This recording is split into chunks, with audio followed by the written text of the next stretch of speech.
Okay, well, I'll call you later.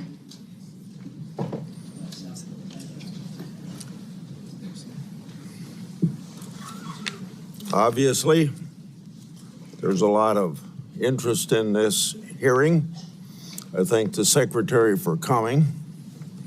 Before I give my opening statement and Senator Durbin gives his opening statement,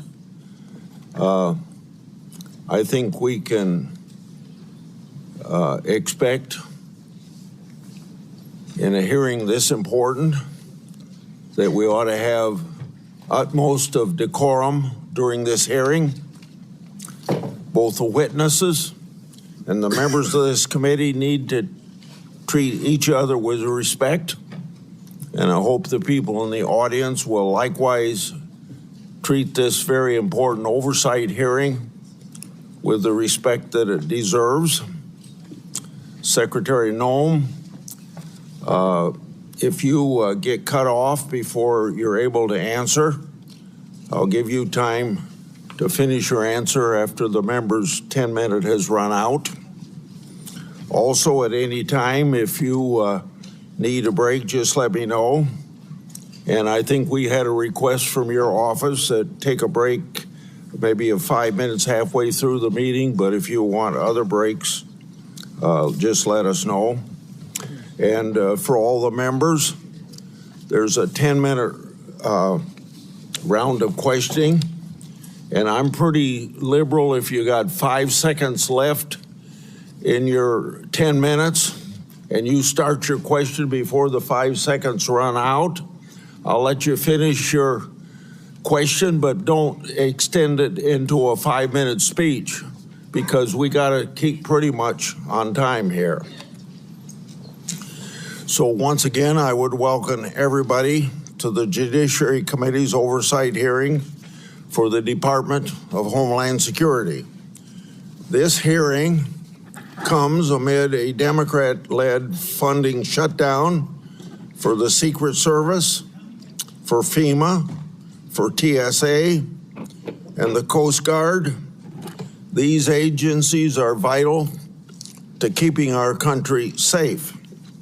The hearing also comes as our military is engaged with Iran, and I offer my prayers and thoughts to our brave servicemen and particularly to those families that has lost loved ones. Now more than ever, I hope the Democrats will decide to end the shutdown. The Trump administration has worked to deport those who don't have a legal basis in our country. Unfortunately, in the process, some DHS officers, migrants, and protesters have felt threatened, were injured, and in very rare instances, even killed. Mistakes have been made. Let's make it clear, one death is too many. But officers should never be threatened or harmed while enforcing our laws. And there is a clear difference between conduct protected by the First Amendment and unlawful obstruction. From my perspective, I believe immigration enforcement and dignity aren't mutually exclusive. Secretary Noem, I look forward to hearing how you're addressing these important issues while continuing the department's mission. And your department's mission is, of course, one of the most challenging in government. The responsibilities of the Department of Homeland Security are immense. Your department operates in a dynamic environment with increased threats against officers. According to DHS, ICE officers have faced an 8,000% increase in death threats.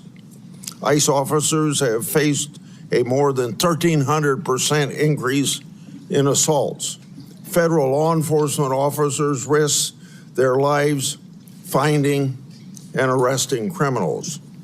Those criminals have committed murder, sexual assault on women and children, and many have been part of criminal gangs. According to DHS, ICE has arrested tens of thousands of potential national security risks. And ICE has arrested over 1,500 known or suspected terrorists and made over 7,000 gang arrests. Criminals like this destroy the lives of innocent people and have no business being in our country. And many of them are here because the Biden administration's shameful open border policy. Under your leadership, the department has renewed focus on removing criminals from our neighborhoods. You've also accomplished what many of my Democratic colleagues have said could only be done through new laws. You did it by securing the border, and President Trump did as well.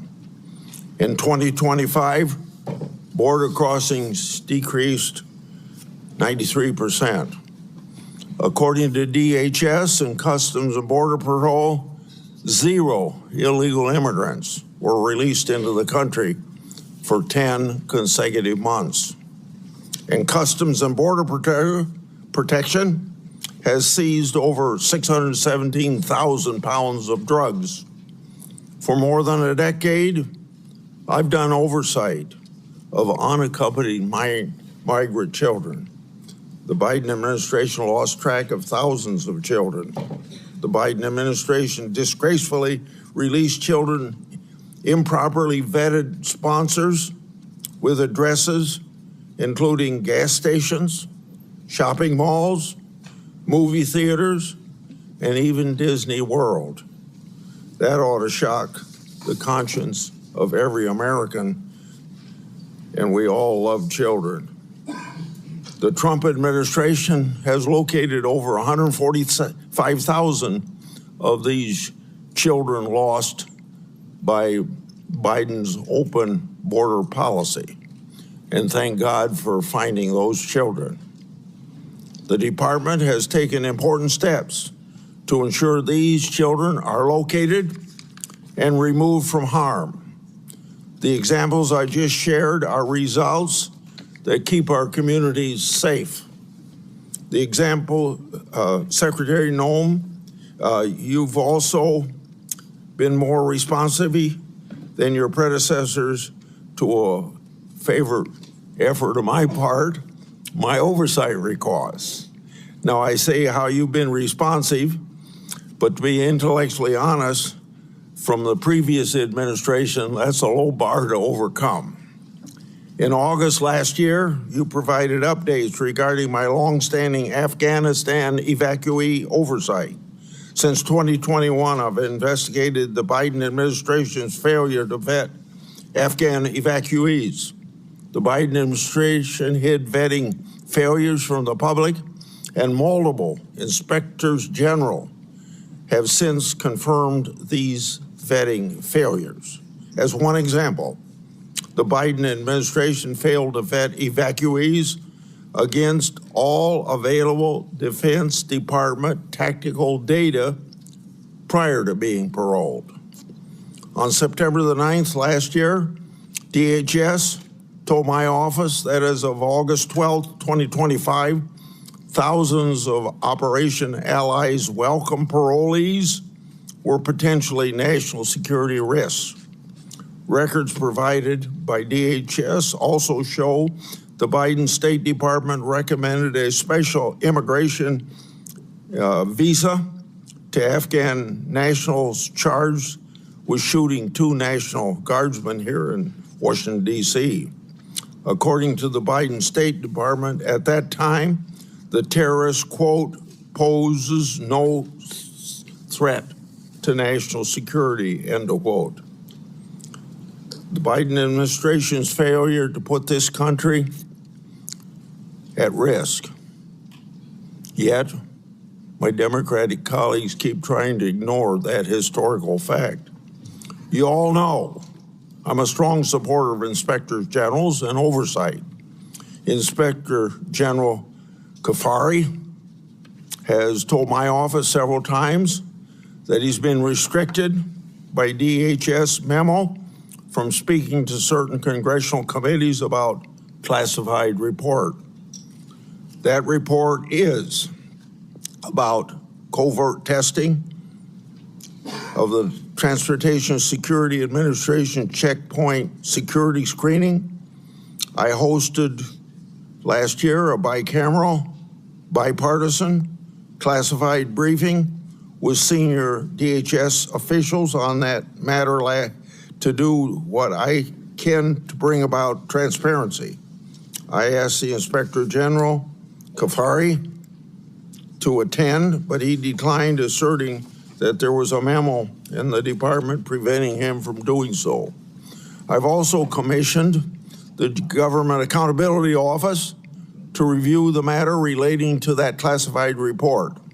Government Accountability Office has said they've been unable to obtain possession of the report and access to relevant Transportation Security Administration personnel.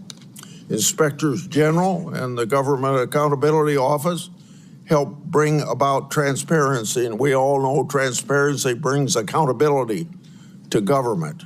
Secretary Noem, if what my office has been told is accurate, these matters should have been ironed out a long time ago. If that isn't accurate, you can tell me. Lastly, after your confirmation, you worked with me to restore 3 whistleblowers to their jobs.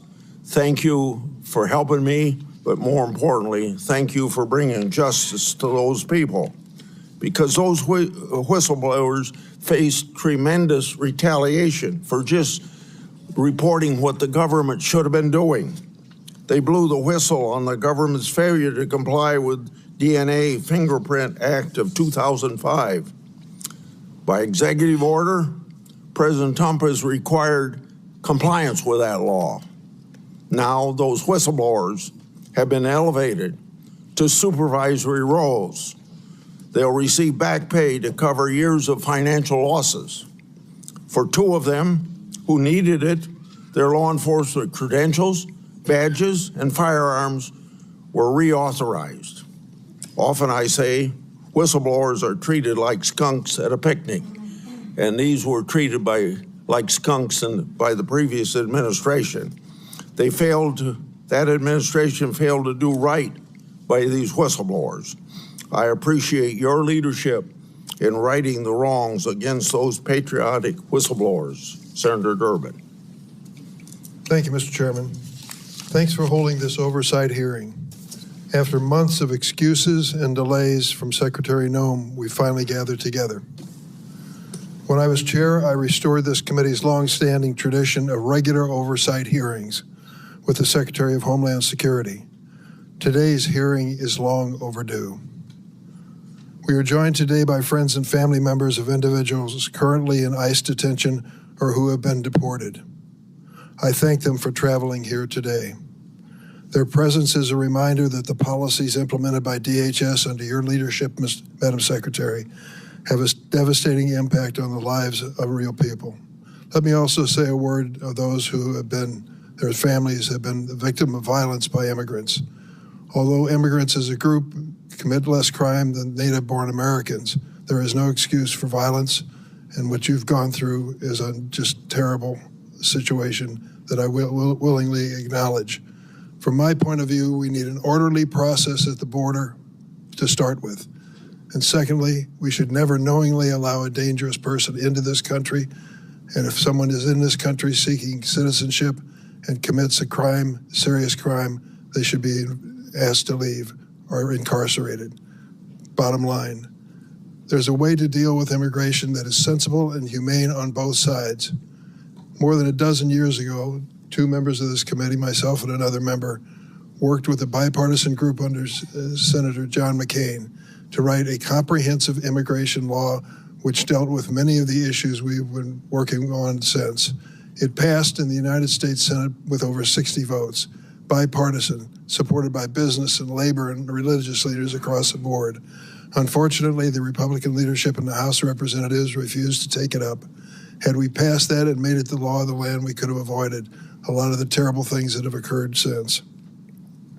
Madam Secretary, under your leadership, the Homeland Security Department has been devoid of any moral compass or respect for the rule of law.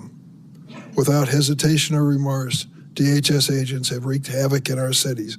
I've seen it in the city of Chicago, and acted with unspeakable cruelty against children, immigrant families, and American citizens. This administration's reckless immigration enforcement campaign is creating fear in communities and eroding the foundational tenets of our democracy. Democrats believe that Congress must do its job and rein in ICE abuses by requiring immigration agents to simply follow the same rules as local police. While Republicans claim the DHS shutdown is putting us at risk, the reality is this administration has engaged in mass layoffs of career national security officials and diverted many others from protecting the homeland of the president's mass deportation campaign.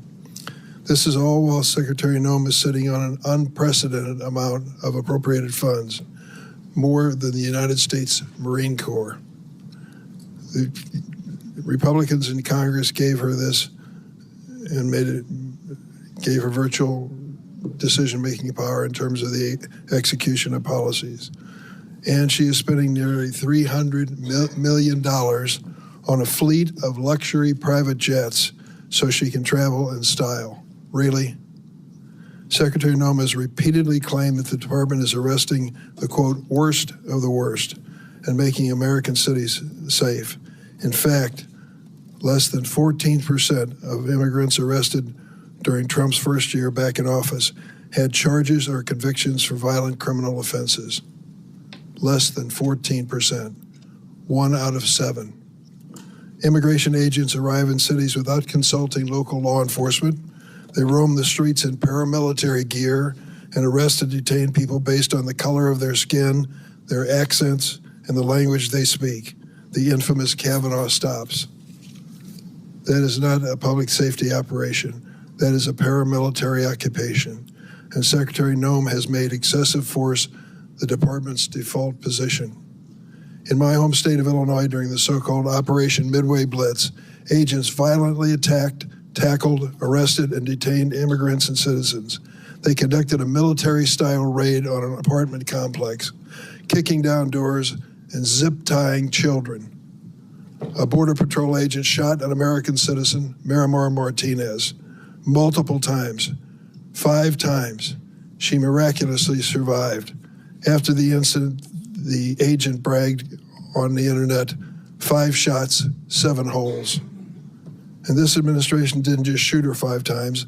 They called her a domestic terrorist, tried to prosecute her on trumped-up charges that were ultimately withdrawn, and fought the public release of evidence in her case.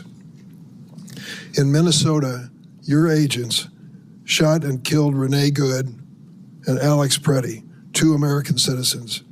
And as their families struggle with these horrible tragedies, they had to fight baseless accusations of domestic terrorism from Secretary Noem, the head of the agency responsible for their loved one's death. The department has also translated the president's racist attacks into immigration policy. President Trump has repeatedly called Somali immigrants, and I quote, garbage, and said that he doesn't want immigrants from what he calls, and I'm going to clean this up, S-hole countries. I heard him say that in the Oval Office repeatedly. Secretary Noem responded to what she called, quote, a full travel ban on every damn country that's been flooding our nation with killers, leeches, and entitlement junkies. It just so happens that every country covered by the Trump-Noem ban has a majority non-white population. Earlier this month, the Trump administration deployed Border Czar Tom Homan to Minneapolis, supposedly to end Operation Metro Surge. The president is reading his sinking poll numbers and finally recognized the American people are sick and tired and fed up with this heavily armed, masked secret police agents causing chaos in our cities. But the reality is the administration has not backed down from Stephen Miller's 3,000 person a day arrest quota. Meeting this quota is impossible without continuing indiscriminate enforcement. There simply are not enough of the so-called worst of the worst to do it. ICE agents are even arresting trafficking survivors like Luna, who was abused for years.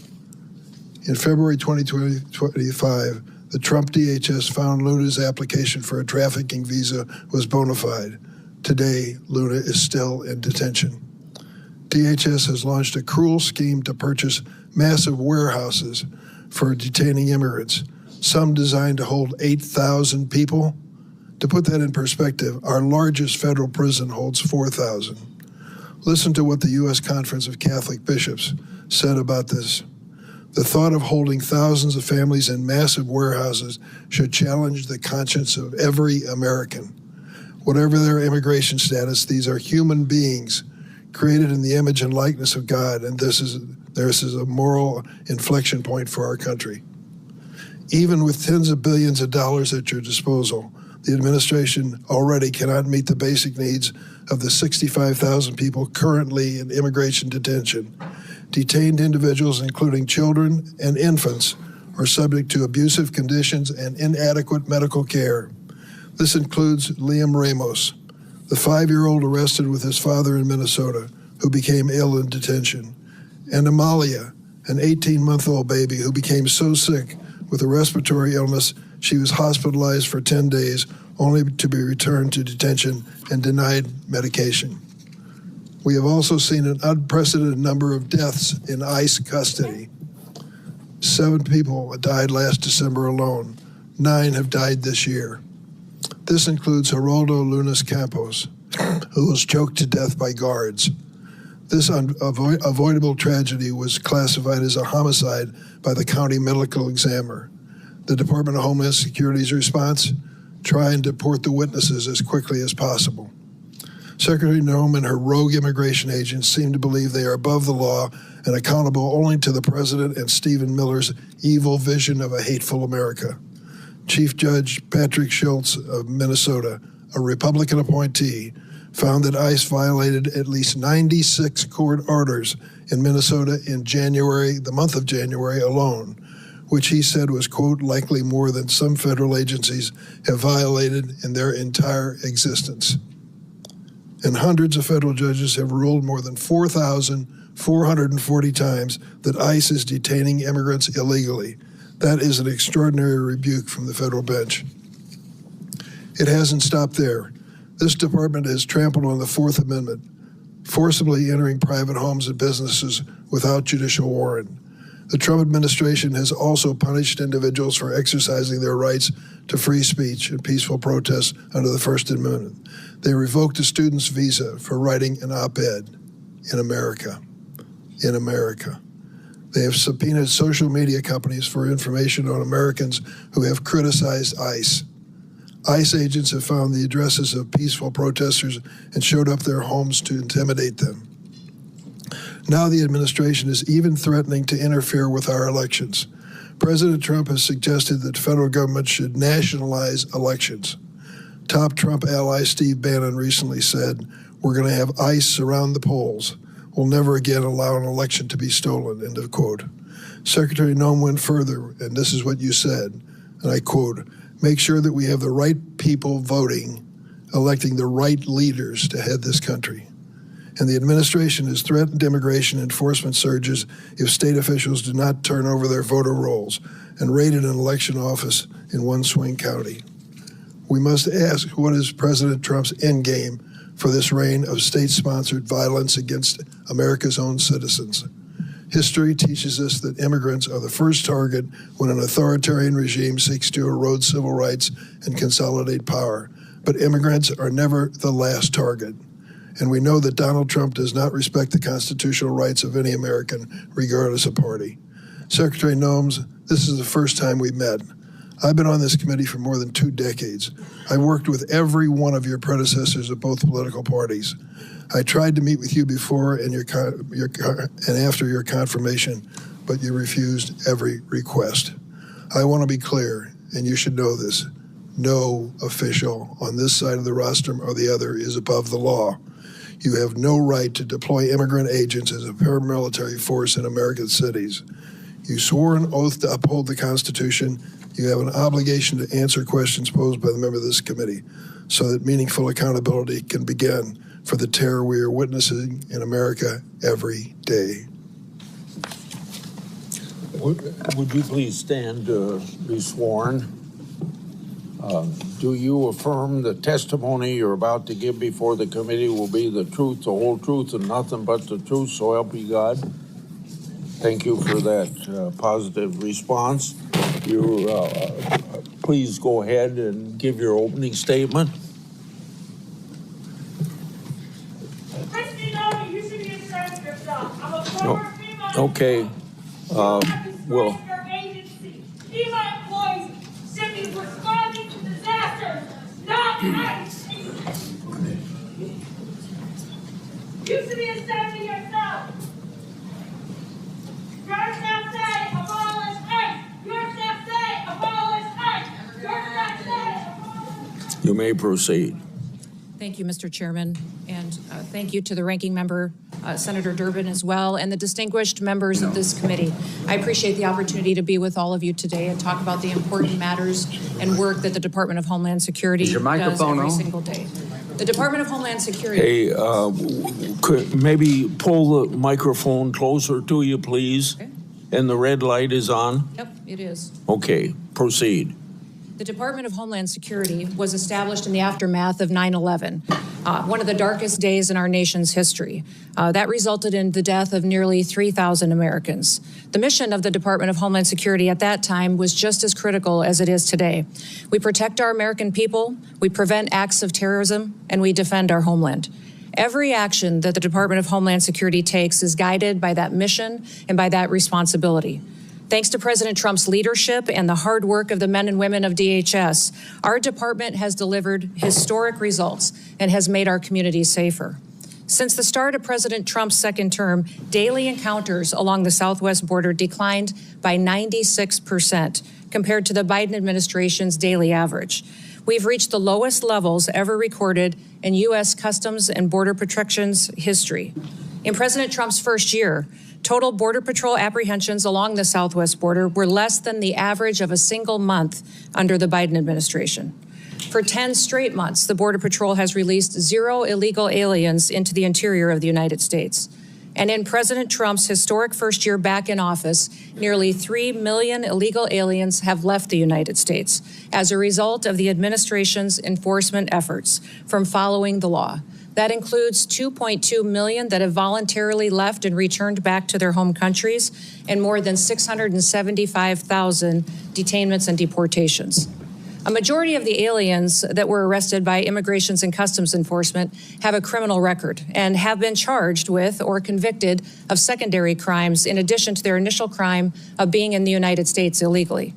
During this period, ICE has arrested over 1,500 known and suspected terrorists, more than 7,700 known gang members, many of them that were allowed to come into this country under the Biden administration. We have also reached the lowest murder rate in the last 125 years since that data was tracked.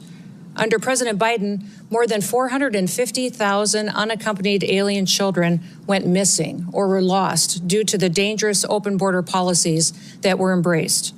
Under President Trump, the Department of Homeland Security and the Department of Health and Human Services have already located over 145,000 of these children and returned them back to their families and back to people who care about them. And we will not stop until every single one of those children is found.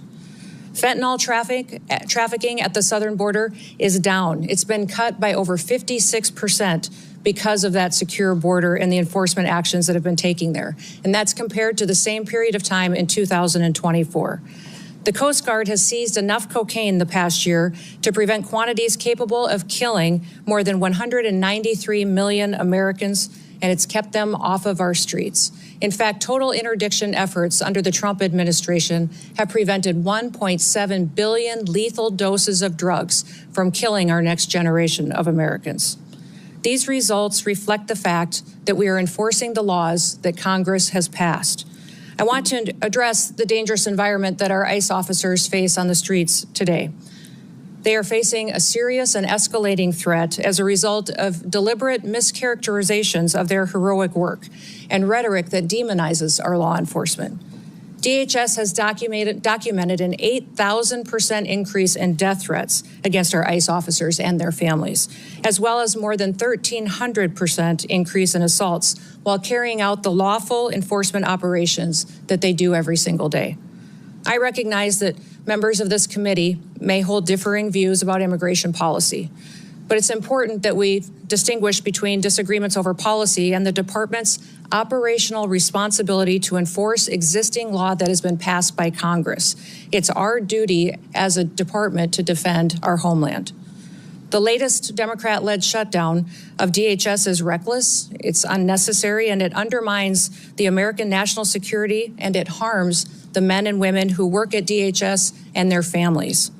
Despite the House passing a bipartisan, bicameral full-year DHS funding bill, it is Senate Democrats who've chosen not to fund the department and have held this department hostage.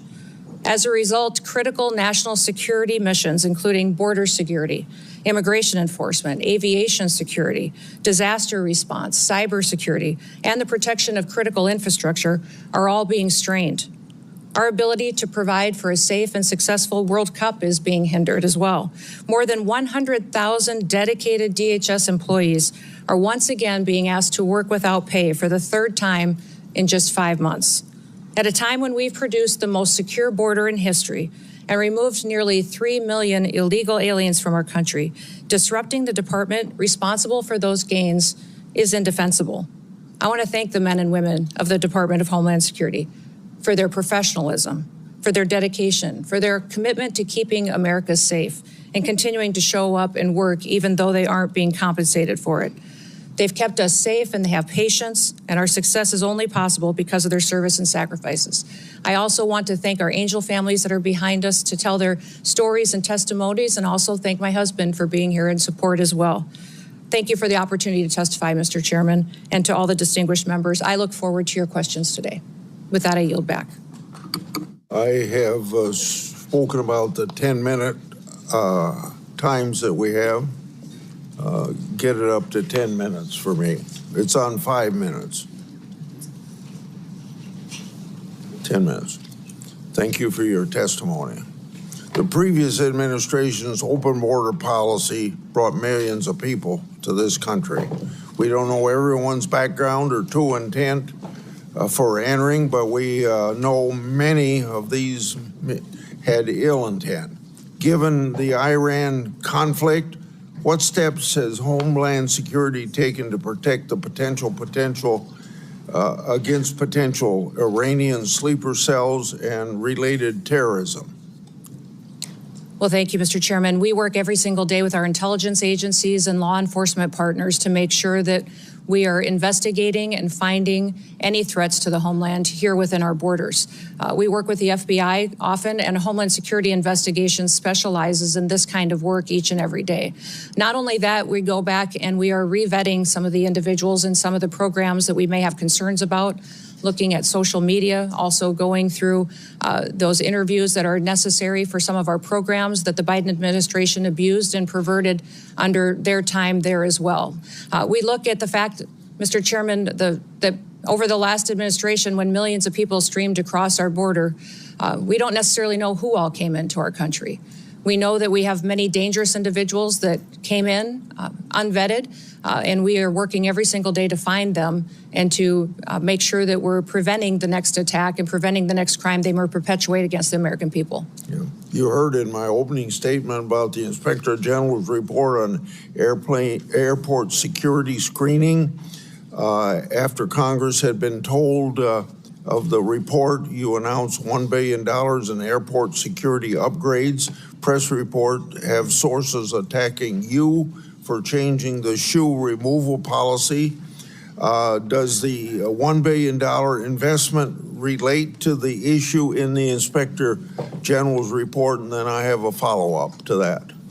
Well, sir, I can't speak directly to that report because it is classified. I will tell you that all of the recommendations that the Inspector General had in that report have already been implemented, and that there was flawed data included in it. What I will tell you is the $1 billion investment is necessary at our TSA security checkpoints because it's been over a decade since a significant upgrade has happened.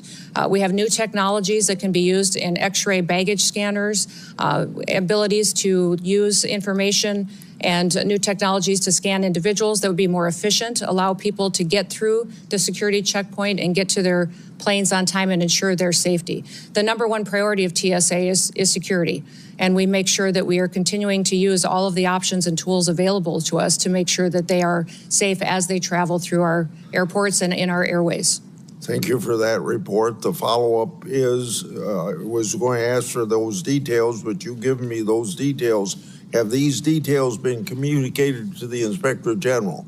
Yes, they have, sir. And I wanted to also, in regards to your comments in your opening statement, there's nothing preventing the IG from coming and briefing members of Congress, and he's free to do that. We just need to remember it's a classified document and use those protocols to ensure that it remains classified. Regarding Afghan evacuee oversight of mine, you informed my office that thousands of Afghan parolees were potential national security risk. Nearly 1,000 was reported to me on August 12th last year. What steps have you taken with the interagency partners to investigate these parolees, and what, if any, national security concerns still exist because of the previous administration's failures to vet? Well, Mr. Chairman, some of the things that we have implemented under President Trump's administration is to go back and look at those individuals who came in under Operation Allies Welcome and make sure that we're re-vetting those, especially those that have come in the last 4 years under the Biden administration, recognizing that they weren't tracking necessarily biometrics or their social media present communication, how they were doing since they've come to the United States. And also, sir, there's a requirement under that program to come back every single year and do an interview to discuss with them and have conversations on what they're doing in the United States, how they're transitioning to the United States under that program, and that was not being done. So we're going back and re-vetting all of those individuals and making sure that we know that if someone is here in this country, that they love America, they want to be a part of our way of life, and they don't wish to do us harm. I'd like to have you provide me an update on Afghan evacuee data. As I said in my opening, Trump administration has located over 145,000 children that the previous administration lost. Your department is also performing welfare checks on these children. Describe the ongoing efforts that your department is taking to find children who've yet to be located, and how recent welfare checks expose previous vetting failures. Yes, I would say those 450,000 children that came into this country that were unaccompanied alien children were lost by the Biden administration, not tracked. We've located about 145,000 of them, and we've done that through the investigative work of our Homeland Security investigations team. They are phenomenal at the work that they do, and they specialize in child trafficking, sex trafficking, and finding individuals that would perpetuate that harm against our children. The one thing that has been challenging is that under the Biden administration, the government paid sponsors in HHS in order to host these children. And those sponsors, many times, we found instances where they trafficked these children themselves. So under that administration, we not only had children that were in this country as a part of a program, the government was paying individuals that were knowingly trafficking them and abusing them. That has stopped. We have gone through and found these children and put them back with their families when we have the opportunity to do so, and with loved ones that will care for them. And I would say that even in one case, we have other countries where we've been working with them to get their children back home, where we've been prevented returning these families back and helping them to be reunified by activist judges. But we will continue to work to ensure that these individuals and these children that were abused by the trafficking over the border have the opportunity to be brought back to their families and to their loved ones going forward. I want to bring up administrative warrants. There's been questions raised about your department use of them. Immigration laws include complex and specialized legal processes. For the record today, please briefly discuss how the administrative warrant works and how often they're used. Well, an administrative warrant is utilized on a regular basis because it's the process that Congress has given us. It's the process in immigration law that you've given us to ensure that someone is returned back to their home country. And I would say that most of the time when it gets talked about, it's inaccurate. In the 400,000 cases that ICE has used these administrative warrants, only 28 times have they been used to enter a home. So it is the legal process that we have, that we follow as given to us by Congress, and it's been affirmed by the Supreme Court as the correct way to follow the law. We will continue using this tool as it's important in the duties that the Department of Homeland Security is responsible for. Under both Democrat and Republican presidents, I've conducted oversight of employees called special government employees. By law, these employee is limited to 130 days a year of government work, and it's been understood that a partial day is 1 day at work. Have you ensured the SGE personnel follow all laws, rules, and regulations as intended? Yes, sir. They have career officials at the Department of Homeland Security that track that data, and they've all followed the laws and the rules regarding special government employees. You stated that the Department of Government Efficiency found software on your government devices that was used to improperly surveil you and other political officials. What's the status of the investigation into that matter, and has any disciplinary action taken? Yes, sir, there was software that was doing surveillance on political appointees at the Department of Homeland Security, and there was measures put in place where some people were removed from their positions and accountability measures put in place. And we continue to monitor our systems as the agency that is trusted with cybersecurity and ensuring that our critical infrastructure is protected from hacking attempts from foreign nationals who wish to do us harm or individuals within this country. We take seriously the amount of software, surveillance, and work that we do within the department as well. My 10 minutes are up. Senator Durbin. Thank you, Mr. Secretary. Secretary Noem, the nation has watched horrified as immigration agents killed Renee Good, Alex Preddy. In Chicago, one of your Border Patrol agents shot Marimor Martinez 5 times after ramming her car. You and your agency rushed to brand these victims as, quote, domestic terrorist. We have ample video evidence and eyewitness testimony proving you are wrong. Your statements caused immeasurable pain to these families. Let me give you an opportunity to do the right thing. Do you retract these statements identifying these individuals as domestic terrorists? You know, Senator Dermott, when we have these situations happen, we always offer our condolences to those families, and I offer mine as well. These are tragic situations, and I can't imagine what these families go through in losing a loved one. What I will say is we always work to provide the American people with as much information as possible, that we're relying on reports from the ground and from agents that are there, and working to be transparent, and we'll continue to do all that we can to provide the accurate information and the facts to people as we can. Where did you get that information? In a recent hearing before the HISGAC committee, CBP and ICE officials testified under oath that their agencies did not inform you that Preddy was a domestic terrorist during that hearing, stated during that hearing. I was getting reports from the ground from agents at the scene, and I would say that it was a chaotic scene, as you've seen in Minneapolis and St. Paul, as immigration enforcement has gone forward, and we've worked at targeting the worst of the worst, that many times our agents have been faced with violent the victims of that violence protesters. Domestic terrorists as a way to calm the scene? These violent terrorists have put them in a situation where it's unprecedented what these agents have faced. So that situation on the ground that day was chaotic. And it was something that they were transpiring and sharing information brand them as with domestic us. terrorists.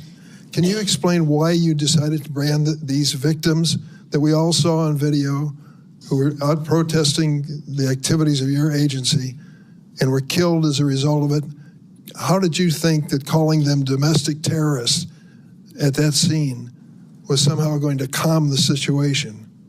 You know, Senator, we are working in those situations where there's a tragic loss of life and that there is something that our agents are involved in, that we continue to deliver information. Is it so hard to say you were wrong? We continue, as these investigations continue to go, we will provide, I absolutely strive to provide factual information, and we'll continue to do that. And when you fail, do you admit it publicly? Absolutely. We always know that there's room for improvement, that we will. Keith Porter Jr. Stop the talk, so. Keith Porter Jr. and Dr. Linda Davis. They were Americans killed by ICE. You have not given their family any justice. Say their names. Their Black Lives Matter. Their Black Lives Matter. Their Black Lives Matter. Their Black Lives Matter. I think you can proceed. Thank you, Mr. Chairman. I want to turn to another incident where DHS is concealing the facts from the American public. Geraldo Luna Campos died in an immigration detention. DHS claimed he killed himself, but an independent medical examiner found his death was a homicide. Witnesses stated Mr. Campos was strangled by the guards at a detention facility. Instead of investigating this death, your department tried to deport the witnesses to the crime. It took a judge intervening to ensure the fact that these witnesses remain in the country for investigation.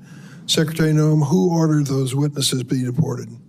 Sir, I can't speak to the details of that case as it continues to be investigated, but I do know that within our detention facilities, we have the highest federal standards of any detention facilities compared to state or other local facilities that may detain. There was an effort to deport the witnesses?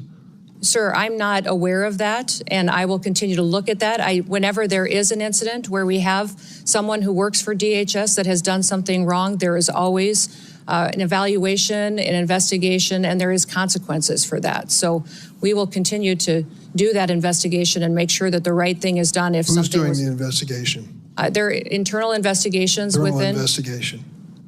Is that what you're saying? Yes, ICE and outside independent agency that's part of that investigation? Not that I'm aware of at this point in time, but I may not be able to speak to the details of this case because I'm not fully informed on it. A man lost his life. Just last week, the Republican-appointed chief federal judge in Minnesota identified over 200 court orders that ICE officials had violated in the last 2 months. He wrote, quote, "The court is not aware of another occasion in the history of the United States in which a federal court has had to threaten contempt again and again and again to force the U.S. government to comply with court orders." In a sworn declaration, the Trump Justice Department itself acknowledged that your agency has violated court orders more than 50 times in recent weeks in one state, New Jersey. Secretary Noem, is DHS required to follow federal court orders? Yes, sir, and we do comply with federal court orders. How do you explain that your agency has repeatedly violated court orders, as your own administration has admitted? Sir, we follow court orders, and when they apply and when the jurisdiction and decision is applicable to a federal agency like ours. I'm sorry, would you clarify what you ended that with? We follow court orders when they are given to us. Federal court orders we follow, absolutely. So these judges are wrong? No, I'm not saying that they're wrong, and I can't speak specifically to that statement that was given. Let me ask you about DACA. Are you familiar with the program? Nope. Do you understand the people that are covered and protected by DACA have to go through a background check, which includes a criminal check? Yes or no? Yes. You do? Last week, your agency informed us that last year ICE arrested 261 DACA holders and deported 86 of them. We learned about a DACA recipient who'd lived in this country for decades, was arrested by ICE at her green card appointment. In tears, she hugged her daughter goodbye. She was deported to Mexico within 24 hours. Madam Secretary, why have you deported dozens of DACA holders who had to comply with a criminal background check to be eligible for DACA? Sir, we follow all laws as applicable to the Department of Homeland Security and how we handle detainment and deportations. Why did you deport them? I don't know the details of that specific case you just read, but I'll look into it, sir. But we ensure that we follow the law that applies to our department and who we detain and who we deport back to their home countries. You clearly violated the law if that is the case. Let me ask you about the fact that 85% of the 400,000 immigrants that ICE arrested during President Trump's first term in office had no violent criminal record. The president said over and over at his rallies, we're going after the worst of the worst, the terrorists, the murderers, the rapists. And then it turns out that 85% of the people you've gone after have no criminal history whatsoever. How do you explain that? Sir, when you talk about violent crimes, what you're saying, the crimes that don't matter, that you aren't counting, are ones that affect American families every single day. You're not counting DUIs, you're not counting embezzlements, you're not counting theft, and you're not counting the other crimes against people and drug trafficking and proliferating that. So if you don't count those as crimes, that these individuals and impacting families in this country. They are counted, and they calculate 14% of those that you Those are not arrested. counted in your 14%. If you were counting crimes that these illegal aliens in this country have committed, it would be well over 65 to 70% of the individuals that are detained today have those crimes on their record, besides the crime of being in this country illegally. Going to back that up with some information for me? Absolutely, I will. I certainly hope you will. How does taking a father from a child dying of cancer qualify? Where would that be? Is that a violent crime? I don't know what you're speaking or referencing That's exactly to. what I'm speaking of. Ruben Torres, 2 weeks ago, buried his daughter Ophelia. When he was arrested at the Home Depot in Norridge, Illinois, he said to those your agents, please let me go home. My daughter is dying of cancer. I would like to be with her in her last days of her life. They said no. They arrested him and deported him for 2 weeks. Finally, he returned for a court hearing. His daughter lived to see that hearing where the court said he was treated unfairly by your agency, and she died 3 days later. I was at her memorial service. Is that really necessary? Was he a violent criminal? Sir, we enforce the law. The laws that are passed by this body and signed into statute on the process for individuals that are in this country illegally, that have final removal orders, and the process given in immigration law. We continue to follow that, and if you don't like the law, I would suggest you change the law, but that is what we do every single day, is go out there. We tried to change it with comprehensive immigration reform, and it was stopped by the Republican House of Representatives.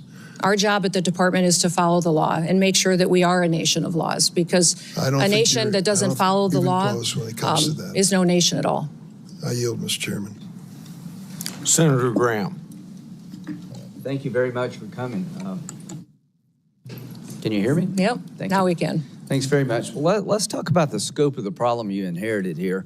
My Democratic friends said that sensible immigration is what they've been pursuing, talked about the Gang of Eight and a lot of things I've worked on with. Would you say that the 4 years of Biden was sensible immigration? No.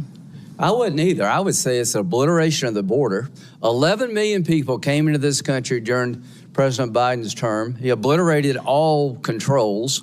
We sent them all over the country in planes, trains, and automobiles. And what's the scope of the problem you inherited? How would you describe the mess that Biden gave you very quickly? Our country was in a chaotic time and invaded over our southern border. Millions and millions of people came into this country. For 11,000 unvetted. murderers, right? Yes, that is correct. 2,700% increase in people on the terrorist watch list, right? That's correct. During his 4 years, President Biden allowed 2,700% increase of people on the terrorist watch list to come into this country. In 2023, 172. Do you know where those people are? No, not necessarily. So we don't know where they are. They're here, but we don't know where they are. because they didn't care if they came, and they haven't really looked very hard. So sensible immigration died on Biden's watch. It was replaced by out of control, open border, just absolute chaos. And to all the people on the front row that have lost loved ones, I am sorry.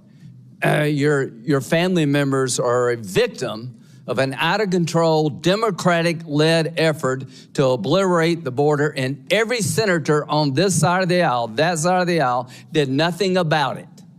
Now, they want to talk to you about problems we've had. Are these shootings being investigated in Minnesota? Yes, they are. They should be investigated in Minnesota. We want to have orderly processes. How would you say being an ICE agent is right now, the stress they're under? I think it's unprecedented for them every day. I think it's miserable. I think it's just a tough, tough job right now. And if they go too far, we will hold them accountable. But I just want the country to know these men and women who are trying to solve this problem that was created by our Democratic colleagues, you have no idea of the mess they inherited.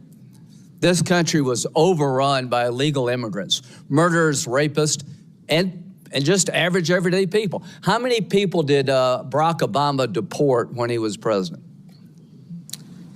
The total, I don't know, but million. it was more than us. How many of them were violent criminals? So when a Democrat deports somebody who's here illegally, that's good government. When a Republican does it, we're Nazis and fascists.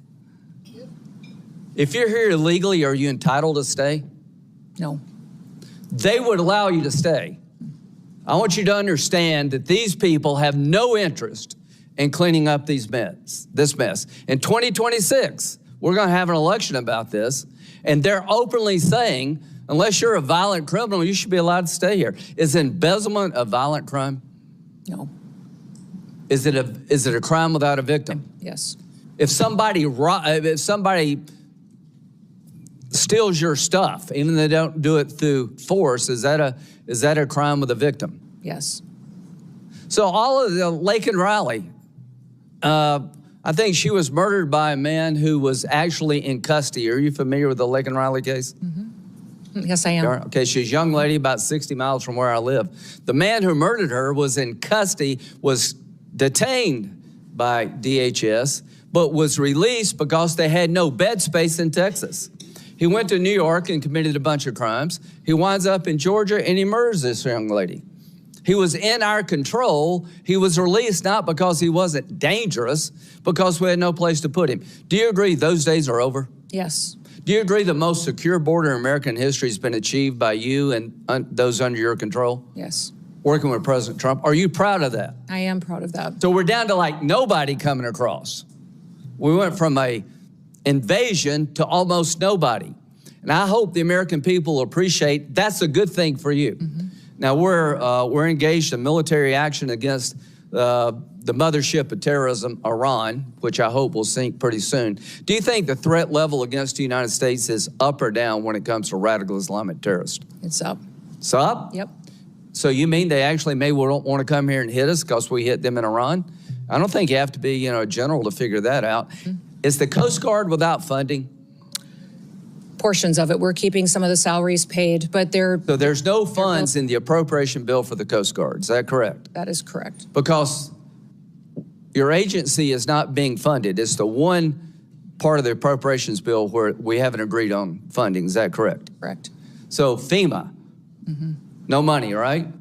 Coast Guard, no money. Really? Really? ICE, they have money because of the bill we did before. The Secret Service, are these people being paid?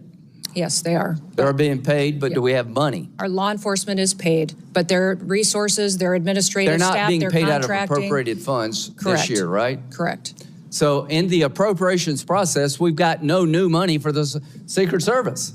Does that make any sense to anybody in America? Can we not understand America is under siege now? Likely to be attacked because radical Islam is under siege and they're going to hit back. And we're sitting here looking at each other and not funding DHS. If you want to reform ICE, great.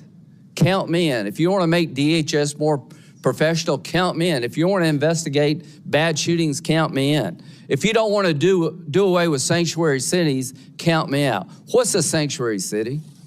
A city that protects itself from our federal immigration efforts in their city. Are there sanctuary cities and states in this country? Yes, there are. Look at this chart. There are 200 plus sanctuary counties. There are 12 sanctuary states. 8 million illegal immigrants reside in sanctuary jurisdictions in defiance of federal law. A sanctuary city refuses to turn over to the federal government people that are subject to deportation. Is that correct? Correct. They make a choice, these sanctuary states, counties, cities, not to cooperate with federal officials, and the laws have been on the book long before Donald Trump, right? Correct. Do you think it would be good for the country to abolish sanctuary cities and states? I do.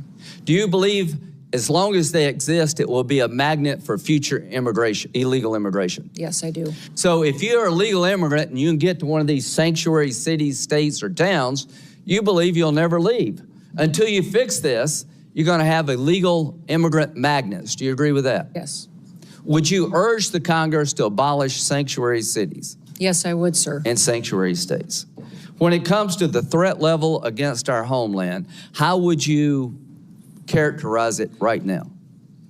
Right now, I would say, sir, that we should have our every effort within the Department of Homeland Security out protecting people 24/7, because we face not just enemies from overseas that threaten our way of life and our American values. The Biden administration let them here. They let them in our borders. They're in our hometowns. They are unvetted. Thousands and thousands of people that are dangerous criminals, gang members, known and suspected terrorists. Who's this guy? He is the man that conducted the horrific act down in Austin. Okay, what country did he come from? I think Senegal. Okay, and he was killed in Austin, Texas, right? He was. And the shirt said what? Property of Allah. Property of Allah. And when you went to his house, you found a what kind of flag? Iranian flag. Iranian flag. Wonder how many people are like that here, waiting to pounce. And DHS doesn't have appropriated funds. This is insane. There are more people like this. We obliterated our borders. 1.7 million people came into this country from countries that were designated to be a problem. Special interest aliens. Are you familiar with that? Yes, I am. So 1.7 million came from countries that would make you a special interest alien because of the nature of the country. Libya, Nigeria, North Korea, Afghanistan, China, Cuba. Do you know where those 1.7 million people are? Not all of them. Yeah, I don't know. I don't know where they are either. But they let them in. We don't know where they are. They came from countries that are so dicey. We made you a special interest alien if you came from those countries. So we're having a hearing here. I'd like to make ICE more professional. I'd like to make sure if there was a bad shooting, it's documented as such and people pay a price. But I will not apologize to anybody in this room to try to clean up the mess that Biden started and you empowered. We've got to deal with this. We've been invaded. Only God knows how many people are here and what they're up to, and we're not going to stop. We're going to learn, but we're not going to stop because America is under siege, and the idea we're not defunding DHS is insane, criminally insane. Senator White House. Thanks very much, Chairman.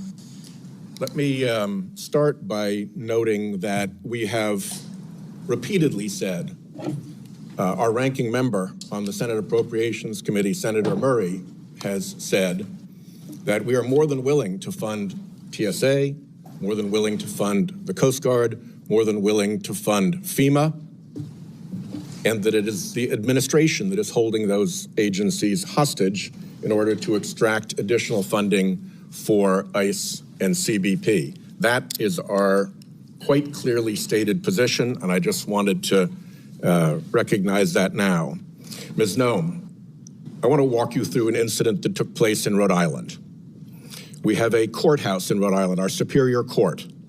The court had an agreement with your organization not to conduct operations in that courthouse. Despite that agreement, your officers went in to conduct operations in that courthouse.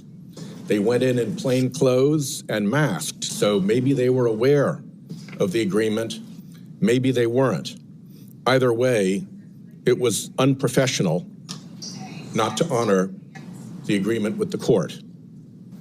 There is also a court rule against photographing people in the courthouse. They were photographing people in the courthouse. They either didn't know or didn't care about that court rule. Either way, it was unprofessional. They were pursuing an intern and taking photos of this young intern who was not the person supposedly sought. The intern was in high school. The person sought was in his 30s. It shouldn't be too hard to tell the difference. They couldn't. It was unprofessional. A state judge escorted the intern out to his car to take him back to high school. The agents didn't recognize the judge. They operate against the agreement in a courtroom and don't bother to know who the judges are. Again, unprofessional. They followed the judge out to his parked car, which was parked in a spot reserved for judges. Whether or not they already knew he was a judge, it does not take much in terms of powers of deduction to understand that the person getting into a car in a parking spot reserved for judges is probably a judge. Again, unprofessional. Then they threatened to smash his windows and drag him from the car.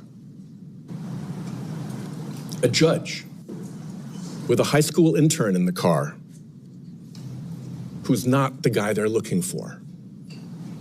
That kind of escalation seems unprofessional and irresponsible. Then they held the kid for half an hour in another vehicle while they figured out that, in fact, the high school kid was not the 30-plus-year-old person that they were supposedly looking for.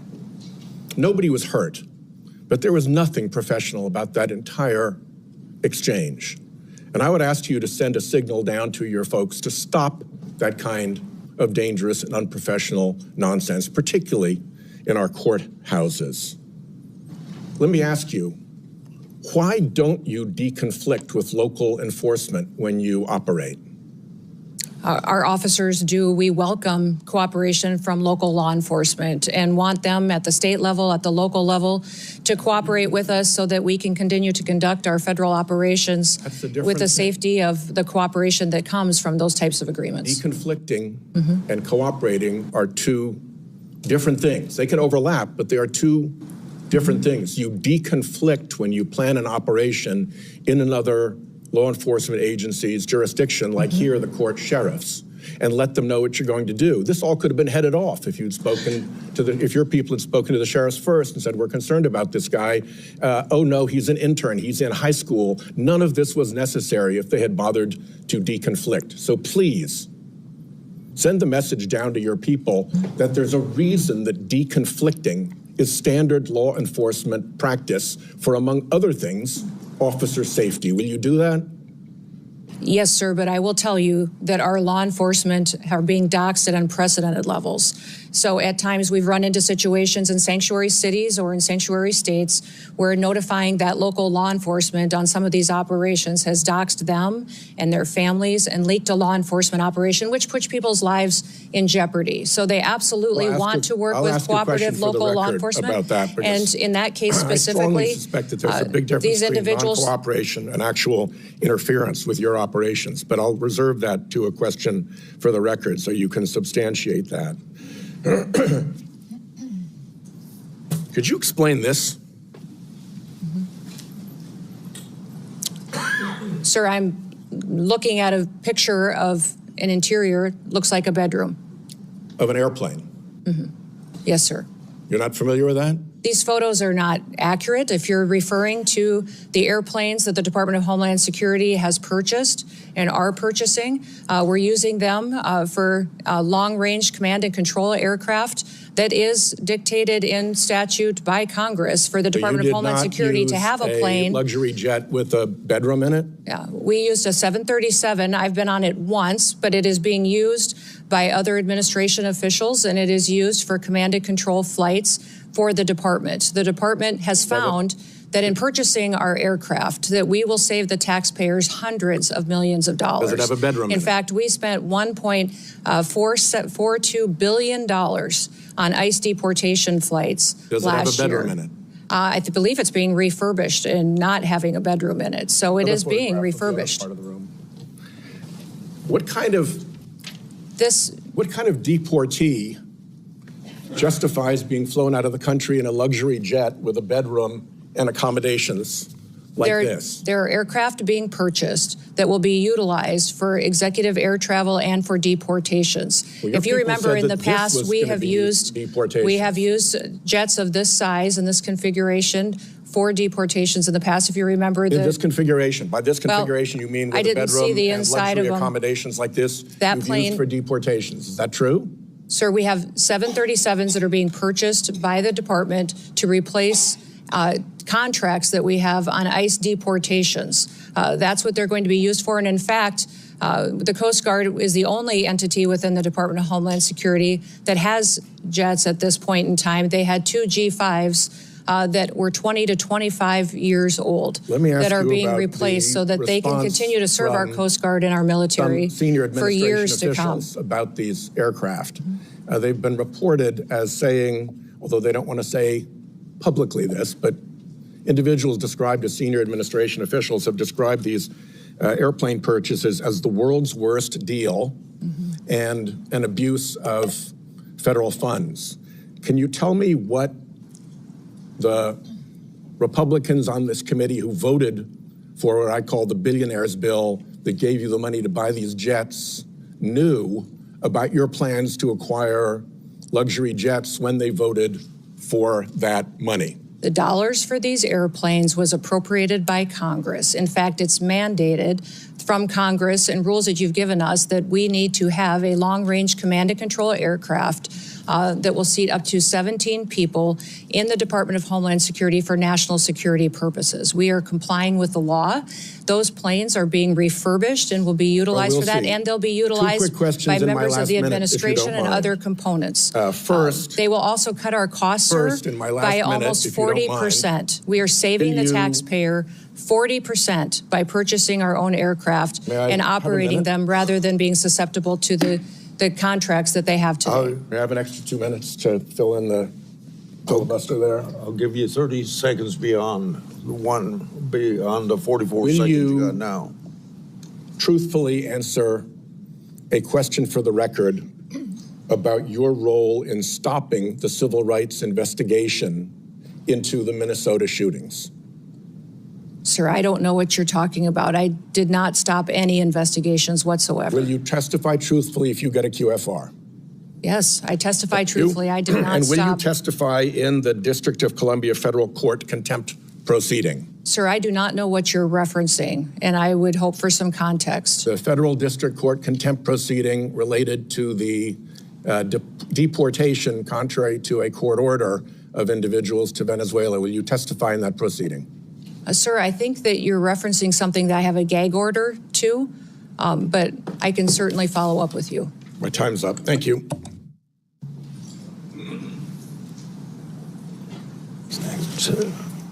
Senator Kennedy, you're next.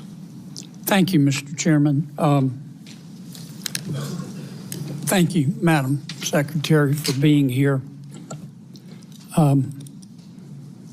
President Trump, ably assisted by Mr. Stephen Miller, quickly in the President's second administration developed policies to secure our southern border, policies that you and the Department of Homeland Security implemented. And I congratulate all of you on your success. Properly vetting people at the southern border is not racist, is it? No. Could you answer for the record? No, it is not racist. Properly vetting people at the southern border is prudent, isn't it? Yes, sir, it is. And to do that, we need the Border Patrol, do we not? Yes, we do. And we also need ICE, do we not? Yes, we do. Okay. I just wanted to get my congratulations on the record. I believe you have a policy, Madam Secretary, that you have to approve all contracts at your department over $100 million. No, sir. I have a policy in place that I review contracts. My deputy chiefs have the ability to review anything under $5 million. Above that, I evaluate and look at. Okay.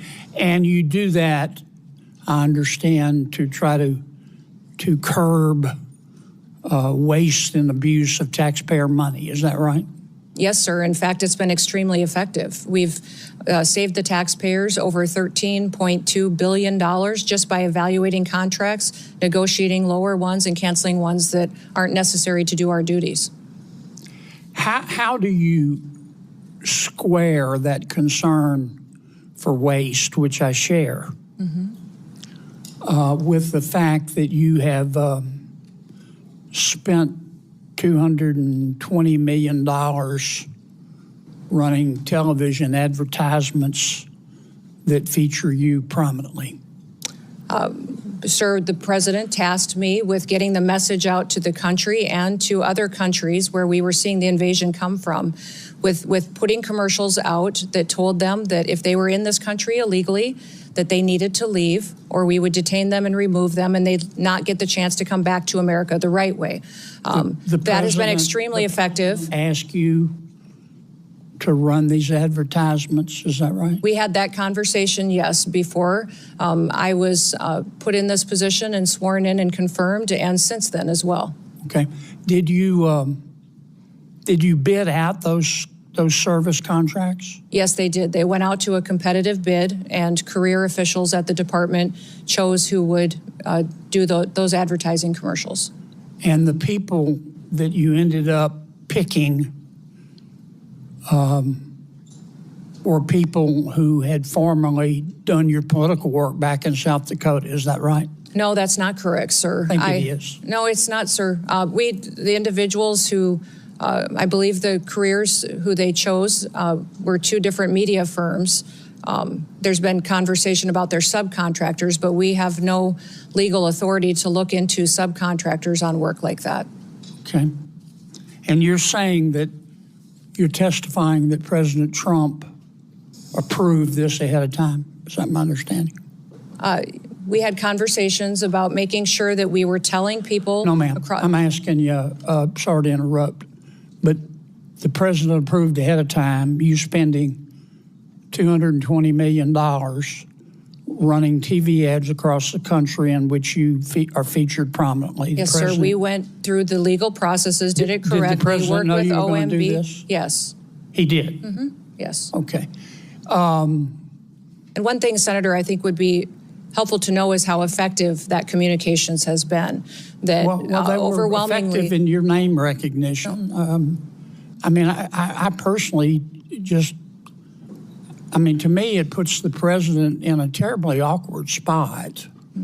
And I'm not saying you're not telling the truth. It's just hard for me to believe, knowing the president, as I do, that you said, Mr. President, here's some ads I've cut, and I'm going to spend $220 million running them, that he would have agreed to that. I don't think Russ Vought at OMB would have agreed to that. It's something we have to defend. I'm on the Appropriations Committee. My research shows that you did not bid them out, that you pick. In fact, one of the people you picked, the strategy group, Safe America Media was a company formed 11 days before you picked them, and that the strategy group got most of the money, and the head of that is married to your former spokesperson. Look, we all have friends who are qualified. I'm not quibbling with that. It troubles me. A fifth to a quarter of $1 billion of taxpayer money when we're scratching for every penny and we're fighting over rescission packages. I just can't agree with, Madam Secretary. Are you still running those ads? No, Senator, I did not have anything to do with picking those contractors. No politicals at the Department of Homeland Security did. I understand. Are you Career still running officials those followed ads? the competitive bid process for Are you that. still running Everything those was, ads? I think the ads are due to end here in March, I think within a week or So two. they I'm are not sure of the still update. running? The one that is running is focusing on angel families. Have you seen that? It is the one that's talking about this is our why. This is why we work every day, Okay. is for the angel I've gotta families and move their on. victims that need to. After the two killings in Minneapolis, and I think there's a lot of video on them, Madam Secretary. I think people can see the video and draw their own conclusions. Are you and your department conducting an investigation of those? Sir, the investigation is being led by the FBI. HSI was involved. In fact, our HSI agents on the ground. I'm sorry to cut you off, but I got so little time. I believe at the time you said these were acts of domestic terrorism. Is that right? Sir, in answer to questions at the press conference that afternoon, it was that it appeared to be. Yeah, but you said these appeared to be acts of domestic terrorism. And as I've said previously in this hearing, is that first, Madam Secretary, did you say we're that? getting I think information from a reported. chaotic scene on the Did you say ground that? and relaying information to the American people. Okay. Now, again, those videos are public. People can draw their own conclusions. I think it'd be safe to say you got some pushback on that. Mm-hmm. Would that be fair? Yes, sir. And you had some criticism. I'm not saying the criticism was accurate or inaccurate. I think you did. Mm-hmm. What got my attention was that you blamed those statements on Mr. Stephen Miller at the White House. Did you not? No, sir, I did not. And in fact, where you're seeing that is in a news article of anonymous sources. And anonymous sources say a lot of things, but I've never said that at all. Well, here's what you said on the record. I'm going to read your words. Quote, everything I've done at the direction of the president and Stephen. Sir, where did you see me say that at? You read that in a news article with no sources affiliated to it. You said it on the record on January 27th of 2026. Did I read your words accurate? I enjoy working with the president and with Stephen Miller, and that day we were working to get as much information to the American people as possible. That is what we'll continue to do, and as that happens, we'll go forward. Do you think it was fair to blame Mr. Miller? Sir, I did not do that. You're reading from a newspaper article with anonymous sources. Are you denying that you said that? Sir, I'm not going to speak to that situation that is relayed on anonymous sources that no one has heard me say that. It was you. No. Who reported that to that newspaper? They're quoting you on the record saying it's Stephen's fault. Mm-hmm. Thank you, Mr. Chairman. Senator Klobuchar. Thank you, Mr. Chairman. Secretary Noem, as Secretary of Homeland Security, you oversaw Operation Metro Search. Is that correct? Yes, as Secretary, I oversee ICE and CBP and HSI officers that were there doing their work. 3,000 ICE agents, border control to Minnesota, outnumbering our 10 Metro Police departments, outnumbering by 3 to 1 the number of sworn police officers in Minneapolis and St. Paul. Is that correct? Yeah. We were working to do targeted operations against criminal illegal aliens, and we needed to do that in a safe manner to make sure that we could ensure the safety of our law enforcement officers. 2 of my constituents, Renee Good and Alex Preddy, were killed.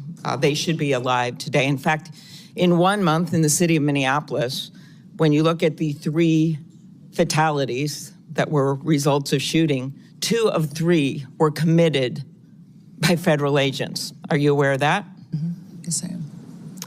So your agents, not only their actions resulted in the deaths of 2 innocent American citizens, but they repeatedly violated my constituents' First Amendment rights to assemble.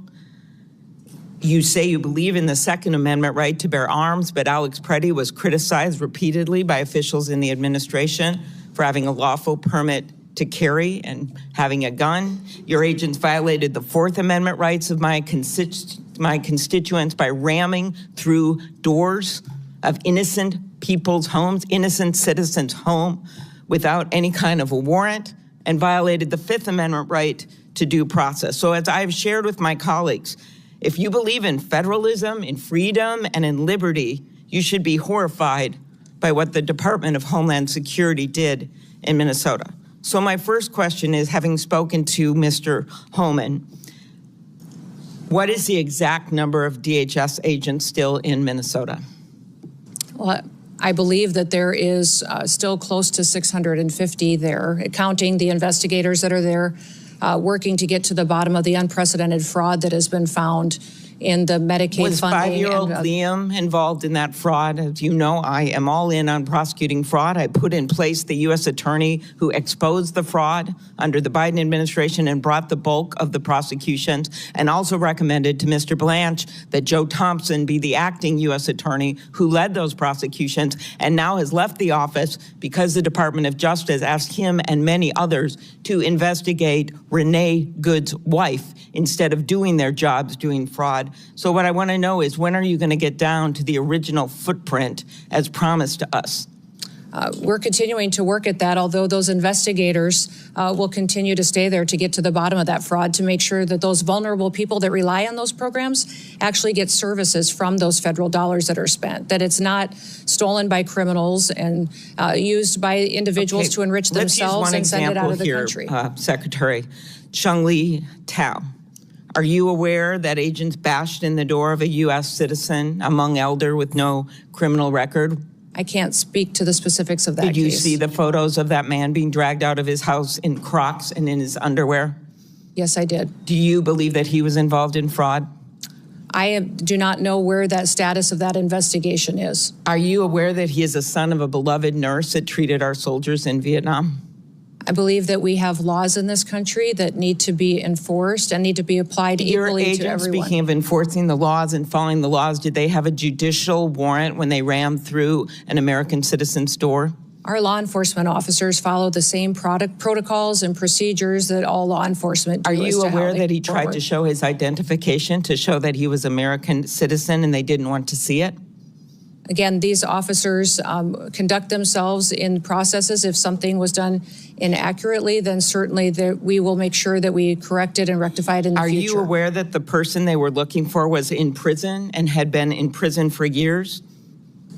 Yes, I am. That's a target. Yes, we do targeted operations going after and looking for. Do you agree that it is unacceptable for your agents to ram into someone's door and drag someone out in their underwear and below zero temperatures when they have the wrong guy?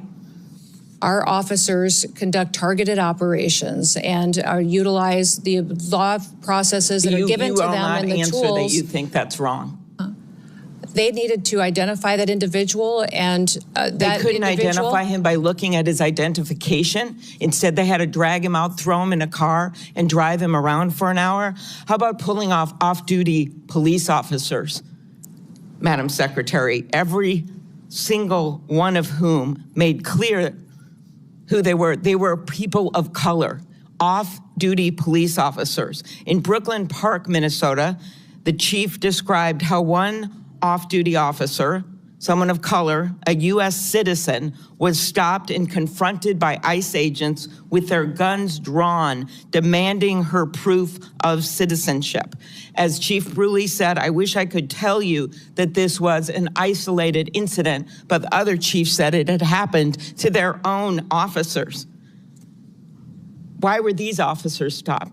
We have thousands of law enforcement operations that we do every single day. Do you think they were stopped because they were people of color? Were they racially and drug profiled? traffickers Ms. off Noem. our streets. When I look at these American families that have been victimized by criminals that we have removed from cities and from communities, I'm grateful for the work that our ICE officers do. And by your only focusing, Are you defending stopping I would like to off-duty hear you police talk about some officers of the of color operations and that we've done dragging a to Hmong bring elder people out of to his justice. home? When you only talk about these situations like this that we are conducting, and you don't talk about the good work that they do to protect people from being victimized by people that are in this country that want to conduct violent crimes against them or take advantage of them. The laws need to apply to everyone, and we're out there enforcing the law. I am a former prosecutor, Context is Ms. Noem, and incredibly important. I have always in every worked with our situation. police well, but that's not what was going. These ICE agents were not following police procedures. After the killings of Renee Good and Alex Preddy, when I spoke to Alex's parents, they told me that you calling him a domestic terrorist, this was directly from them, the day after he was killed. A nurse in our VA, Alex, one of the most hurtful things they could ever imagine was said by you about their son. Do you have anything you want to say to Alex Preddy's parents? We were relying in the hours after that incident that was so horrific on information we were getting from the ground from our I just agents. asked if you had But I anything would you say wanted to say to the parents or to the family that's of what I'm Renee doing Good right after now, is you that called I them domestic can't terrorists. even imagine what they have gone through in the loss of their son and the loss of their family members. But It's how about absolutely specifically tragic. calling them And I domestic send terrorists them without any evidence of this. that? Sir, ma'am, I did not call him a domestic terrorist. I said it appeared to be an incident of. I think the parents saw it for what it was. After the killings, the federal government refused to cooperate with state law enforcement. Agents blocked Minnesota investigators from accessing the scene. I know because I got directly calls from the mayor. I tried to call the DOJ. I tried to do everything I could because they were very worried about what was going to happen immediately, especially after Alex Preddy's death. Do you think that blocking local law enforcement from the scene of a shooting makes people safer? Yes or no? Actually, our HSI law enforcement officers risked their lives on that scene, preserving evidence and keeping the violent rioters away from the evidence so it could be preserved for the investigation. What life was lost at that scene, Secretary Noem? Huh? Yes, I understand that. Alex Preddy's life and that was after lost. it became very. I believe it is in the interest of justice to have a full and transparent investigation.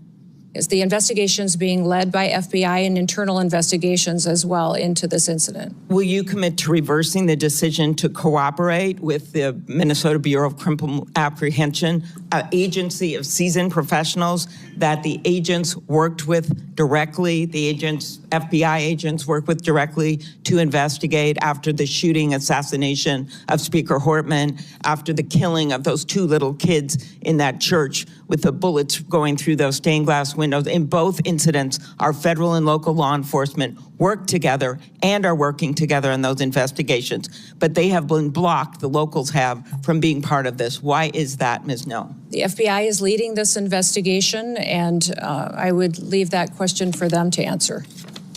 Thank you.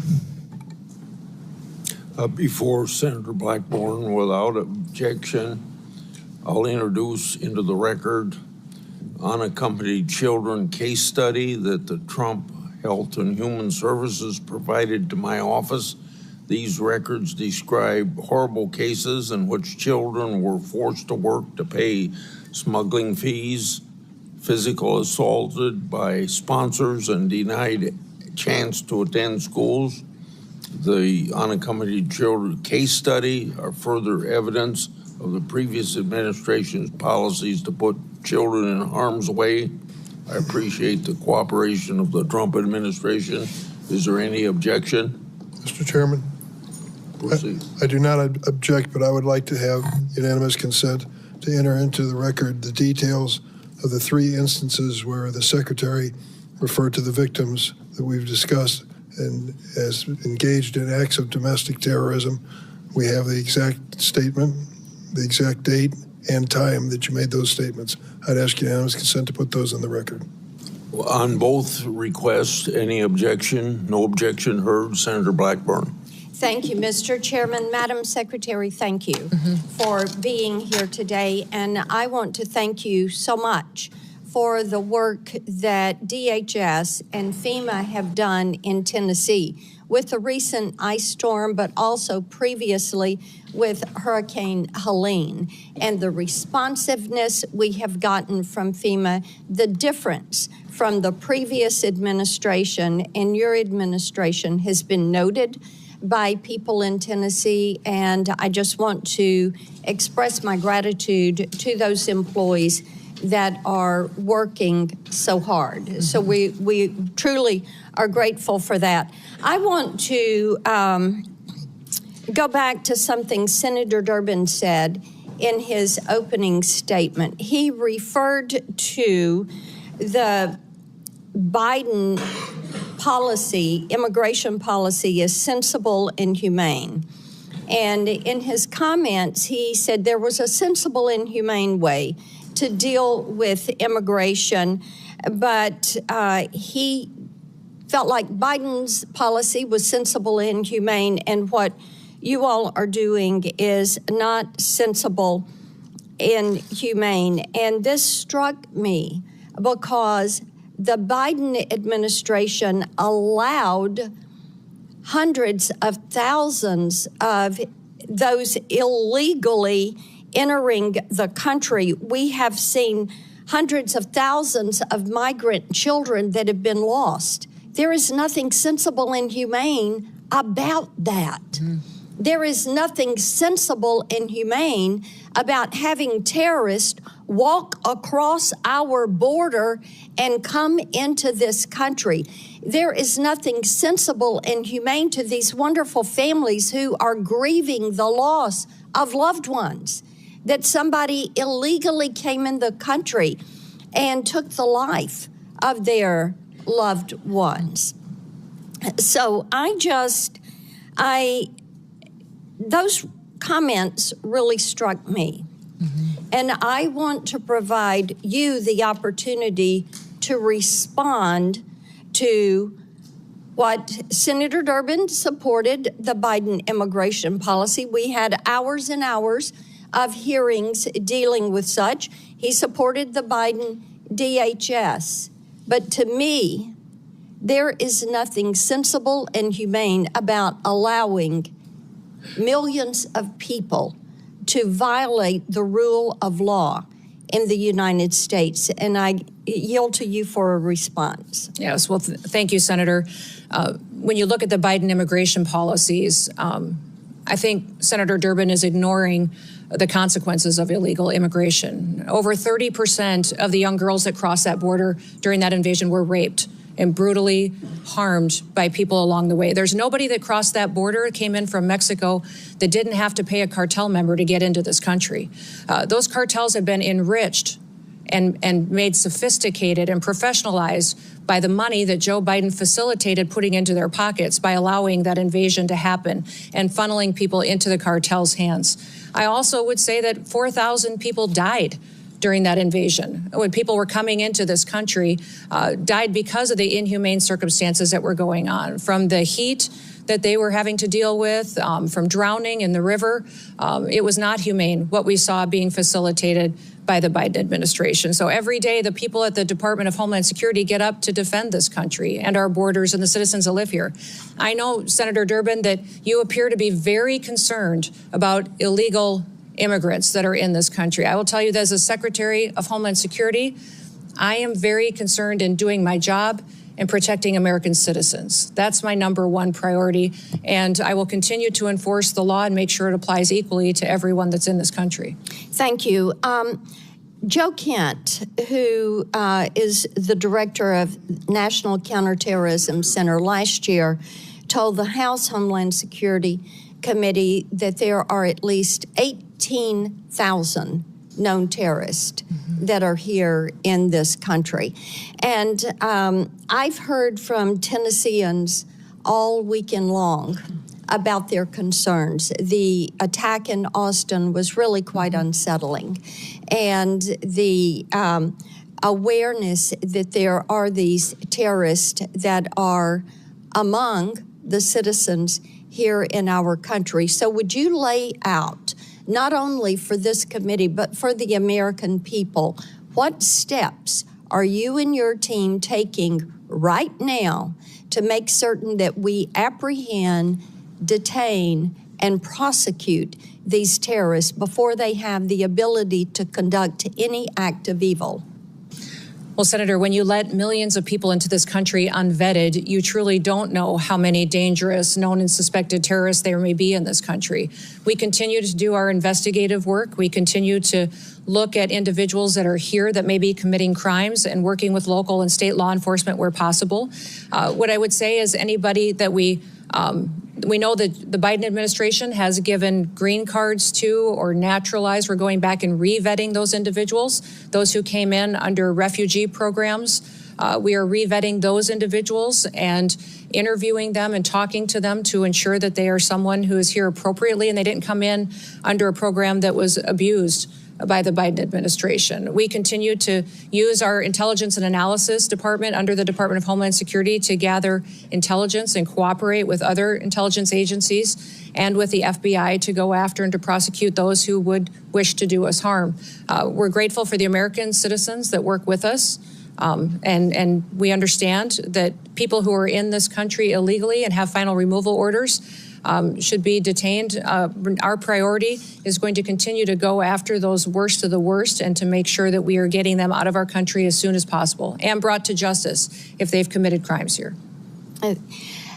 There are a couple of bills we were able to fund in the Working Families Tax Cut Big Beautiful Bill back during the summer, and we're so grateful for President Trump and the attention that he put on some of these issues of protecting the American people and making that the priority.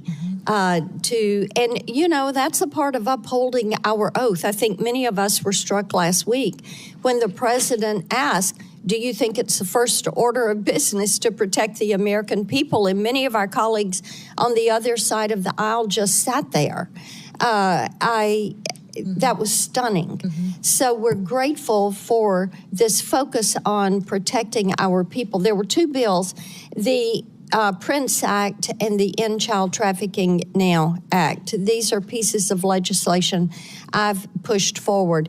Now, this helps with protecting these children that are being trafficked, many of them globally trafficked. We're fully aware that Homeland Security investigations, and I think they're defunded right now during this shutdown, are trying to find some of these traffickers, rescue these children, and return them to their families. These two bills allow the collection of DNA and fingerprints so that we can stop this repeat trafficking of children. And I want you to talk for just a moment about the importance of having this legislation on the books and how you are using this to help break these global trafficking rings. Yeah. No, I appreciate those bills, and I'm hoping that this body will find them important and get them signed into law as soon as possible. Collecting of DNA is incredibly important to making sure that children aren't being abused or trafficked. But we saw many times during the Biden administration where the same child would be used by cartels to move individuals into this country illegally. And so one of the policies we put it back in place as soon as President Trump came into the White House is DNA testing of those individuals coming into our country. When we interdicted them, that we would ensure that they were the family that they said that they should be, and that those children weren't being moved with strangers or abused and trafficked by them. One of the things that has come up regularly when I'm out and about around Tennessee is that we have some of these mayors and governors that have recently demanded millions of dollars in taxpayer reparations for having ICE in their communities. Now, in the case of Minnesota, they're looking at as much as $18 billion in fraud. $18 billion. And what they've uncovered there, what they allowed to happen, whether they want to say they knew about it or they didn't know about it, but it appears they knew about it, and we'll let the investigation bear that out. What do you say to these mayors and governors who are defying the law by having a sanctuary city for illegal immigration that are allowing rampant fraud of taxpayer money? It is not their money. It is taxpayer money. They allow it to happen, and then they are so brazen and calloused and disrespectful of the taxpayer, they stand up and demand reparations. What do you say to them? Yeah, it's impossible to take them seriously. The hypocrisy of saying that you care about your economy and you care about your citizens when you've allowed that kind of fraud to go forward that they have in these programs. And these programs are there to care for individuals and give services to some of our most vulnerable in society.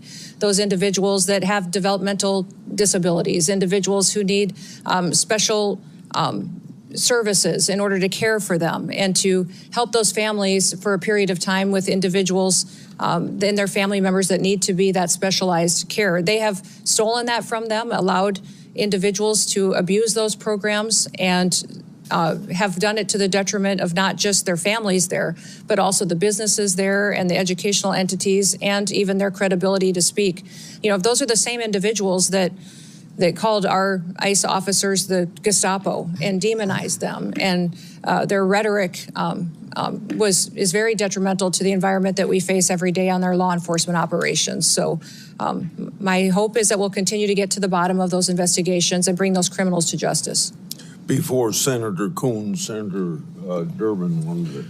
Mr. Chairman, the senator from Tennessee invoked my name several times, so I'd just like one moment to respond. What she said is simply inaccurate. I didn't mention the Biden administration at all in my opening statement. What I said, and I still believe, is that if we work together in a positive, good faith, bipartisan effort, we can come up with a sensible, humane immigration law for America. You've heard the witness say repeatedly, we write the laws. She's correct. We need to accept the responsibility of writing a law that is sensible for this country. What I think is happening now in this administration is neither sensible nor humane. I yield. Senator Coons. Thank you, Mr. Chairman. Madam Secretary, thank you for appearing before us. It is your duty and mine, all of ours here, to protect our American homeland and our citizens, but to do so in a way that is legal, that is humane, that is effective, and principally constitutional. So let's get to that. But foundational to the administration's entire immigration agenda and to everything we've seen in the streets of Minneapolis and other cities across our country is your pursuit of higher and higher numbers for deportation, the mass deportations that Stephen Miller designed and President Trump has ordered you to implement. It's why we have roving patrols racially profiling whomever they see and creating a show me your papers state. It's why you go into sensitive locations like churches and hospitals and schools. It's why you have been arresting children, the elderly, refugees, the disabled, including a resident in my own state suffering from severe developmental disabilities. When there's pressure on you to hit high numbers, you don't have the time to focus on targeted effects to find violent criminals on the run. It's easier to simply round up people here breaking no laws and contributing to our communities. It's why you deny people due process and rush them out of the country. And it's why you've put poorly trained ICE recruits on our streets engaging in reckless and dangerous tactics. Does DHS, Madam Secretary, operate on any quotas or numerical targets for immigration arrests every day?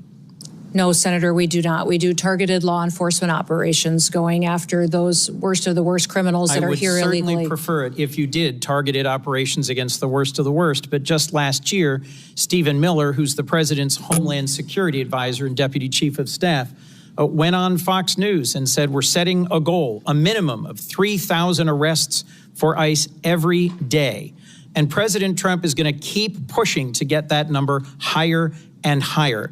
He's the deputy chief of staff and Homeland Security advisor. and he oversees immigration policy for the president. What's your response to his public quote?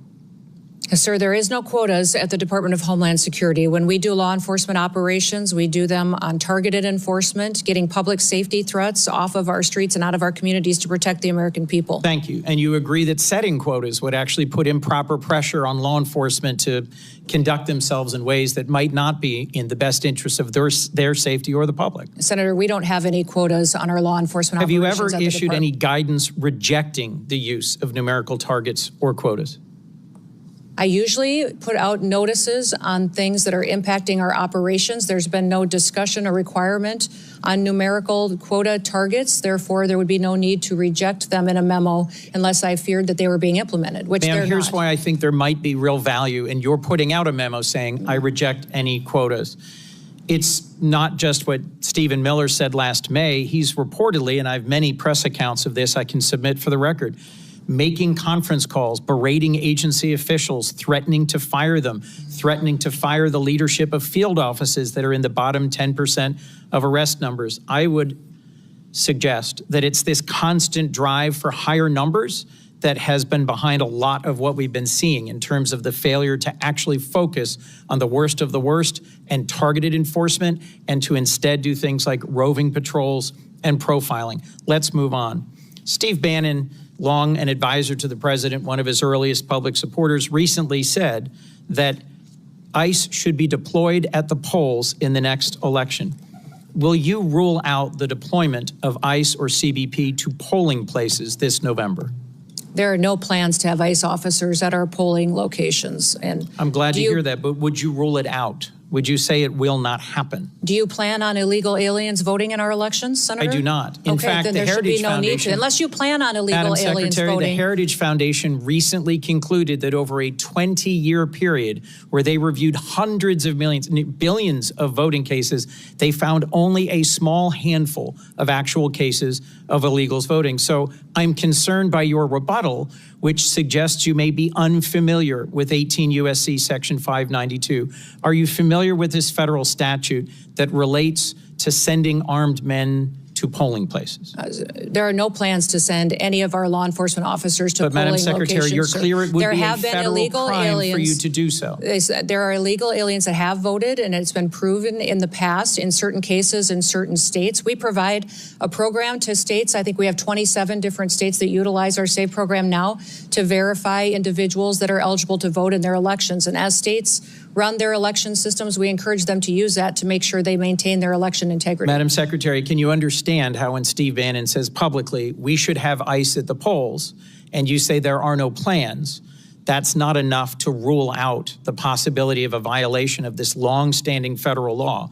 Will you issue a directive that ICE and CBP should be nowhere near polling places this November? We have no plans to have ICE officers or law enforcement at polling locations. States are responsible for running their elections, and we're giving them tools and mitigation efforts that they can utilize in order to make sure they maintain the integrity of those elections and that individuals can trust their systems to ensure that their vote counts. Let me move on to training. I was long responsible for the second largest police agency in Delaware. I understand and recognize the critical role that training plays in keeping law enforcement officers safe, in making sure that they perform their important duties as effectively as possible, and that they understand the obligations of policing in a democracy. A whistleblower recently testified that ICE's training process is, quote, deficient, defective, and broken, raising concerns about how you cut training time in half, reducing training hours by 240, and cut out key courses on the use of force and constitutional obligations. He also testified to a culture of fear that pervades ICE and a constant effort to churn out more trained officers in order to achieve higher numbers. Your department put out a statement that the training is the same number of hours that officers have always received. So let's be clear. Is it your sworn testimony today, Madam Secretary, that training hours have not been reduced for any recruit compared to where they were, say, a year ago? Senator, our ICE officers are trained when they come on board the department 56 days. We've changed the format of those days. Instead of 5 days a week, 8 hours a day, they now do 6 days a week, 12-hour days. We also give them 28 days of on-the-job training so they can have more hands-on experience with individuals that have served a longer period of time in law enforcement and have that experienced officer supporting them going forward. What I would say about your whistleblower is that your whistleblower came to FLETC, which is the area academy where we train over 130 different federal law enforcement agencies. He came there after we had changed our program and didn't experience how we trained our ICE officers previous to that on those 5 days a week, 8 hours a day. I don't know how he would speak to how ICE used to do that, and this individual was only detailed there for a short period of time, a few months, and was a trial attorney, not an expert in a number of places around the country have faced protests for how they've been conducting their policing. Do you specifically train your new recruits on how to handle peaceful protesters in the context of the First Amendment and their rights? Yes, they are trained in that. And they are annually trained and updated with legal guidance, with constitutional provisions, de-escalation techniques, in driving techniques, medical aid, intervening, use of force. All of those are things that our individual officers are trained on. January 22nd, you put out a press release that said enforcement and removal operations, ERO training, was 42 days. But on February 23rd, just a month later, the same day that the whistleblower testified, you issued a new press release saying it was 56 days. You seem to be making it up as you go along. Help me understand how you square those quite different numbers in terms of the total number of training days. Our training for ICE officers is at 56 days with 28 days of on-the-job experience that they get as well. That continues their training, and their specialized training is above and beyond that as well. And we're grateful for those individuals, many of those individuals that have come and joined ICE. We had over 220,000 individuals apply to become ICE officers. We've hired approximately 12,000 of those, and many of those had previous law enforcement experience when they came to serve with us. Last question, Madam Secretary, about Afghans. Americans fought, served, and died in Afghanistan over 20 years. Many of our service members critically relied on translators and on Afghans who served and fought alongside them. I've gotten to know a number of them who came to this country and were thoroughly vetted and were frankly heroes who had risked their lives alongside Americans. At the moment, I believe your leadership at DHS has abandoned our commitment to the Afghans who served alongside us. There are currently many trapped in a center in Qatar, and at least 150 of them are the family of current active duty U.S. military forces. It is within your power to create a process for them to seek waivers of the refugee ban so they could come into the United States. Will you consider doing so? We'll continue to do our due diligence on vetting individuals that come into this country, especially those who came in on a refugee program, and make sure that vetting process was thorough. We found deficiencies in how the Biden administration was doing that. Will you commit to not forcing any of them back into the waiting arms of the Taliban, who will certainly torture or kill them? We'll continue to look at every situation and make sure they qualify for the programs to how they're laid out in statute. Madam Secretary, as I said at the outset, it's your obligation and mine to protect our homeland and American citizens in a way that is legal, effective, humane, and constitutional. My concern is that across all the different incidents that have been spoken about today, you are failing to do so. You are failing to deliver legal, humane, effective, and constitutional protection for the American people. Thank you, Mr. Chairman. I got three things to do before I call on Senator Britt. First of all, Madam Secretary, you can correct me if I'm wrong, but it seems to me the answer you should have given about Steve Bannon is he's not even in the administration. Correct. So why would he have any influence over what you're doing? Correct. Secondly, we're going to take a break after Britt, Blumenthal, and Schmidt. Lastly, without objection, I'd like to introduce evidence of potential human trafficking that I sent to the Biden administration as part of my unaccompanied children oversight. For over a decade, I've exposed how children in this category and the program associated with them have been subject to harm, abuse, and even sex and labor trafficking. Thanks to Secretary Noem, Trump administration, greater transparency has finally been brought to this issue. Senator Britt. Thank you, Mr. Chairman. Thank you, Madam Secretary, for being here today. To echo what my colleague Senator Kennedy said, I appreciate you actually securing our border. The work that President Trump has done and you alongside him to make sure that we don't have just an actual invasion happening every day, like we saw under the Biden administration. I believe we had about an average of 5,000 people a day that came over the border during the Biden administration, many of which are unaccounted for. When we're looking at kind of what is ahead of us, I've heard Senator Blackburn and others kind of bring this up to you, but I am thinking about the children that we know that came unaccompanied, many of them with a phone number written on their arm or taped to them. Senator Blackburn mentioned that the Biden administration did away with the DNA policies. We know many of these children have been trafficked into our interior. You mentioned the rape, that 30% of women, is that right, that came across our border were most likely raped in the process. The 4,000 people that died, the inhumane circumstances that were created, and the enriched cartels as a result. As a result of 4 years of the Biden administration, the cartels were stronger and more prosperous, and unfortunately had a greater grip on our interior.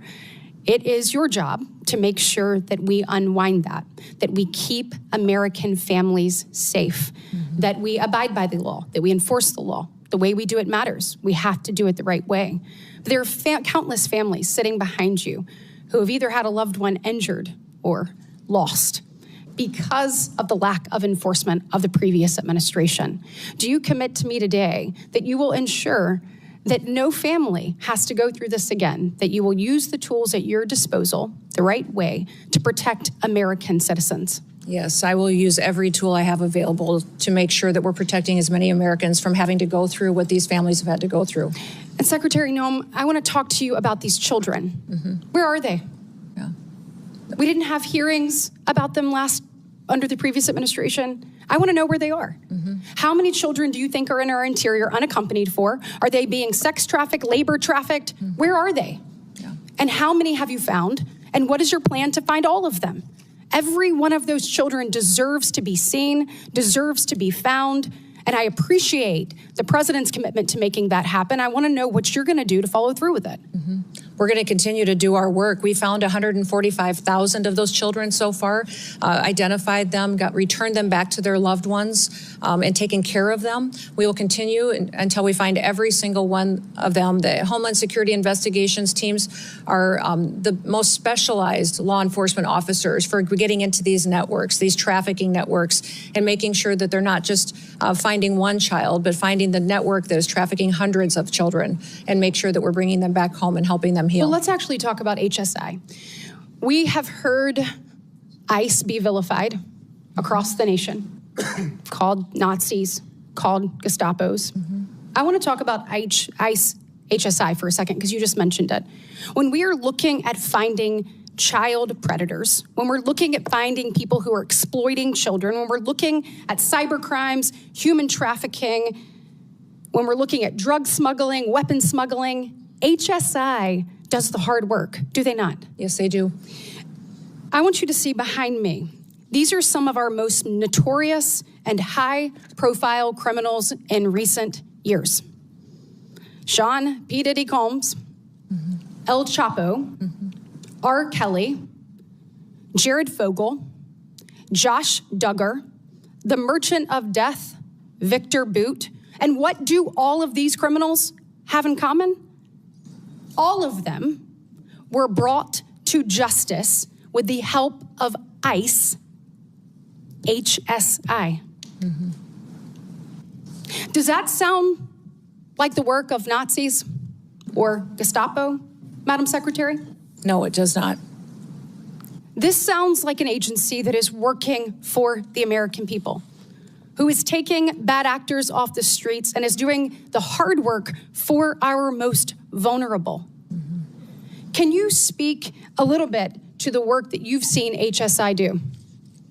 These HSI officers are, I believe, the most exceptional law enforcement officers that we have at the federal level. They specialize not just in identifying sex traffickers and human traffickers, but also any kind of money laundering, financial investment. They partner with our other intelligence agencies to use that information to build cases that we then win in prosecutions and hold those people accountable. And they all have families. They all have families that they care deeply about, and when you talk to them, they will go on and on about how they do their work to make sure that families in the United States can be safe and that they have a future and they can walk down the streets and continue to be entrusted that their kids won't fall victims like they see so many times in their work when they do these types of cases. Changing gears a little bit, when we're talking about just immigration enforcement in general, I know I've had a number of questions from constituents over the weekend about the number of known and unknown terrorists in our interior. We know the numbers that came through the border, but we also know the countless numbers of known gotaways that we don't know who they are, where they're going, or what their intentions are. Madam Secretary, what we saw in Austin, I think, was chilling to so many people. We want to make sure that we are doing everything possible to locate terrorists in our interior and to obviously capture and get them out. Tell me what you're doing to make sure that happens and what the American people need to hear from you. Well, first of all, Senator, let me thank you for your work to get the Department of Homeland Security funded so that we can use everything and every tool available to us to go after these threats that we face, both foreign and domestic.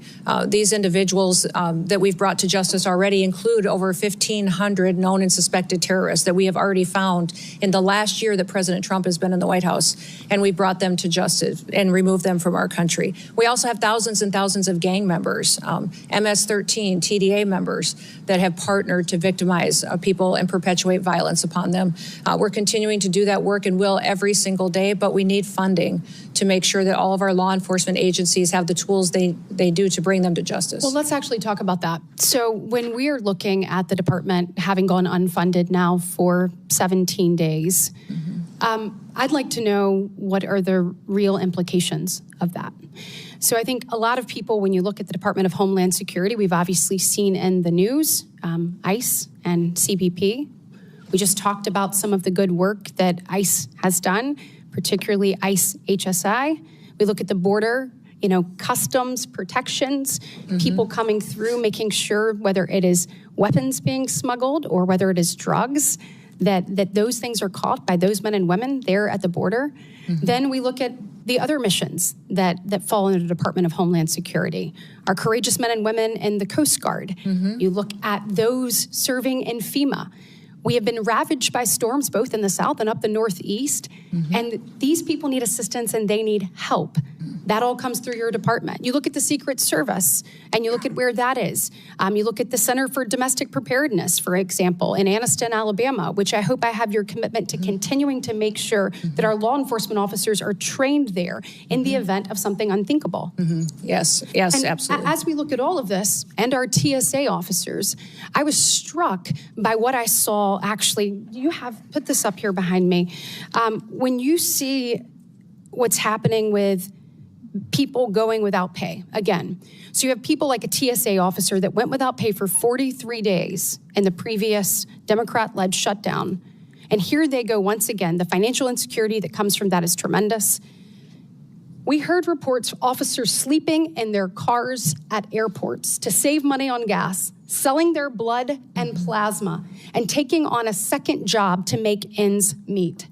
Some are just recovering from the financial impact of the 43-day shutdown, and many are still reeling from it. We cannot put them through another such experience. And the last minute left, will you tell us the real implications of this shutdown on men and women that stepped up to serve our country in the highest way to keep our homeland safe and secure? Yes, I'm grateful for our TSA law security officers that are still showing up and doing their jobs, running those security checkpoints, even though they're not collecting a paycheck. A couple of the stories that I had heard when I spent time with them just in recent days was one individual whose wife needed cancer treatment, $1,200 treatment that he couldn't afford, and had to go and borrow money so she could get her cancer treatment because he wasn't getting his paycheck. Another individual who had 9 children, was raising 2 of his grandchildren as well, that was struggling to pay his bills, took a nighttime job as a welder just to try to keep food on the table for the responsibilities that he had. These people joined TSA because of 9/11, because they wanted to be a part of keeping people safe in the United States and defending our homeland. Beyond that, FEMA, our ability to fund disaster response is virtually gone. It needs to be refunded. Our FEMA employees are out there doing work every single day, but we have 10,800 individuals that are funded out of the Disaster Relief Fund that could potentially not be there for them and not respond to individuals who need it when they have those terrible storms or devastating crises. Well, thank you for your work, and I'm hopeful that we can work with our colleagues on the other side of the aisle to find a pathway forward to fund the Senator department. Blumenthal. Thanks, Mr. Chairman. Thank you for being here today. Madam Secretary, for a year, you maintained that no U.S. citizens have been arrested or detained by ICE or CBP. After hearings that I conducted in the Permanent Subcommittee on Investigation as the ranking member, you admitted finally in a letter written to me just last month that, in fact, U.S. citizens have been detained and arrested. I'm going to ask, Mr. Chairman, that that letter be entered into the record. Thank you. You put the number as 38.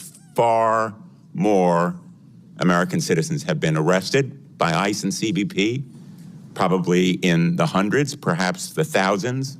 Have you met with any of the American citizens who have been detained or arrested by your agency? The individuals that may have been detained and arrested were individuals that could have been obstructing law enforcement operations haven't met and with committing them, crimes correct? that way, and that we would have I'd been like to individuals introduce you to until their 3 identity of them. was confirmed. Leo, Javier, and Marimar, would you please stand? These 3 individuals, Madam Secretary, were arrested by your agency, Leonardo Garcia Venegas, Javier Ramirez, and Marimar Martinez. Do you know what your agents did to Leo Venegas? I'll tell you. On May 21 of last year, they entered the private property at a house that he was constructing without consent, without a warrant, illegally. Again, on June 12th, they entered private property, a home where he was doing construction. He is a United States citizen, born in Florida. They seized him and ignored and disregarded his proof of citizenship. Wouldn't you agree with me that no U.S. citizen simply working lawfully should be arrested?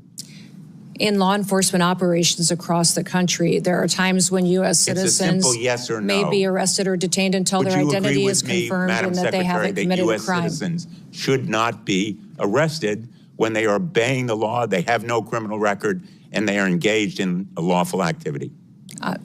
Sir, in situations where law enforcement, regardless of the agency across the country, when there is probable Let me cause, tell an you about individual Javier may be- Ramirez. Do you know what your agents did to Javier Ramirez? He was on his own private property when he was assaulted by masked agents, his own property. Without a warrant, without consent, they said, get him. He's Mexican. He was violently slammed into the ground while being handcuffed and taken into custody, despite telling officers that he is a United States citizen and even showing them his passport. And when he was asked what he was being arrested for, you know what they said? We don't know. Wouldn't you agree that targeting someone just because he is or looks like he is Mexican when he is a United States citizen is wrong? Senator, we do not target people based on their race or ethnicity. We do targeted operations based on criminal backgrounds and information that we have. Madam Secretary, Javier was detained for over 4 days. he was denied medicine that he needed for severe diabetes. He lost consciousness. He had severe hypoglycemia. Wouldn't you agree with me that medical treatment should have been provided to him? Senator, Denied. medical treatment is provided to individuals in our processing and detention centers. Within 12 hours, they have a medical examination. We get them the prescriptions and medication that they need.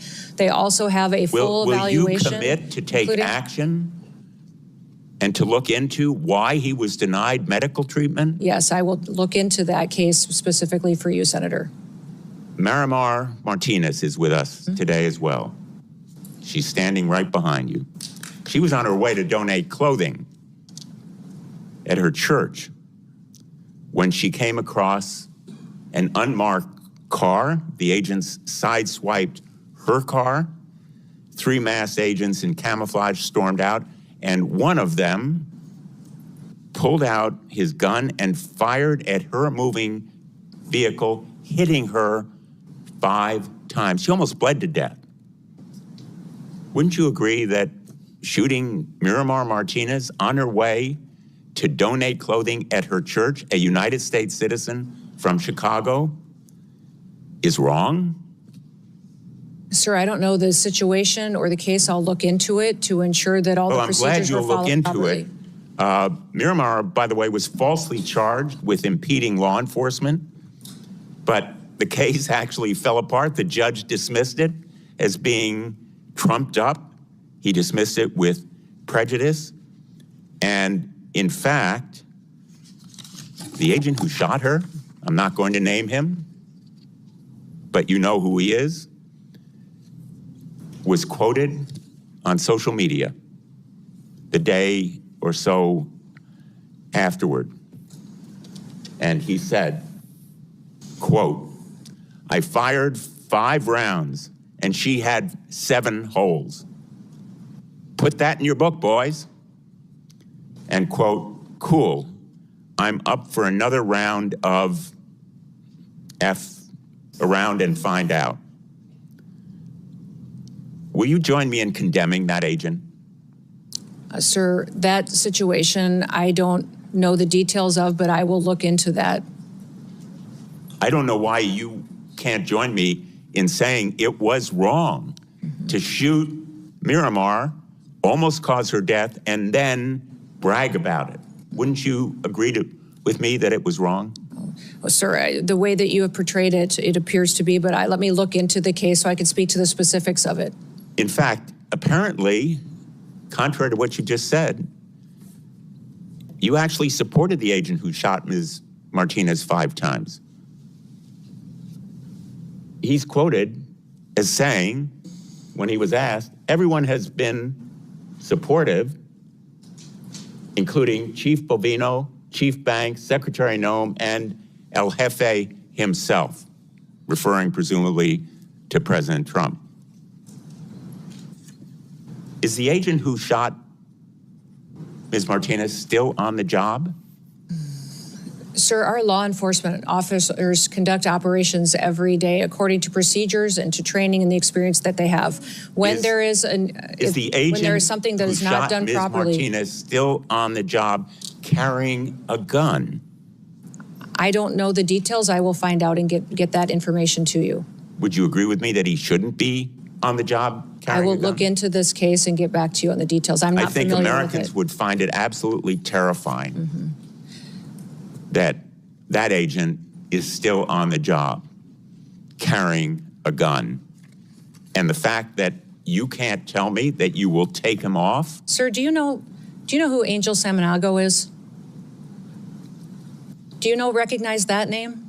This is an individual that was murdered in your state by an illegal alien, of rights and trust. duct taped. The answers are It looked like it was an assassination. And I would have hoped haven't heard you say you one could give victim's better name answers today from illegal immigrants that are here perpetuating violence against people. Would you like to say anything to Ms. Miramar? I'd like to hear you say the name of one of our victims of illegal criminal activity and fight for one of those victims so that we can stop as many of them from being created in the future by people who should never be in this country to begin with. Illegal individuals and aliens that are in this country. Ms. Martinez were dismissed with prejudice. Let me ask you about a memo that evidently was written by the acting director of ICE. This memo, have you seen it? I can't tell what it says. I see lots of memos. I see Well, this memo many a is day. by Acting Director Todd Lyons. It's been frequently referenced in the hearing that I conducted by the whistleblower who testified, Brian Schwank, as being the basis for instructing ICE agents. It specifically says that ICE agents should violate the Fourth Amendment and break into people's homes without a judicial warrant. Do you agree with it? I will look at that memo, sir. I can't read it from here, but if it's referencing administrative warrants, that is the proper legal tool that this body has given us to utilize on immigration enforcement operations. Those administrative warrants were provided and affirmed by the Supreme Court. Let me ask you one last and question. we'll continue to use those. Madam Secretary, does Corey Lewandowski have a role in approving contracts? And if so, what is that role? His role is a special government employee, and special government employees work for the White House and the administration. There's thousands of them. Okay. Oh, he does have a role. Senator Schmidt. Thank you, Mr. Chairman. Since we're having folks stand up, I would have Laken Riley stand up. I would have Kayla Hamilton stand up. I would have Jocelyn Ngari stand up. I would have Rachel Morin stand up. I would have the beautiful sons and daughters who were murdered by illegal immigrants stand up, but they can't because they're dead. They were murdered by illegal immigrants that were led into this country by Joe Biden. And I think it's important to set the stage, since we're having this oversight hearing, to set the stage how we got here. 5 years ago, something was done that had never been done in the history of our country. We had a president who willfully ignored immigration laws and immigration enforcement, threw open the border to 15 million people who are here illegally, tens of thousands of murderers, hundreds of thousands of hardened, violent criminals. And we can debate why. I know why. They're trying to pump up the numbers for their congressional districts because they lost the case with the American people. But the tragedies that ensued, the tragedies that were left in the wake of this disastrous policy are what we're left with. And your job now is to finally enforce our immigration laws. And they don't like it. They actually don't think that anybody should have to leave. Because if you create the problem so big, which is what Joe Biden and the Democrats tried to do, the only solution is mass amnesty. And I'm here to tell you, we're not doing it. And the mass deportations will continue. Thank God we front-loaded the money for ICE. Thank God we did it. Because it was just a matter of time. Now, by the way, the outrage machine has moved on to something else, so I actually have hope that maybe we'll actually approve DHS funding. But we're not kneecapping ICE. We're not doing it. We're not gonna take away the tools that they have to deport criminals in this country who are raping and murdering sons and daughters.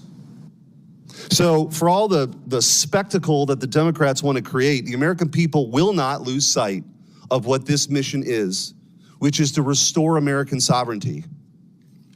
No country, no sane country would ever do this. We lived through it. Now it's time to fix it.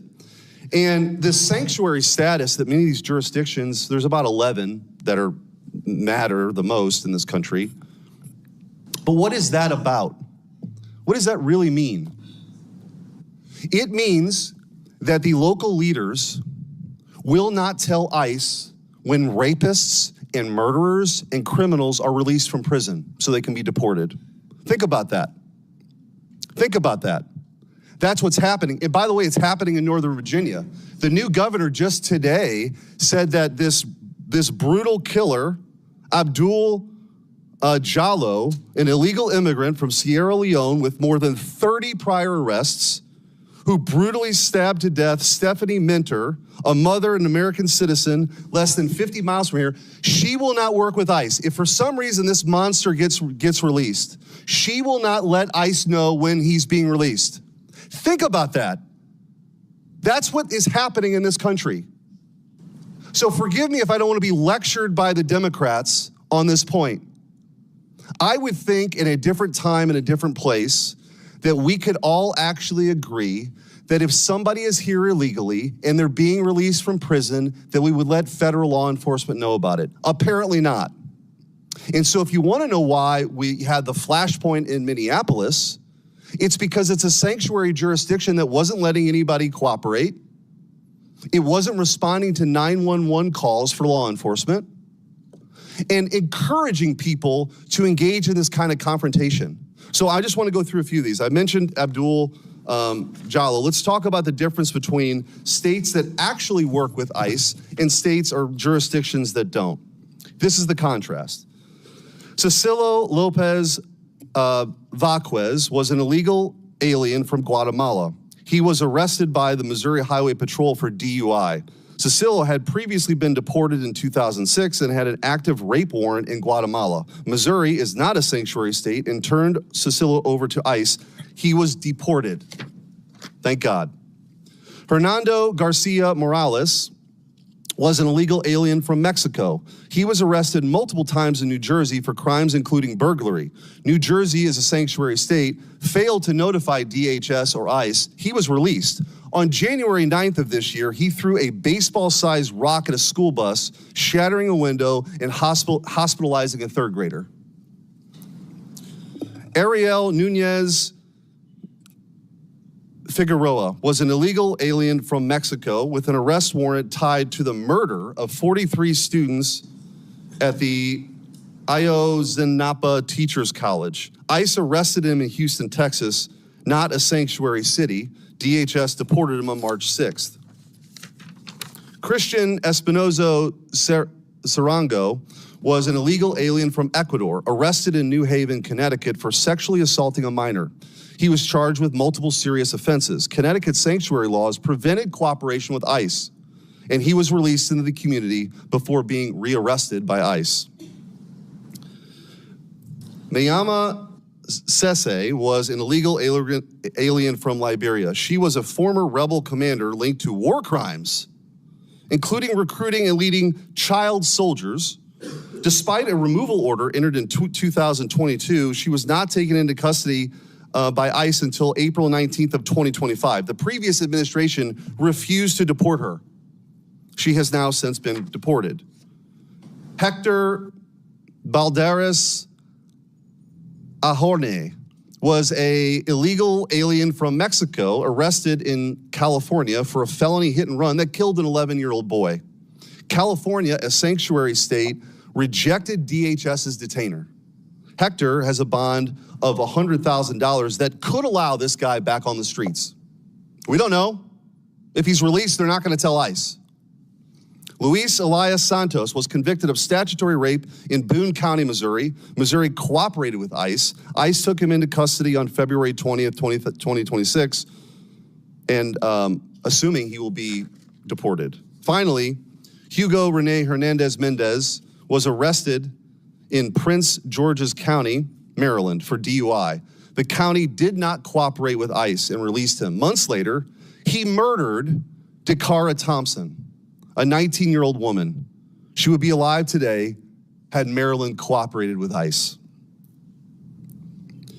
I don't know how you explain this away, but I just want to ask you, Madam Secretary, how critical is it for the operations of ICE to deport these monsters to be able to work with local leaders?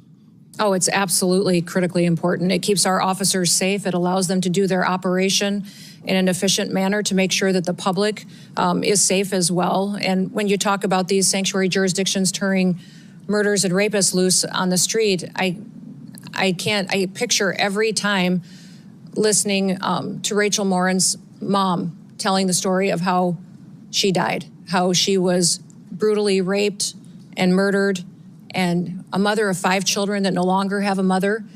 And that individual who raped and murdered her was released 3 different times back out to perpetuate more crimes. And that's what I don't understand, the argument that these Democrats are making. Do we have to wait until someone who's in this country illegally creates another victim before we hold them accountable and get them out of our country? Why do we have to wait until there's more murder victims? We need it in sanctuary cities. I want to ask you real quickly, we talked about illegal immigration, the time I have left, legal immigration and the abuses we've seen. I've written to you about H-1B and OPT, and for those listening, the H-1B program was marketed as a program to bring in the best and the brightest for people for jobs that we don't have people for. That's been patently false. What's happening is this abuse is that American citizens are being displaced by cheaper, more obedient foreign labor. The abuse has been pretty rampant. I've written to you about that. And the OPT program, which has become visa mills for universities, taking away opportunities for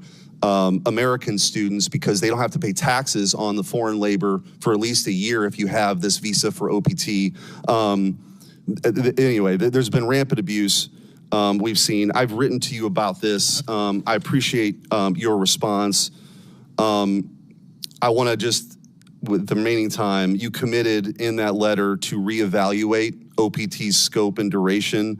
I just want to ask you, what's the timeline for that review? And will you commit to completing that reevaluation this year? Yes, we are. We're continuing to do that review now, and it will be completed here in 2026. Thank you. Thank you, Madam Secretary. Thank you. In 30 seconds, we'll take a break. I want to say law enforcement continues to face a record amount of threats in the course of their duties. This is unacceptable. As I mentioned earlier, any loss of life is a tragedy. When rare instances occur, potential misconduct is investigation, and these investigations should play out. We'll take stand at ease for a few minutes.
say she's coming down the hall?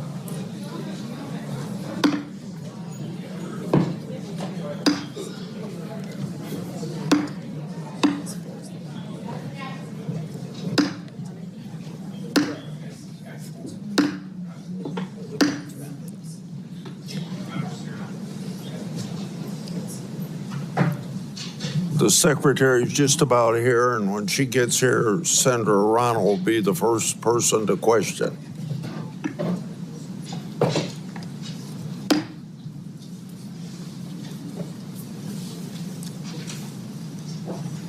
How'd you know she was in the hall? She'd be here by now.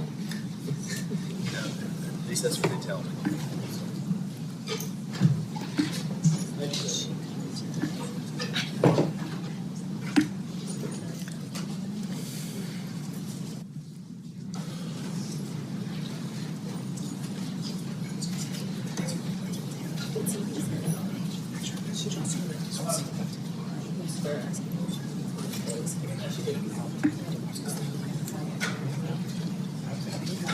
Is she coming through this door? Yes, sir. She'll go through here.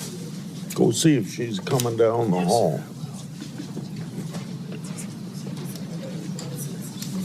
She's down the hallway. She's walking. She's walking down the hallway now, sir. Yeah. I just checked, the secretary is coming.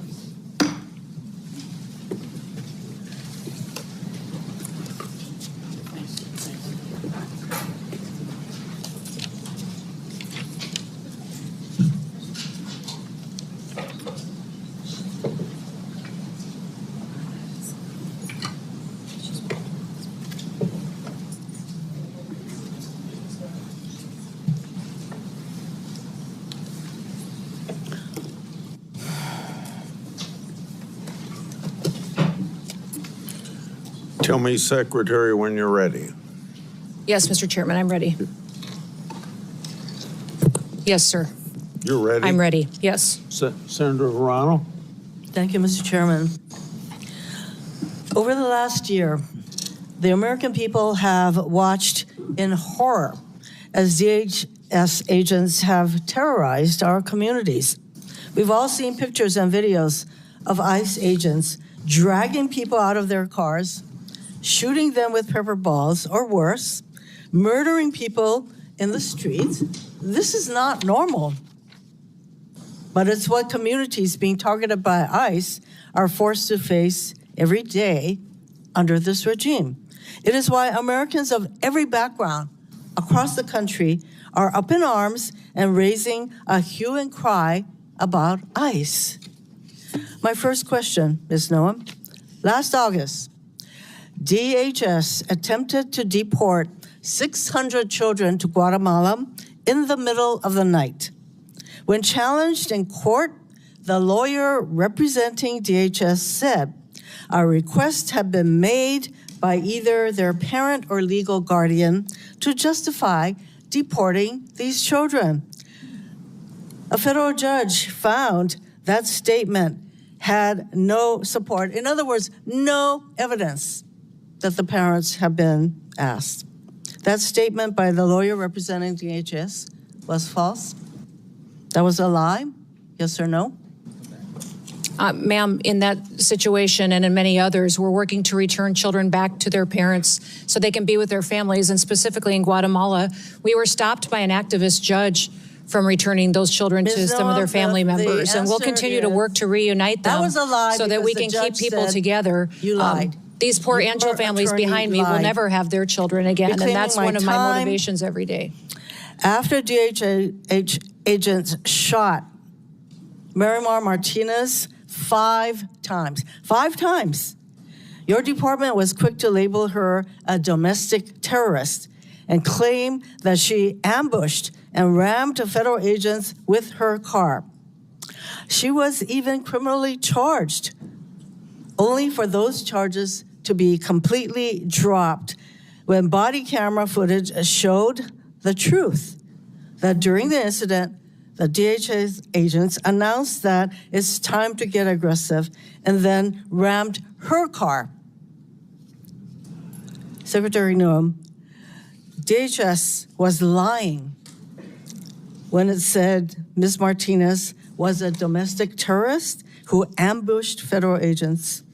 Yes or no? That was a lie. Every day, our law enforcement officers face tragic situations on the ground. They work every day to bring public safety threats to justice. You know what? You actually had to dismiss the lies that you alleged against Ms. Martinez. So that was a lie. Next. After DHS agents shot and killed ICU nurse Alex Pretty, you were also quick to label him a domestic terrorist. Even before an investigation began, you said he was brandishing a gun, a firearm.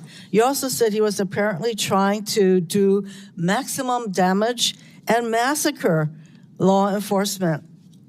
The videos show that Pretty had a phone in his hand while helping a woman who was pepper sprayed.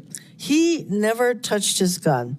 After DHS agents pinned Pretty to the ground and your agents removed the gun, they then shot him at least 6 times, killing him. Secretary Noem, when DHS claimed that Mr. Pretty was a domestic terrorist who was brandishing a firearm, that was a lie. Yes or no? That investigation is still ongoing, being led by the FBI, but when that horrific day happened in that tragic situation, we continued to relay information from agents on the ground I'm not hearing to get your information to the American public. Yes or no questions. So moving on. Secretary Noem, in this photo, this man is on the ground and there are multiple people holding him down. Yes or no? Yes. You see? Yes or no? Yes, he's laying on the ground and there are multiple people with their hands on him. Yes. So that is what the American people saw. This man is completely subdued on the ground with multiple DHS agents on top of him. Despite being pinned down, a DHS agent soaks him with pepper spray, which can blind and burn a person. You can't even see his face. That yellow substance is pepper spray because your agent deemed it necessary to cover his face with pepper spray. Next photo. In this photo, the man with the clergy collar is surrounded by multiple DHS agents. Yes or no? Yes. Showing you a picture, yes or no? Yes, ma'am. That is what the American people saw. This man is Reverend David Black, who is the senior pastor of the First Presbyterian Church of Chicago. He had his arms up in prayer when ICE agents fired pepper balls directly at his head. They shot him 7 times, including twice in his head. Next photo. In this photo, do you see the woman on the ground? Yes or no? Yes. That's what the American people saw. This is just after your DHS agent violently shoved her against the wall and down to the ground in front of her 2 young children. She later went to the hospital. Secretary Noem, under your leadership, DHS attacks Americans and acts as if the law doesn't apply to them. That recklessness and lack of accountability stem from the lies that you and your partners in this regime are constantly telling. Oh, it's domestic terrorists. They were aggressive, whatever. Meanwhile, Stephen Miller, a top White House official, declared to an ICE officer, you have federal immunity in the conduct of your duties, to all ICE officers. That is Stephen Miller. When DHS agents hear what you and the White House say, those agents think they can do anything. They know there will be no accountability for their lawlessness. They know that when they fire their weapons without restraints, you will immediately and reflexively blame the victims and label them domestic terrorists, regardless of the circumstances or facts. That is exactly what happened when DHS officers shot and killed Renee Good.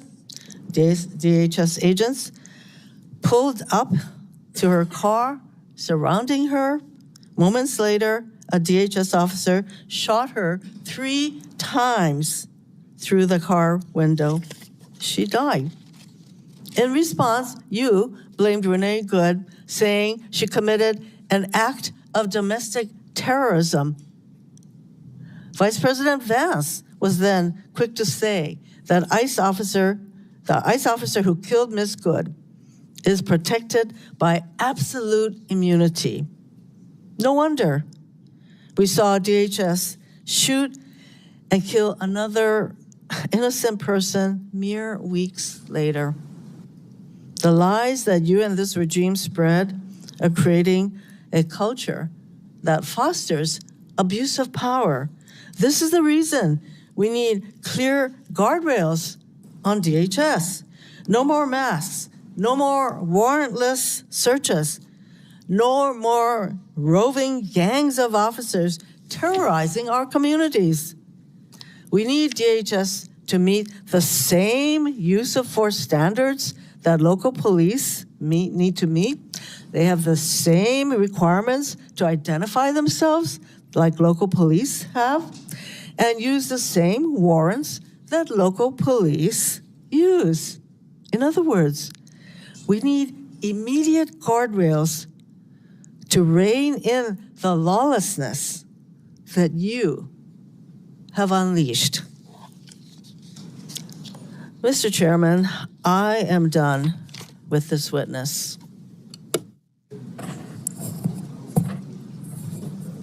Thank you, Mr. Chairman. Secretary Noem, thank you for being here. I'm really glad that a lot of my Republican colleagues talked about the disaster that Biden and Mayorkas, your predecessor, created. It was absurd. You heard the things from Senator Brett, people that came over here who themselves were traumatized by the very people who then come to this country and traumatize American citizens. You heard Senator Schmidt saying the same thing. A lot of us are very frustrated with the disaster that President Biden left behind and a failed DHS. It's why I'm angry, and it's why I've been critical of you, Secretary Noem, because we're missing an opportunity. Ladies and gentlemen, one of the reasons President Trump won a year and a half ago is because people were sick and tired of a Democratic administration's open border policy and allowing millions of people to come to this country, 1.7 million called gotaways. We don't even know where they are, but we know when you pay a premium to a cartel to get them into this country, they're bad people. Now, why have I been critical of Secretary Noem? Because I don't think we're focusing on, we have limited resources. ICE can't be everywhere at once. There's very few people in Capitol Hill that support law enforcement more than me, including the sworn ICE officers. In fact, I've just been told, fortunately, in about a week and a half, we're going to get a plaque on the wall over the Capitol, thanking the Capitol police officers and all the agencies that responded on January 6th. All those thugs have actually been pardoned, and yet we haven't thanked the Capitol police officers for their work here. So when I say I'm unapologetically pro-law enforcement, you can count in every single sworn officer in Homeland Security. So why am I disappointed with Secretary Noem? Because we're not going after enough people who did this damage at the expense of running numbers that Stephen Miller wants out of the White House. We just want numbers. We want 1,000 a day, 6,000 a day, 9,000 a day, because numbers matter, right? No, they don't matter. Quality matters, not quantity, quality. And what we've seen is a disaster. Under your leadership, Ms. Noem, a disaster. What we've seen is innocent people getting detained that turn out are American citizens. I could talk about the culture that's been created here with Stephen Miller aiding and abetting. I heard first reports that he was the one that said it was a domestic terrorist situation where 2 people lost their lives in Minneapolis. I've heard that report. Maybe you can refute it. I don't know that we'll have time for you to respond because I'm giving you a performance evaluation here. I'm not looking for a response. And I'm saying, Ms. Noem, that time after time after time I've been disappointed. But before I get back to looking at the vicious people that did this damage to these families, I want to talk a minute about FEMA. You have a policy right now that anything over $100,000 has to go through your desk for approval. I asked my staff, because I'm a management consultant, I don't try to do cheap shots in here, but the facts do not lie. This is your administration for FEMA response. This is President Trump's first administration.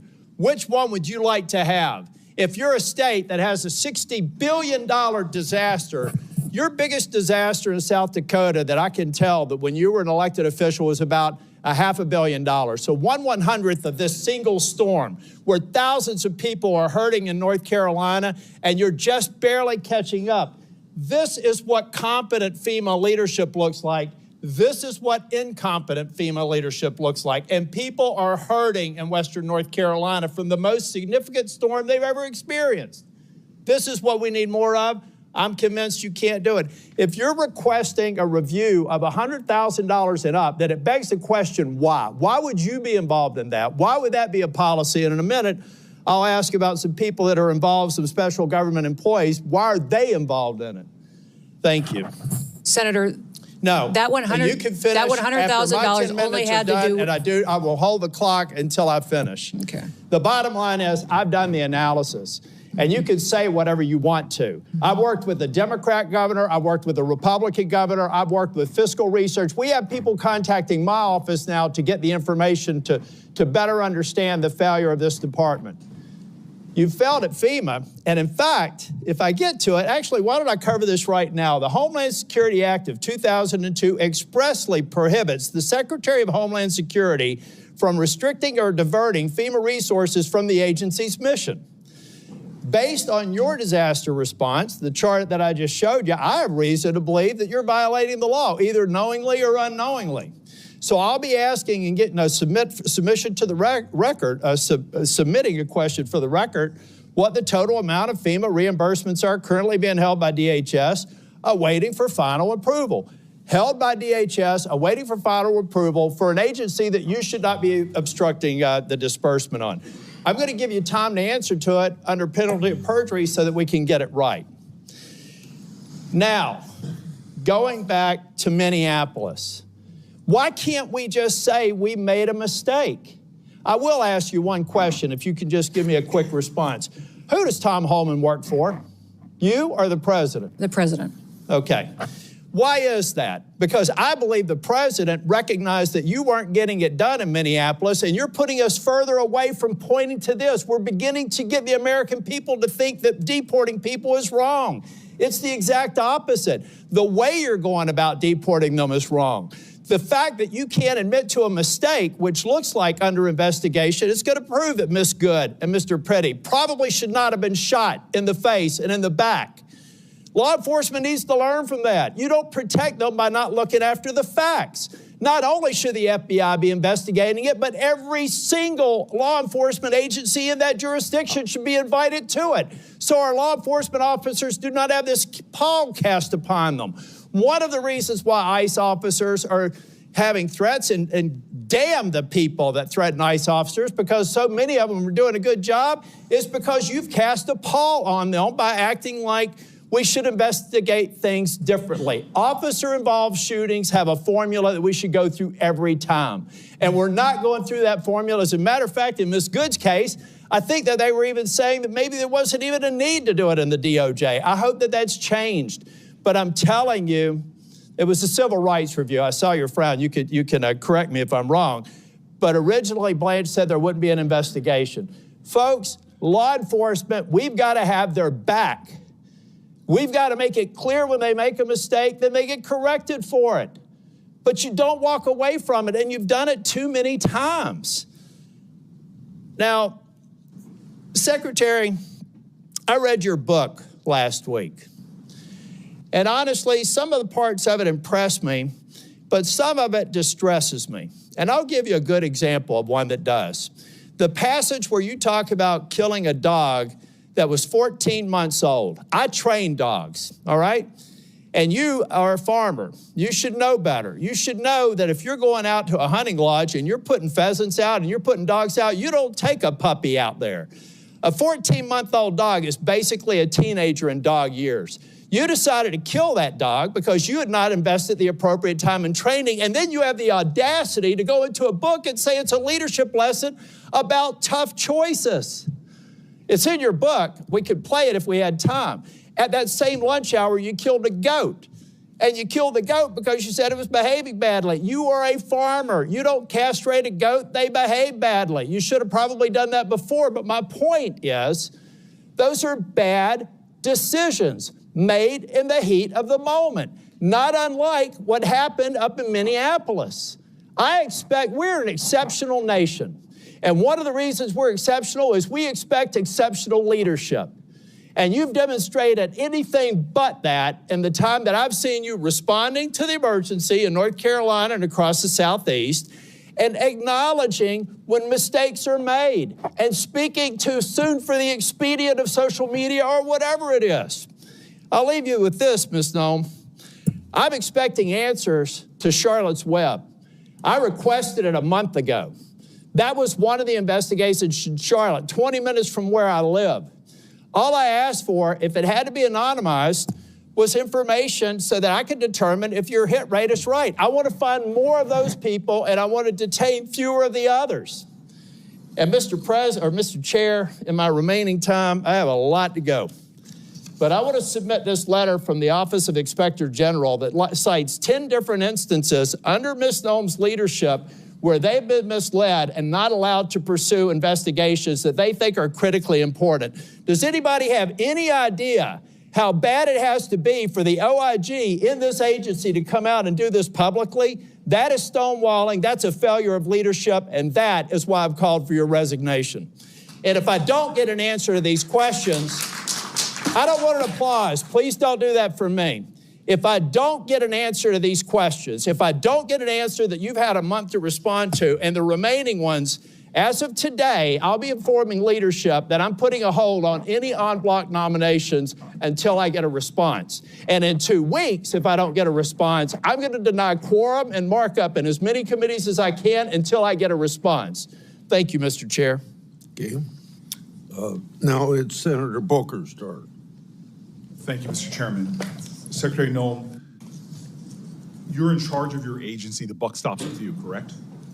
I'm in charge of my agency, what? The buck stops with you, Yes, correct.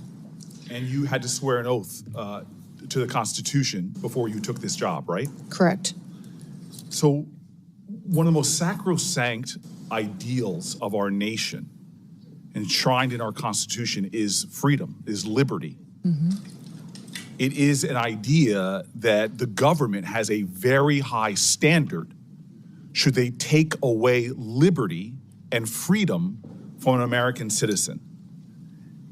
How many U.S. citizens has DHS detained as of last October?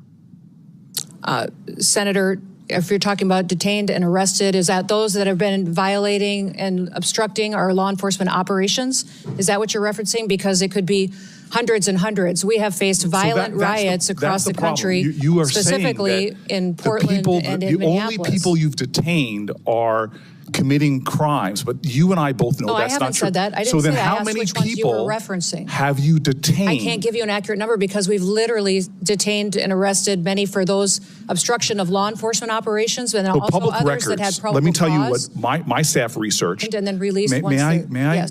continue? Public records are showing that over 170 incidents of your agency unlawfully taking away the liberties and freedoms of American citizens. This includes 20 children, 20 American kids that your agency detained. How long can your agency detain an American citizen? We don't detain children and separate them from their parents. Those parents have chosen You're telling me to keep under their oath child right now. with Hold on. them. I just want to be clear. You're telling me under oath right now that your agency has not detained American children. Those parents have chosen to keep their children with them. We don't separate families like the Biden hold on. administration Let me did. continue. We keep them Let me- together, and parents have the option on if they want their child with them or not with them. How long do detentions last when you detain an American citizen? How long do they last? We don't detain American citizens, and if there's probable cause. Let me give you, because you are not speaking truthfully under oath. Isaiah Pena Salcedo, a U.S. citizen living in California, was detained more than 70 hours, almost 3 days, even after he showed ICE agents his passport. My colleague, Senator Blumenthal, gave you example after example. He brought people here who had something else we Americans consider sacrosanct, our home, our property. Your masked agents jumping out of unmarked cars have broken into, considerable property damage occurring, into American citizens' homes. Case after case of this, and you sit here before me and claim the buck stops with you, but you don't even know the names of these individuals. I ran New Jersey's largest municipal police department. When my officers engaged in misconduct, you can be damn well sure I knew about it and I investigated it. And yet you have situations where your officers are violating the sanctity of people's homes, arresting and detaining them and holding their children. And you're acting as if you don't know about it and saying that under oath. Miramar Martinez, who is here right now, on her way to church, an American citizen going to church, not just to worship, but to donate clothing. Your officers shot her multiple times. The case was thrown out of court, and you represent here that you don't know about it. In New Jersey, are you aware of your officers' activities in places like schools?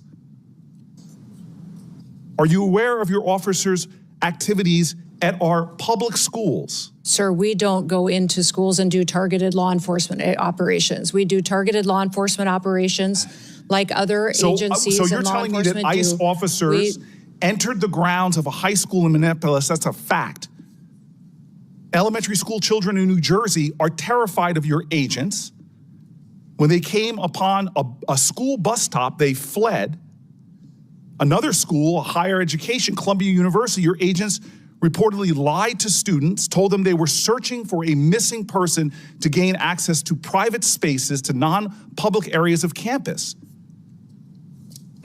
Secretary Noem, these are kids. They're terrified in our communities. How do you think that affects them when children in my state go running, fleeing, and often you all pursue children, throwing them to the ground, getting on their backs, putting them in handcuffs? I want to talk to you about this incredible empire of for-profit companies that are profiting at rates we've never seen, and the way you're using money. Let's drill down on the warehouses that DHS has been buying over the last several months, totaling hundreds of millions of dollars. Are you familiar with the acquisition of a warehouse DHS recently bought in Roxbury Township, New Jersey? Yes. You are familiar with that? I'm Do you familiar know that how much you spent for it? No, sir, I do not. $129.3 million. Do you know how much it was assessed for in New Jersey? Sir, we're purchasing centers across the country to build efficiency into our detention system. Efficiency to so me, that we as a person who's run tight budgets before and had taxpayer dollars, you paid $129.3 million for a facility in my state that was assessed at less than half of that, at $62 million. To work for a president that says he's a great deal maker, I can't believe he thinks that you're a great deal maker. But what's worse than that is that the Roxbury Township Council, comprised entirely of Republicans, voted unanimously early this year to oppose that facility. My office tried to facilitate a meeting between DHS and local officials so that ICE could hear their concerns, yet DHS did not even respond. That is unacceptable, that you all would enter a town, you wouldn't even follow environmental reviews or have conversations with local officials about the resources, from emergency resources to fire resources and more, that you're going to pull down. You didn't even have a conversation. Secretary Noem, do you comply with court orders? Yes, we do comply Your with agency court complies orders. with court orders. Yes, we comply with federal court You were orders. saying under oath that you do, and yet we know in January the chief judge, Republican appointed for the Federal District of Minnesota, found that ICE had violated nearly 100 court orders since January 1st alone. In my state of New Jersey, last month, the chief of staff to Deputy Attorney General admitted in my state that in the New Jersey District Court that the government had violated 52 separate court orders, all involving cases where immigrants successfully challenged the legality of their detention. So this again is a constitution that you swore an oath to, and one of the most important ideals is that no one is above the law. You are violating the separation of powers, violating court orders, and routinely violating the civil rights of Americans. This is a reckless and out-of-control agency that you are responsible for.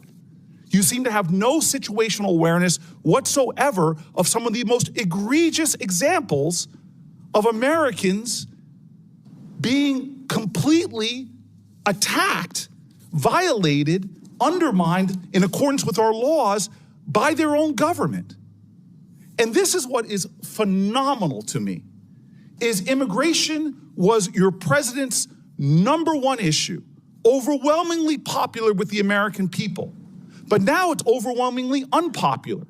And it's not because you are deporting dangerous people that everybody here wants out of our country. No, it's because you're going into our schools. You're terrorizing our children. You're detaining children. You're arresting Americans. You're breaking into our homes. You're terrorizing our streets. You're violating our rights to peacefully protest again and again and again. None of and then that when is a true. court tells you None to of stop, that is true. and then when a court You are tells you trying to stop, to impede you us violate from enforcing judges' the law orders. Not in and a getting partisan dangerous way, criminals off of our streets Republican-appointed so and we don't have more Democratic-appointed. families like the ones that are Don't sitting sit behind there me. and tell me that Lost you are their children. They're responsible gone forever. for the running of your agency when you're not even aware. Either you are utterly incompetent or you are violating laws with impunity. You should step down from your position. If you don't, you should be removed by this president. And if not, Congress should impeach you. I appreciate the encouragement. Thank you, Mr. Chairman. Thank you, Secretary Noem, for being here. Just over a year ago, President Trump took office. At the time he did so, he came in with a significant mandate or set of mandates. One of those mandates included the task of having to address a veritable tidal wave of illegal immigration that had occurred during the 4-year period between 2021 and 2025. A period of time in which an unknown number of people entered the United States borders unlawfully. Some have said it's maybe 10 or 15 million. Some have said it's more. It's difficult to ascertain. But what we do know is that many of those same people who were encouraging those things at that time are the same people who are now opposing President Trump and his efforts and your efforts and those of your department to remove those individuals. That was part of his mandate, clean up the mess. Now, under ordinary circumstances, I would think that when there are laws of the United States that have been broken, most or all members of this body, if asked, should those who have violated the law in coming to our country be returned to their own countries? I would think we'd all be able to raise our hands in support of that. We had doubt cast on that last week during the President's State of the Union address. when President Trump made the point, quote, the first duty of the American government is to protect American citizens, not illegal aliens. He asked those of us who agreed with him to stand. And stunningly, a whole lot of my colleagues and a lot of our counterparts on the House of Representatives side declined to stand, refused to stand. These things are not without consequence. Illegal immigration is not something that poses no risk to the American people, to the security of the homeland, to the safety of individual families. It brings tremendous risk, and we've felt that. Some families represented here have felt that all too personally, and my heart goes out to each of them. We also face another threat as we approach another election this fall, a threat that, due to a ripple in existing federal law under the National Voter Registration Act, it's stunningly easy for someone in almost any state in the union to walk into a DMV, fill out a form to apply for a driver's license, which you can do as a non-citizen in almost any state. And by merely checking a box and signing your name, you can register to vote, including to vote in a federal election, even though existing law prohibits anyone who is not a citizen from voting in a U.S. federal election. It's phenomenally easy to do so if they follow this stunning formula. That's why I've proposed the Save America Act, which would make sure that we have the tools necessary to protect your vote. Because anytime someone casts a vote in a federal election who is not an American citizen, it's taking away your vote. It's taking something that doesn't belong to them and that belongs to you uniquely as an American citizen. Yet stunningly, some of the same people who were condemning you and condemning President Trump for trying to clean up the mess that President Biden created over a 4-year period of time are also the people most staunch, most dogged, most dug in their opposition to this very simple reform to make sure that those showing up to vote are entitled to vote. You know, you have to show your credentials in all sorts of circumstances, when boarding a plane, when applying for Social Security benefits, applying for a passport, when starting any new job. For a new employer, you have to prove your identity, who you are, and that you're entitled to do that thing. You've got to demonstrate that you are entitled to do the thing that you're going to do. But it's not just government that requires these. When you pick up a prescription at a pharmacy, when you go to the doctor, when you're admitted to a hospital, when you board an airplane, when you pick up airplane tickets, when you go to the Super Bowl, the Emmys, the Grammys, the Oscars, or even the Democratic National Convention, where, yes, photo ID and credentials are required or you can't get in. You see, because the Democratic National Convention understands that when people participate at that event who are not entitled to, they're taking something from someone else who does have that right, and that is wrong. Meanwhile, many of those same individuals who publicly cheered and advocated for President Biden as he was distorting various immigration laws, including the use of immigration parole, which requires an individualized determination in order to admit somebody into this country. President Biden used it categorically to bring in millions of people. With respect to our asylum laws, he just opened the floodgates and started treating people as if they were asylees just for having submitted an asylum application, then let them off into the interior of the United States saying, we hope one day you will show up to your immigration hearing where you'll have an individualized determination. And by the way, that immigration hearing might be many years or even decades into the future. So the same people who were applauding that are now condemning you and condemning President Trump for just trying to enforce the law. And those very same people today want your department, the entirety of it, to remain shut down, to remain defunded. Secretary Noem, tell me how that is affecting your operations within the department. Either your operations, your ability to protect the American homeland from those who have come here illegally or otherwise. How is that harming the families of those who work in your department? How is that harming the American people and undermining their safety? Well, the patriots that work at the Department of Homeland Security still get up every day and do their jobs and work hard to protect the American people. There's individuals in some of our departments, though, that have been furloughed, that it's not an option for them to come in, and they're not getting paychecks. They're not able to pay their rent, put food on the table for their kids. Our cybersecurity agency has lost hundreds of workers that have been furloughed. We've got weapons of mass destruction that does training for detecting bombs and terrorist activities across the country and works with our local law enforcement, has been furloughed and is not on duty today. We have ICE and CBP and officers at Secret Service and some Coast Guard elements that are still there and are essential employees that are showing up and doing their jobs, but their support staff isn't able to work, and their contracting isn't getting done, and their management practices aren't getting done, and those families are struggling.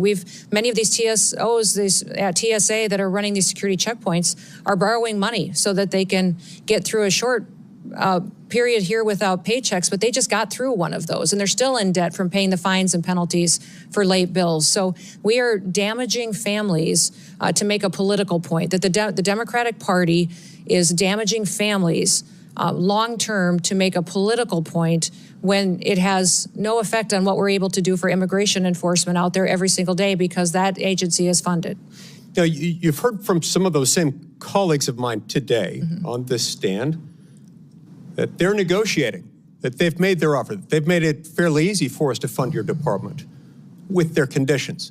Tell us about those conditions and how those would affect you. Honestly, I don't understand what their conditions are at this point. One of the discussions that we had was body cameras. I've already instituted body cameras. They're being utilized on our law enforcement officers. They need to be funded. That is something that Congress has not given us the tools to do that.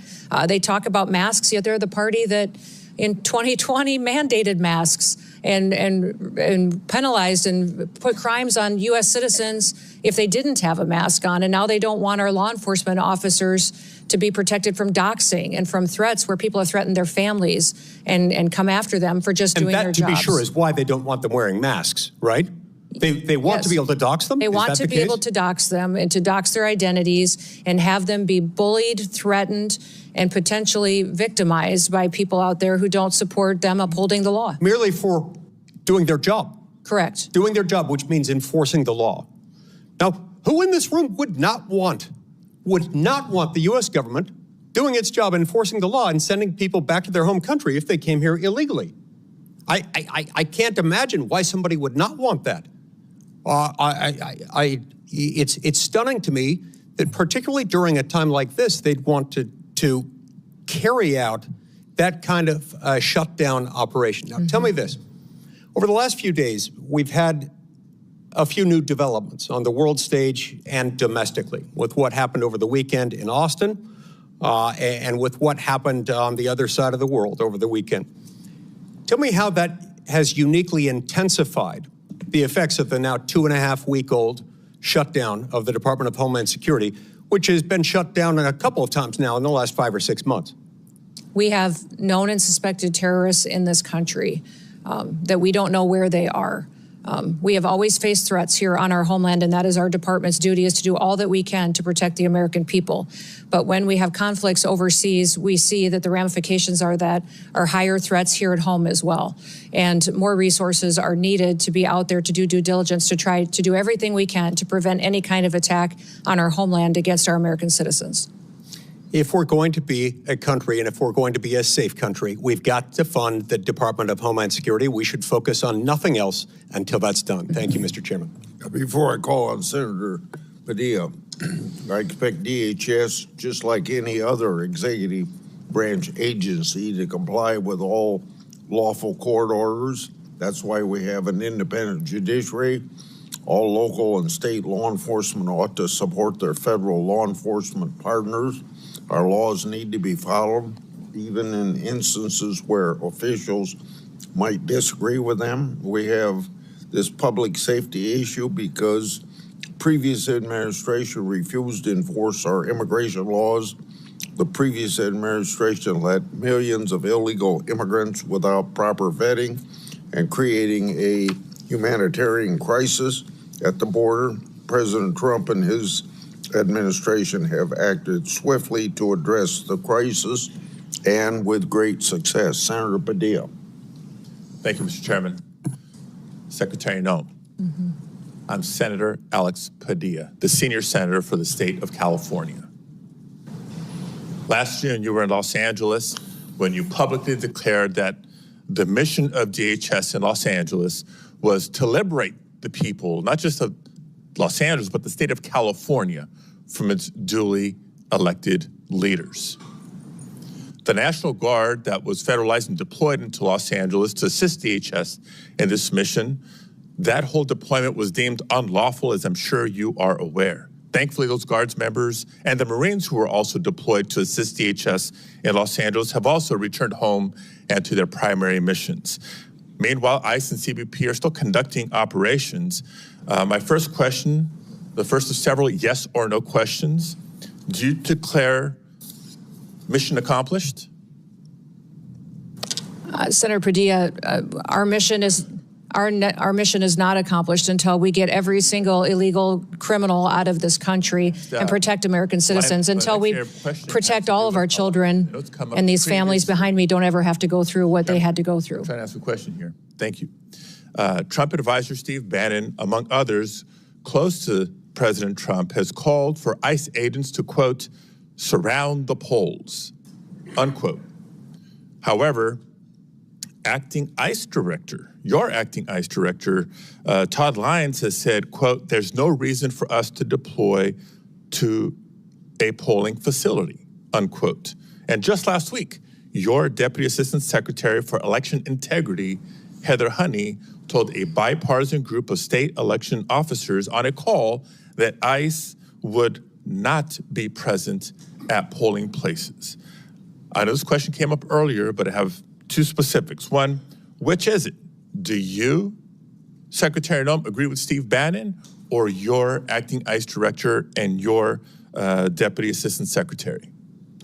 There are no plans to have ICE officers at polling locations. I'm not certain, Senator, if you're indicating that your party's planning on facilitating illegal aliens voting in our elections. So I respect that you're saying there's no current plans, but obviously plans can change.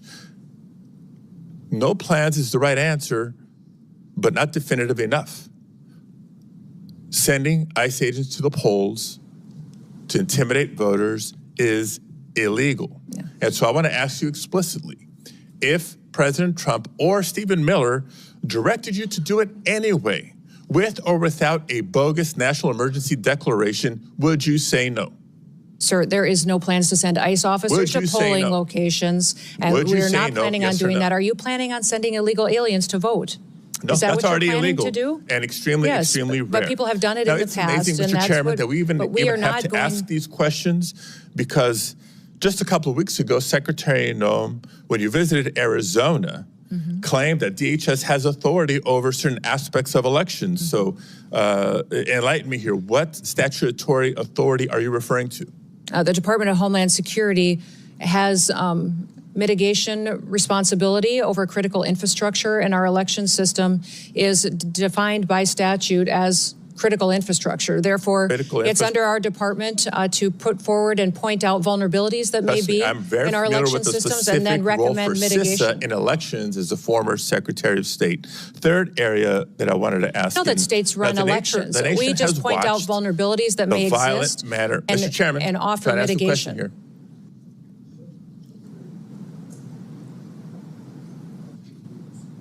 Okay. So the nation has watched the violent manner in which many immigrants and citizens alike have been taken into custody by your officers and your agents. In addition to that, 32 people died while in ICE custody last year, and at least 8 more have died in the first 7 weeks of this year. The numbers are a big increase from prior years. Secretary Noem, yes or no, do you care enough about the human rights of the men, women, and children in your custody to improve the conditions as required by the courts? Yes, absolutely. We adhere to our federal detention standards, which are higher than virtually all state and local detention standards. We provide medical care to all of our detainees, 3 nutritious meals a day. We take care of them. We keep families together. I appreciate the we response, continue to do but I that. have You to talk tell you about that I when we have believe my unfortunate own situations eyes. where And individuals I have believe passed my away. own eyes when I saw firsthand the poor conditions in which people were treated when I visited the detention center in California City. Now, Mr. Chairman, I'd like to enter into the record reports from California-based and national non-governmental organizations, as well as the California Attorney General's Office, about the deplorable conditions at the California City Detention Facility and a recent court order requiring DHS to address these conditions. If I may, without... Thank you very much. Now, maintaining basic standards should not require court orders. The deplorable conditions at facilities across the country are the result of Secretary Noem's failed leadership. Now, since the beginning of the administration, federal judges have found DHS not in compliance with judicial directives on a number of immigration matters. The administration has lost in court on immigration cases more than 4,500 times since October alone, with judges across the country finding that DHS is detaining immigrants unlawfully. And judges appointed by both Republicans and Democrats across the country have threatened to hold the administration in contempt for failure to comply with court orders. This, too, is a result of Secretary Noem's failed leadership. Now, despite clear court orders, DHS continues to refuse members of Congress, including myself, access to detention facilities to conduct unannounced oversight. That's our job. This is yet another court order that DHS refuses to comply with, and another example of Secretary Noem's failed leadership. Meanwhile, the Department of Homeland Security has cut support and collaboration with state and local elections officials on election security. Secretary Noem has cut staff at CISA by 1/3. You've proposed cutting $500 million from the CISA budget. You talk about critical infrastructure, I know it well. And this is after having transferred $144 million from CISA to ICE last year for immigration enforcement. All this at a time when our country is more vulnerable to cyber attacks than ever. Another example of Kristi Noem's failed leadership. And now the department's also playing political games with the distribution of disaster aid, another sign of failed leadership. And on the topic of immigration enforcement, despite the DHS database that supposedly showcases the worst of the worst, a DHS spokesperson recently admitted that the database was full of inaccurate information. What we know is true, based on DHS's own data, is that less than 14% of those arrested by ICE and CBP have previously been charged with or convicted of violent crimes. Lies have become the pattern or practice of Kristi Noem's DHS. In the fall of last year, Secretary Noem asserted that no American citizens have been arrested or detained, despite more than 170 verified reports to the contrary. During a House Homeland Security Committee oversight hearing recently, Secretary Noem claimed that DHS had not deported veterans, not under this administration. And seconds later, Representative Magaziner presented via a video call Se-Jun Park, a veteran who earned a Purple Heart, but was deported by Secretary Noem's DHS. And so it comes as no surprise that not just the secretary directly, but her representatives within the department have repeatedly lied to the American people about how the officers and agents under her charge have beaten, tased, shot at, and killed. Secretary Noem, before you even knew the facts, or even allowed for a credible investigation to be conducted. You called Renee Good and Alex Preddy domestic terrorists for exercising their First Amendment rights. And just last week, DHS lied yet again about abandoning a Rohingya refugee, a nearly blind man who couldn't speak or understand English, in the parking lot of a closed coffee shop, only for him to die in the freezing streets of Buffalo. These are not accusations, colleagues. I submit for the record reports, declarations, other documents confirming these lies. For all these reasons and more, Secretary Noem, you should resign, or the president should fire you, or the House should vote to impeach. Did you want those put in the record? Yes. Without objection. Secretary Noem, in a couple minutes, if you want to respond. If you don't want to, I'll go to Senator Moody.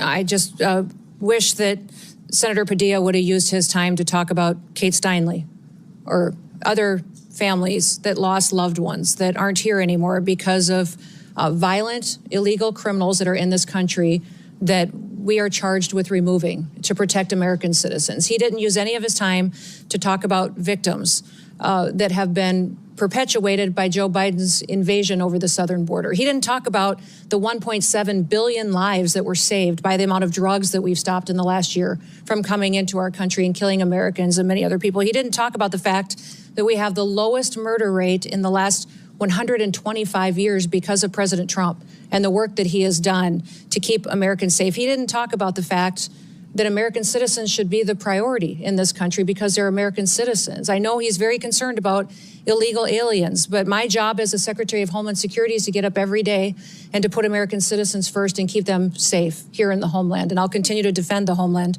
every moment of every day that I get the chance and that I'm blessed to. Thank you. Senator Moody.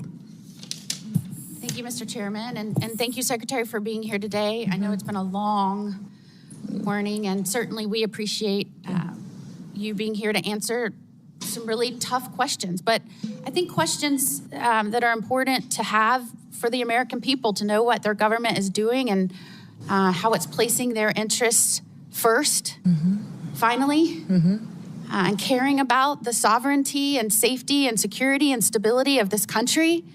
And I know President Trump came in on day one and said, we're taking this back. We've just witnessed years and years of devastation to our communities as a result of a president who was asleep at the wheel or allowed the radicals to run the White House and just pretty much abolished ICE, abolished Border Patrol, basically. I mean, just in your understanding, I know you have previously served as a congresswoman, as a governor, but just in your understanding, have you ever seen anything like the dereliction of duty by a president as it relates to immigration and the safety of a nation? No, it was alarming. And under that invasion, every state was a border state. Even though I was from South Dakota and the governor there, we were the first state to deploy National Guard down to help support Texas in their efforts to keep our country safe because we saw millions of people coming into this country unvetted. We saw other countries sending their criminals and emptying out their prisons and their mental health institutes and sending people to our country to make them our problem and to deal with and to try to protect our American citizens from any crimes that they would commit. So that's why I took this job and why I'm blessed and honored that President Trump has asked me to do this job is because I get the chance every single day to try to stop the damage that invasion has corrected and to try to make sure that America is safe here on our homeland. Your predecessor sat right there in front of this committee. I sure wish I would have been on this committee at the time. At the time, I was the Florida Attorney General dealing with the effects and consequences, the jeopardy to the safety of Floridians as a result of President Biden and his policies. But your predecessor, Mayorkas, sat right there and said under oath that the border was secure and that they were following the laws. And in fact, when I knew with my team, my great team in Florida, not only within the Attorney General's office, but with the sheriffs across the state, local law enforcement, they saw what was happening. They saw the trafficking of children. They saw the peddling of poison in our communities. They saw what was happening as a result of an unencumbered border, a non-existent border, and the effects it was having in our state. I saw that firsthand. In fact, President Biden came in, and in his policies, and I think it's really important that we put this in perspective, because we have some families here today with us that have lost loved ones. And I appreciate you being here. Thank you so much for reminding us of the duty that we owe the American people to protect them through our policies, and not just adopting good policies like here in the Congress, but making sure they are faithfully executed and enforced by the executive branch, which is what the Constitution requires of our president. And so I appreciate you being here and reminding us all of the solemn responsibility and duties that we owe you. And we owe every American out there that's trusted us with these roles. President Biden came in and upended precedent of Democratic and Republican presidents. And that precedent was to deport those here illegally that had committed felony crimes, from trafficking to violent crimes to other types of crimes where they would have been deported. They stopped doing that. They reversed that policy. We also saw policies at the border that required more and more people to be pushed in. I would say, and I said many times, they are requiring a certain number of people every day to be pushed in, quotas, and they were demanding that they process faster until vetting was practically non-existent. Do you remember that? Yes. Do you remember that anywhere between 11 million and the 20 million people that came in, we were talking about the fact that encountered people were on the terrorist watch list, had been murderers, had been rapists, had been drug traffickers. We had encountered those people that were trying to come in. But can you acknowledge, and do you remember, that there were many gotaways, millions, that we have no idea their background? We have no idea why they didn't walk up and go to the welcoming committee, which was what President Biden rolled out. We don't know their backgrounds, and we don't know where they are today. Is that correct? Yes, and because the Biden administration pulled Border Patrol agents off the border and used them to process people and to feed people and to move paperwork, great chunks of our border had no surveillance at all.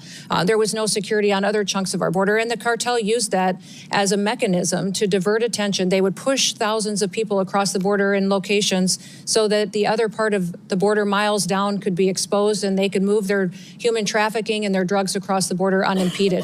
The Biden administration facilitated that and gave the cartels exactly what they needed to enrich themselves, to commit their crimes, and to build themselves up and perpetuate more violence. And that's why we're dealing with cartels now that are foreign terrorist organizations that are everywhere in this country. Years ago, you wouldn't even heard of foreign gangs like MS-13 or TDA. In fact, TDA didn't have a presence. Taking over apartment complexes. Yes, absolutely. But we sure saw that during the Biden administration. Yeah, and in addition to breaking down any sense of border, pushing more and more in, more and more, to where the Border Patrol said they were telling us they were asking us for our advice how not to stop it, but how they could process faster. They also built programs to make it easier during that surge, overwhelming surge, using apps to make it easier to come over here. And many of those folks were not vetted. In fact, we found them committing crimes in our nation after they came over on the app. Is that correct? That is correct. An app I alleged was illegal and couldn't be done, but yet they pushed forward even though we were experiencing a historic surge and influx at our border. Is that correct? That is correct, yes. In fact, some Democratic states even had to declare an emergency based on Biden's policies and what was going on, right? That is correct. And they declared an emergency and they demanded more money from the administration because they couldn't keep pace with the emergency that the Democratic President Biden and his radical handlers created. Correct. And at the same time as Florida Attorney General, I got calls from around my state that drug traffickers that were prosecuted here that were not American citizens, but they were incarcerated in federal prisons. So I want to underscore this. The only reason they're in America is because they were drug traffickers. They were not American citizens. We brought them here. We prosecuted them here. And they were serving an incarcerative portion of their sentence.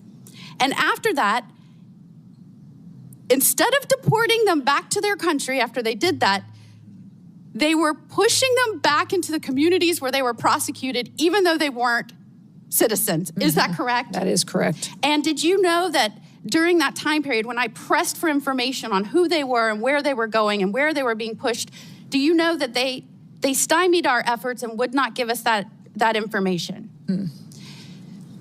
Would you say that what you are faced with as a secretary is unlike any successor has had to deal with in terms of cleaning up a dangerous, threatening situation created by their predecessor? Yes, absolutely. And it's not just the illegal immigration situation. It's the crime. It's the amount of individuals in this country that wish to do us harm that they let in, the amount of known and suspected terrorists that we know are here that we need to find and remove before they perpetuate harm on this country, to the neglect at FEMA, the politicization of FEMA, how they only did disaster response to individuals who aligned with the Democratic Party and their ideals and ignored other families who were suffering and had lost everything.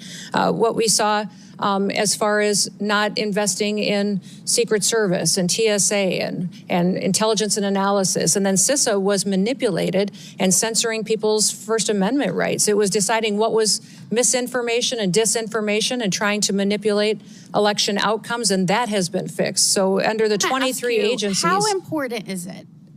In Florida, I was so proud of my state. When we had an administration that came in and said, we're going to put the American interest safety first again. And it was so clear who supports that at the State of the Union. Yep. Every one of the counties, 67 counties in my state signed up and said, we will help you. We will enter in agreements with you. We will help you track these people down that should not be here, that have committed crimes. We will work with you. I, as a senator, said, let's get you money to help reimburse them for those efforts. Does that make a difference? And did you see a difference in the way you engaged with states and the stability and safety of all involved when you didn't have people working with you hand in hand? Oh, absolutely. And we're thrilled. We have over 1,400 law enforcement agreements through the 287G program at the state and local level that have partnered with us to do operations to address public safety threats and to get them out of communities. And those individuals that are local law enforcement are critical partners in the success and safety of the American people. And I would just ask for you to keep engaging with those sheriffs of the local communities, asking how they think best to safely do these operations. I think just spent yesterday with all of our sheriffs, with all four associations and hundreds of sheriffs, thanking them for the work they do. Thank you for being here. Senator Schiff. Thank you, Mr. Chairman. And thank you to the families who are here who have lost loved ones, both who lost loved ones to violence perpetrated by immigrants, but also to those who have been seriously injured by ICE agents, and to those watching who have had family members killed by ICE agents. Madam Secretary, I want to ask you about one of the first claims you made in the immediate aftermath of the shooting of Renee Good and Alex Preddy. You accused them both, I think, within hours of engaging in domestic terrorism. You've testified earlier that you did so based on preliminary field reports. Who told you that these two victims were engaged in domestic terrorism? Where did you get that information from? I've said before, and will repeat again for you, Senator, that those reports were coming from on-the-ground agents that were there. It was a chaotic scene. So you spoke to agents on the ground who told you they were domestic terrorism? Yes. Domestic terrorists? My team was working with me, talking to those agents on the ground to relay as much information as possible that we could to the American people. Your team told you that people in Minneapolis said they were domestic terrorists. Did they tell you whether they had any basis for that claim within either minutes or hours of the shooting of Alex Preddy and Renee Good? Sir, if you look back at the day of January 24th, there was a press conference earlier in the day, and then I held one hours later. So I'm asking and we you, were also talking. Did you determine whether there was any basis for the sensational claim, a claim that proved to be utterly false, that these two victims were engaged in domestic terrorism? There is an investigation ongoing. The FBI is leading that. There's also internal investigations that are ongoing. I'm asking you we'll continue to bring the facts forward. Excuse me, Madam Secretary. I'm asking about your statements.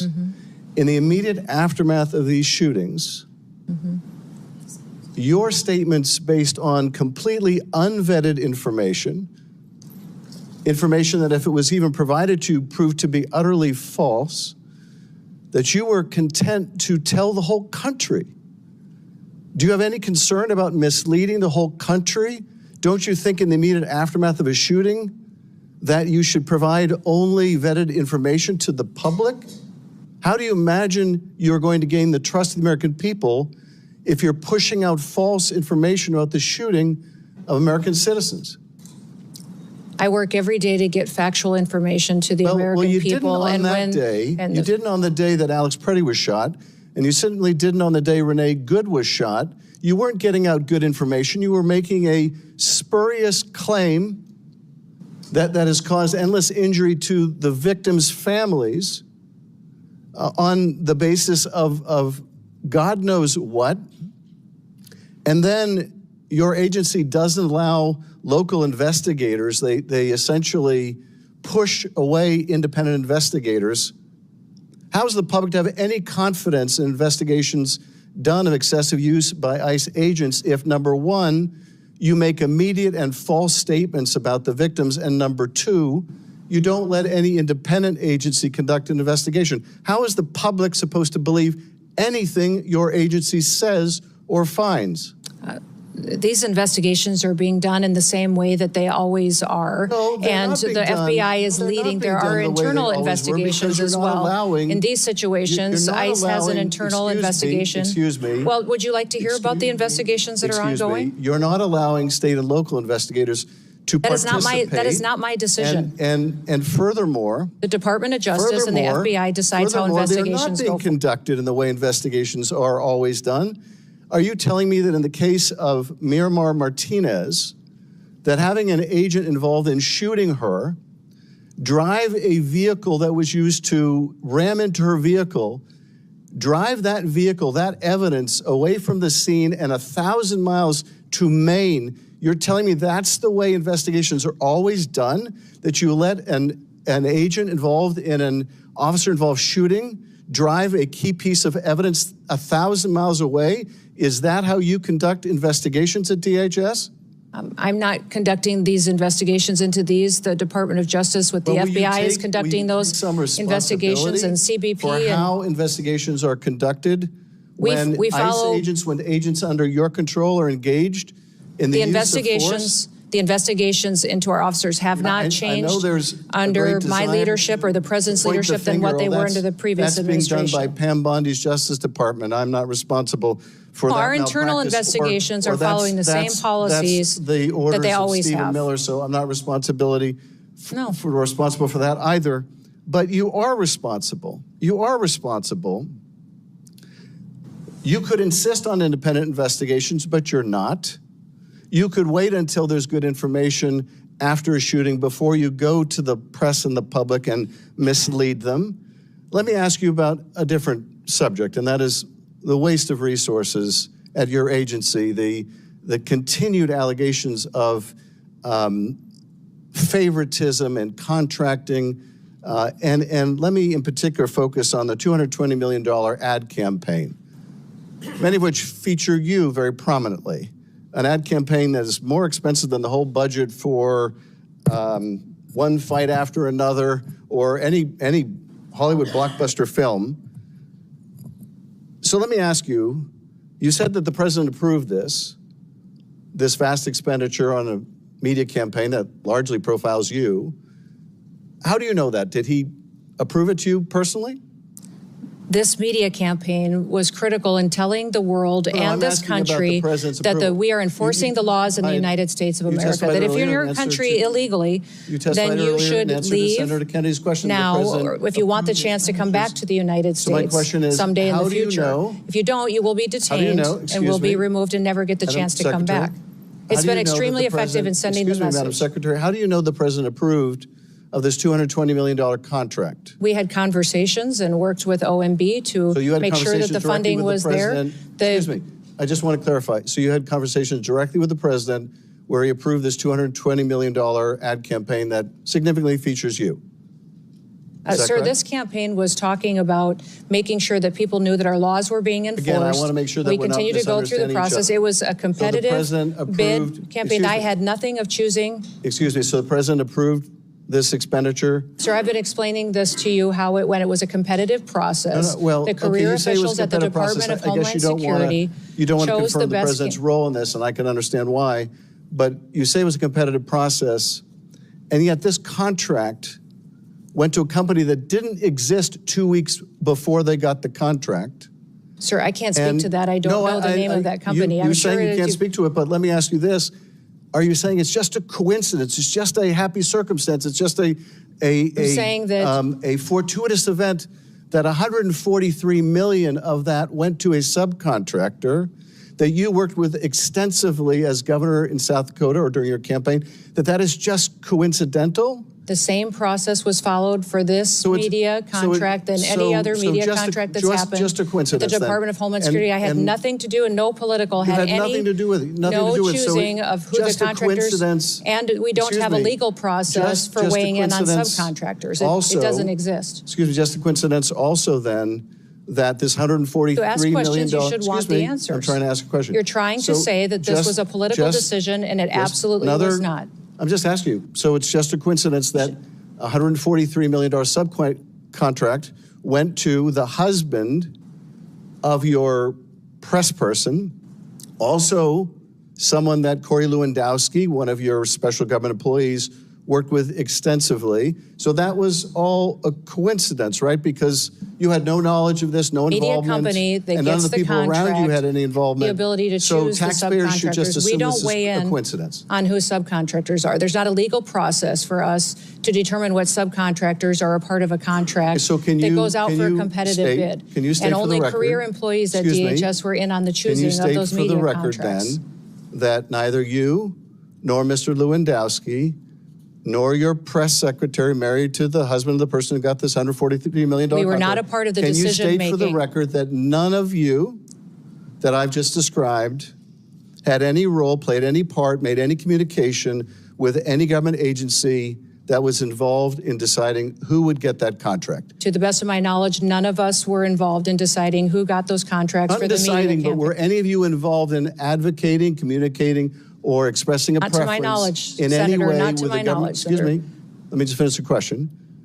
Were any of you involved in any way in communicating, expressing a preference in any form, manner, verbal, written, with any government agency that was involved in the contracting process? The same process was followed for that contract that is for all media contracts that have gone forward. To my knowledge, Yes or no? There was no involvement whatsoever of anybody that is on the political appointee side of this position and that media contract. Thank you, Mr. Chairman. I yield back.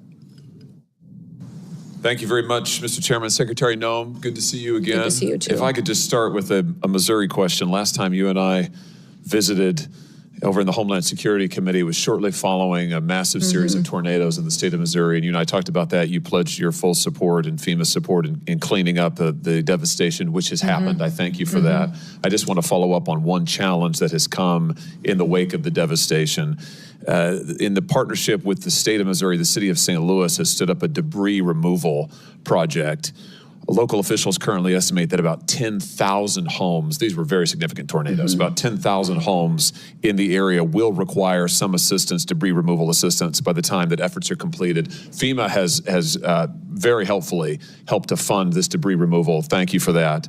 My question for you is, some of the conditions that have been placed on the funds by FEMA mean that only 100 or 200 homes out of those 10,000 can actually get access to FEMA debris removal funds. Here's my question for you. Would you be willing to work with me and the state of Missouri to see if we can remove some of this red tape so that more folks, more residents in the city, we're talking about thousands and thousands of people now, can get access to the debris removal and cleanup and get back in their homes if they need to, have their homes appropriately remedied, so that folks can get a roof over their head?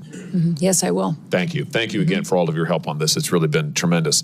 I've heard a lot of complaining. You've heard a lot of complaining today. Let's just take a second to talk about the unqualified success that you have enjoyed since coming to office and been a big part of since the president has taken office. Daily migrant encounters are down 92% from their peak under Joe Biden. Daily border apprehensions are down 95%. In fact, if I've got my numbers right, you correct me if I'm wrong, last year Southwest border apprehensions came in at the lowest annual total since 1970. So in 55 years, for 7 consecutive months, Border Patrol has released 0 illegal aliens into the country. 0. I mean, that is really something. And I want to make sure I get this number right. Removals. Your department reports that more than 2.5 million illegal aliens have left the United States since January of last year, over 620,000 through formal deportation proceedings, and an estimated 1.9 million through self-deportation. That's just an extraordinary record, a complete turnaround from the utter chaos and disaster we saw at the border under your predecessor. Just give us a sense, I mean, what does this mean, for example, for the flow of illegal drugs into our country? How has what's happened at the border, the effective closing of the border to crime and illegals, how's that affected the flow of drugs into Senator, our states? with President Trump prioritizing having a secure border, that has cut the flow of fentanyl into this country by 56% over that border. Also because of the interdiction efforts that we've had between the Coast Guard being out there on Operation Riverwall, but also on our maritime waters doing interdiction there as well in partnership with CBP, in partnership with ICE and the Department of War, which are fantastic partners for us. We have confiscated and interdicted over 1.7 billion lethal doses of drugs, which means that is 1.7 billion people whose lives were saved because we stopped the cartels and other drug manufacturers from proliferating it on our children and our grandchildren. How about crime? What has it meant for crime in this country? We have historic low crime rates. In fact, since we've been keeping this data for 125 years, we've never had a lower murder rate than what we have right now. Even though we deal with challenges in sanctuary cities and in areas where they don't partner with us to bring and address public safety threats, we still have done fantastic work in getting criminals, murderers, and rapists off of our streets and protecting the American people. How about human trafficking? It's incredible the amount of ability that HSI has brought to the table in partnering with the FBI and going after human traffickers. In fact, of the 450,000 children that Joe Biden lost track of, allowed cartels to manipulate and traffickers to abuse, and even the government paid sponsors to abuse these children. We have found 145,000 of them, and we're not going to stop until we find every single one. I'm glad that you mentioned child trafficking because it's so important, and I'll never forget having a whistleblower from HSI, Homeland Security Investigations, which you oversee, come to me in 2023 and reveal that 600 HSI investigators who were assigned to child exploitation and fentanyl cases, 600 of them had been pulled off of those child exploitation and fentanyl cases and moved to the southern border to, in the words of the whistleblower, make sandwiches for illegal immigrants and ferry them back and forth to doctor's appointments. At the same time that the administration in power at the time, the Biden administration, was, as you said, allowing and facilitating the largest child trafficking ring in American history. You have, I'm confident, remedied that problem and reassigned those HSI agents back to child exploitation, back to the interdiction of fentanyl. Let me just ask you about where child trafficking is moving now, which is increasingly online. I want to show you a chart here that is truly shocking, I think. This chart records the number of images and videos of suspected child abuse uploaded just in the United States, just in the year 2023. The far right side records the number just in 2023, 104,370,572 images of exploited children. In that same year, the National Center for Missing and Exploited Children estimated that there were 20,500,000 cases, individual cases of suspected child abuse and child exploitation online. Now, there are many facets of this, but many of these images are being hosted on big tech platforms, social media platforms, and now AI platforms. We've talked about Homeland Security investigations. You have a mandate and a unit to investigate child exploitation, to work with the FBI to prosecute it. My question is, first, are you getting cooperation when it comes to identifying the children in these images? Are you getting cooperation from the social media platforms who frequently are hosting these images to identify and then to take down the images? Are they helping you in your work of going after the abusers? Yes, they are partnering with us. There's always more we can do, but President Trump has done a fantastic job bringing them to the table and getting them to engage with us to go after these criminals and these individuals who abuse our children. You know, my big concern is with all of these data centers, I think there's 3,000 or 4,000 in the United States and another 4,000 that are coming online. If we don't take action soon and keep the pressure up to get rid of these images and to get the trafficking rings that are using these platforms to carry on their exploitation and to feed their trafficking rings, if we don't do that, I'm afraid that these data centers are going to be child porn libraries. You know, we're going to have 4,000 more child porn libraries in the United States of America. I don't want that. I know that you don't want that. And I just want to call on these companies again here today to take down these images and to allow the victims of these images and of this exploitation to be able to get into court and have their day in court. Currently, these companies are completely immune from any accountability in court, as you know, Madam Secretary. This is completely anomalous and totally unjust. And the companies ought to say, we will take down these images, we will work cooperatively with you, we will not support the traffickers, and we will stop this epidemic of child exploitation. Let me ask you one more thing about this. You know, with all of these images of kids online, I was shocked to learn recently that hundreds of thousands of children in these images are unidentified, which means that we don't know who they are, we don't know where they are, and maybe most significantly, we don't know where their abusers are. Now, I know that DHS works very hard on this. You have an entire section that works on victim identification and rescue. My question is to you, is it time for Congress maybe to give you some more resources? Yeah, I know that you've got agents who are working hard, but the truth of the matter is I was looking through your budget, you know, you just don't have that many folks who are able to work on victim identification. I was looking at the Interpol numbers. There's multiple databases of these exploited children. In the Interpol database alone, 90,000 kids are completely unidentified. In the UK's database, it's over 200,000. So here are these kids. There are pictures of them getting abused, exploited. We don't know who they are. We don't know where to send folks.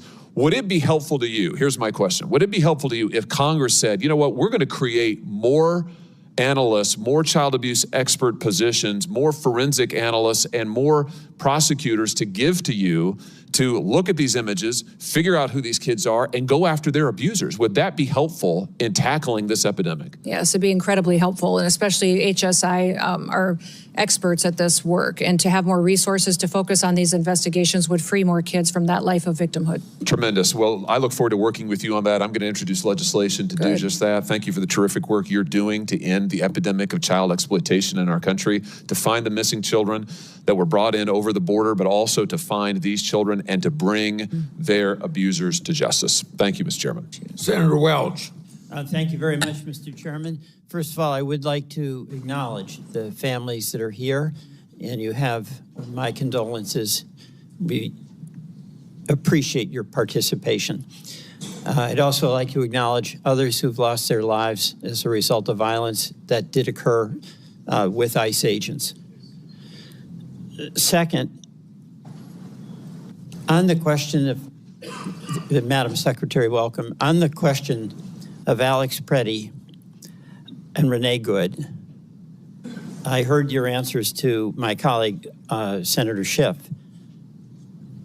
But knowing what you do know, do you want to take an opportunity to apologize to their families that you characterized them on the basis of the information you had at the time, that they were engaged in domestic terrorism?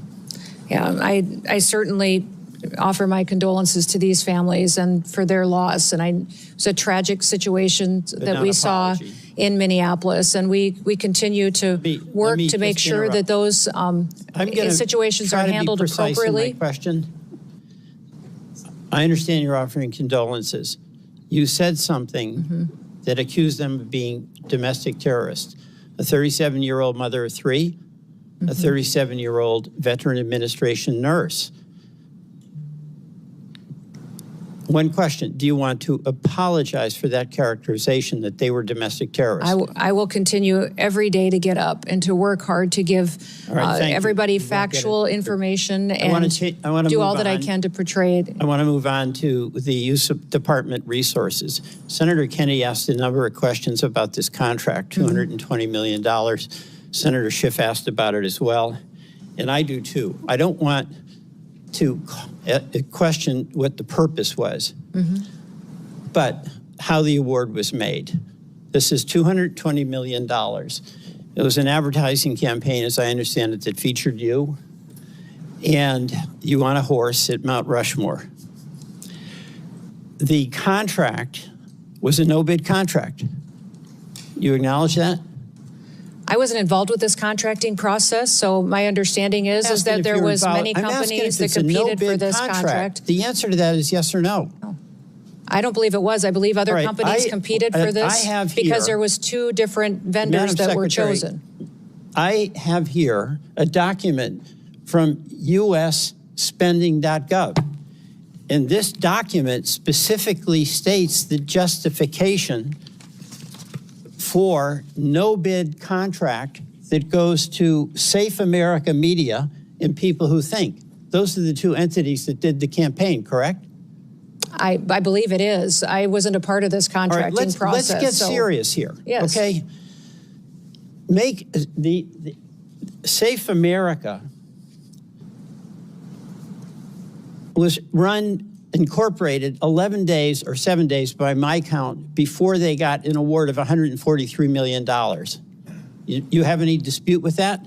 Are you talking about the subcontractor on that contract? Because we Safe have America.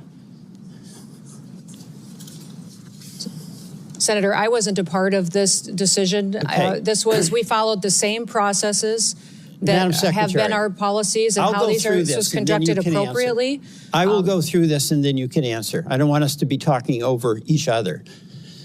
Safe America was incorporated 11 days or 7 days by my account before they got a $143 million contract. Now, as a administrator who has fiscal responsibility over a huge budget, do you realistically think that a company that was created 11 days before they got $143 million is in a position to execute on a $143 million contract?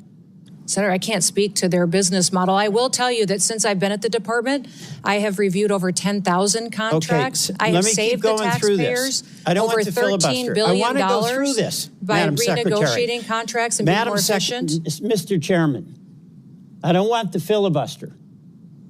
All right? And I want my time back.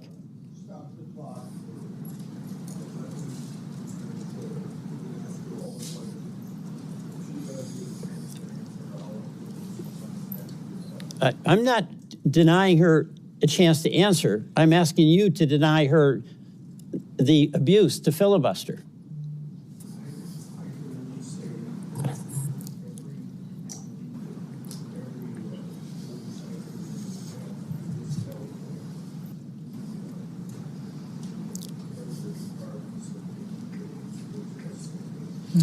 Okay.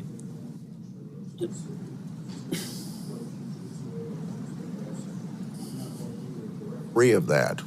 All right, thank you very much, Mr. Chairman. I'll go through this, all right? This is on a U.S. government website that says that contract for $143 million was a no-bid contract. Public documentation says the contract of $143 million went to the Safe America company, created 11 days before they got an award. That company then subcontracted with the strategy group, and you are familiar with many of the principals in the strategy group, correct? I know one of them. Mr. Yoho. Yes. And let me show you a photograph. That's Mr. Yoho standing next to you, correct? Yes. Now, Mr. Yoho is also the husband of your former spokesperson. Is that correct? Correct. Tricia McLaughlin. Yes. So your former secretary, your former assistant secretary and her husband are the ones that got the subcontract from Safe America. or from Safe America. That's what the record shows. Any dispute about that? No, except there was no politicals, myself or anyone else besides career employees who are a part of that process. Except for putting out those contracts and that's choosing generous. those vendors. But what you have is the Republican operative. Well, you're trying to insinuate that I'm not insinuating. I'm stating a fact. The fact is you're saying that I Mr. weighed in on this Yoho, contracting process and I did not. Mr. Chairman, the fact is that Mr. Yoho was married to your assistant secretary, is married, correct? Yes, they are still married. All right. And Mr. Yoho also ran an ad campaign for you in your gubernatorial campaign, correct? Yes. And he also attended your inauguration. Yes. And Mr. Yoho received $8.5 million, or his company did, from the taxpayers of South Dakota when you ran an ad promotion showing you doing various jobs like a plumber and a dentist, correct? Again, that was done according to the law and processes at the state of South Dakota. I understand, but this is a person that worked on your campaign. This is a person that worked on your media plan in South Dakota when you were governor. And this is a person who also worked on your memoir. Is that correct? On my memoir? And he worked with Mr. Lewandowski. Is that correct? I don't know, sir. I don't know about the business arrangements they've had in the past. Is your special advisor. Special government employee right. for the White and House. And Mr. Lewandowski brought Mr. Yoho into your camp. They had worked on the Louisiana governor's campaign, correct? No, I knew Ben Yoho before that. All right. So the person that you knew, Mr. Yoho, the husband of your assistant secretary, is the person in the company that got the subcontract 11 days after this original company, Safe America, was founded. That's the record. So I have a question. Did Mr. Lewandowski receive any compensation directly or indirectly from Safe America or from the strategy group? Senator, I don't have any information to that. I can't speak to that. Would that be of interest I don't think so. For you to find out? Sure. Well, so will you ask Mr. Lewandowski, did he get any compensation directly or indirectly from these contracts? Are you asking me to go ask him? Yes, I am. Ask your special government advisor. I can do that. And you'll get back to us. Get back to you, yes, absolutely. All right, we will want that. Now, you said at a cabinet meeting on March 24th that we are going to eliminate FEMA. Mm-hmm. Is that correct? Eliminate FEMA as we know it, that it was no longer going to be a politicized disaster response agency, that President Trump was going to ensure that it was there to respond. We need FEMA reform. The people of Vermont have suffered. We had floods on July 14th of 2023, 2024, and 2025. We need local control. Mm-hmm. We can't have a FEMA that is abolished or a secretary that promotes abolishing FEMA and not providing services that our citizens in all our states need when they're on the receiving end of a monster storm. FEMA has been responding twice as fast than it ever has in history and empowering graph that Senator Tillis held up, and that's not what that graph says. Mr. Chairman, I yield back. Okay. Three things before I call on Senator. Did you have a couple minutes you wanted to address something, or should I go on? No, that's fine. I just would like to say that FEMA has gone forward and done 60 different emergency disasters, 41 major disasters, and that they have overwhelmingly responded and taken care of American citizens and removed the politicization that Joe Biden put into the agency. I'm proud of the work that FEMA has done. They've deployed dollars immediately and responded and partnered with other agencies to save people such as the Coast Guard and CBP in the flooding situations in Texas, and have continued to make sure that while local emergencies are executed at the local level, that they're managed by states and that the federal government is there to support. The Department of Homeland Security shutdown is now in its third week. It should come as no surprise that the Democrats opposed enforcement of our immigration laws. They did so for 4 years when they controlled the White House.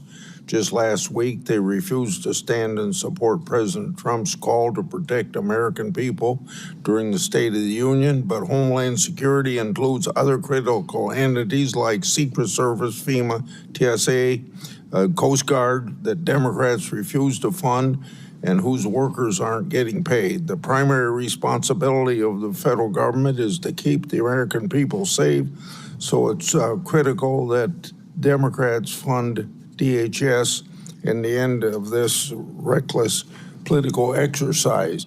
The hearing record will remain open for 1 week. Members should get their questions to the secretary at the end of the week. My expectation is that the department will answer the committee's questions for the record. Senator Noem, Secretary Noem, Senator Cruz is going to adjourn this meeting. Okay. I'm going to go to another meeting. I thank you for your appearance today. Senator Thank you. Cruz.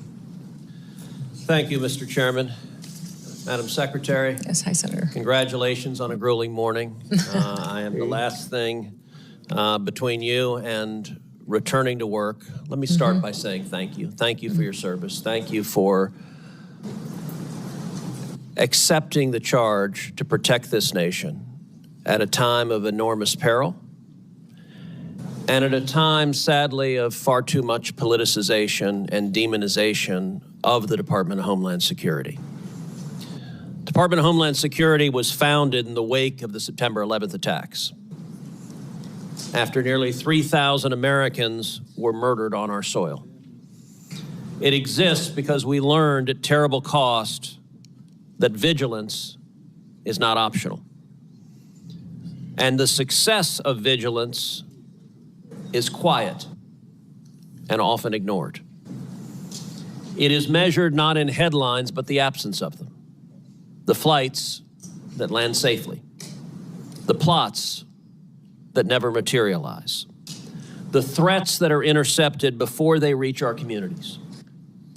Like sentinels standing watch at the walls of a city, the men and women of DHS guard the homeland day and night with extraordinary dedication and professionalism. And yet, over the past 18 days, Democrats have shut down the very department tasked with that mission, weaponizing the budget process to advance political disagreements.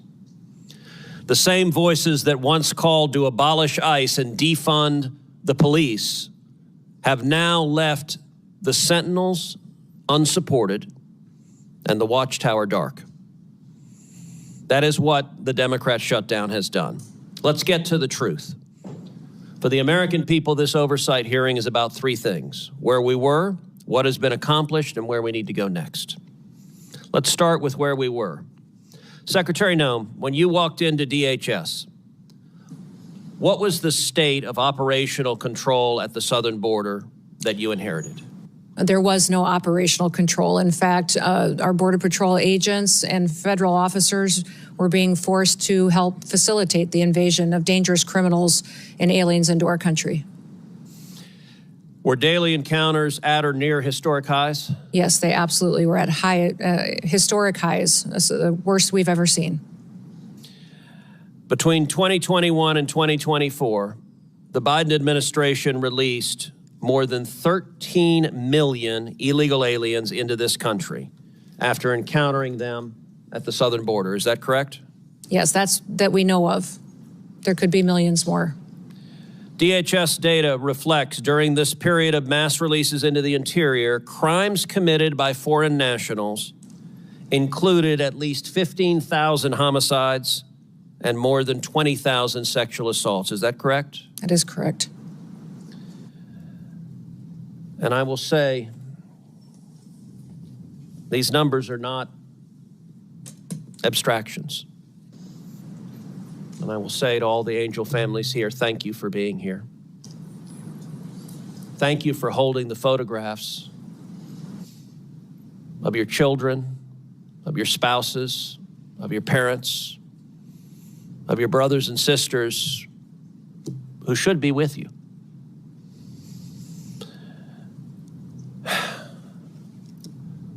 Names like Jocelyn Nungary and Laken Riley and Rachel Marin. Jocelyn, just 12 years old, was killed just miles from my house. Raped and murdered by 2 Venezuelan gang members that the United States government had apprehended and then released. And when they were released, they traveled to Houston, Texas, and they kidnapped a 12-year-old girl and raped and murdered her.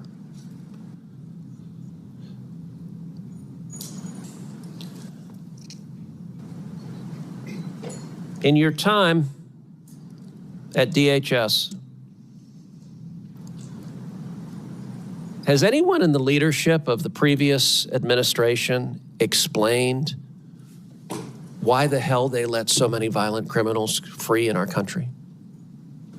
No, they haven't. In fact, under the Biden administration and Mayorkas's leadership, they closed the victim's office at ICE, the Voices office that would help families that suffered a loss like Jocelyn's family and Laken's family and Rachel's family. They had no resources, no way to track court appearances or to get counseling services, no support whatsoever. They purposely closed that down to punish these families even more. So it wasn't just murderers and rapists that were being released in this country. The open border under the Democrats also became a pipeline for poison, killing our children. Secretary Noem, when you took office, is it correct that fentanyl was the leading cause of death for Americans between the age of 18 and 45? That's correct. Was the volume of fentanyl crossing our southern border at or near record levels? Yes, it was. And would you agree that when operational control collapses, cartels exploit that chaos? They exploit it and they become enriched from it.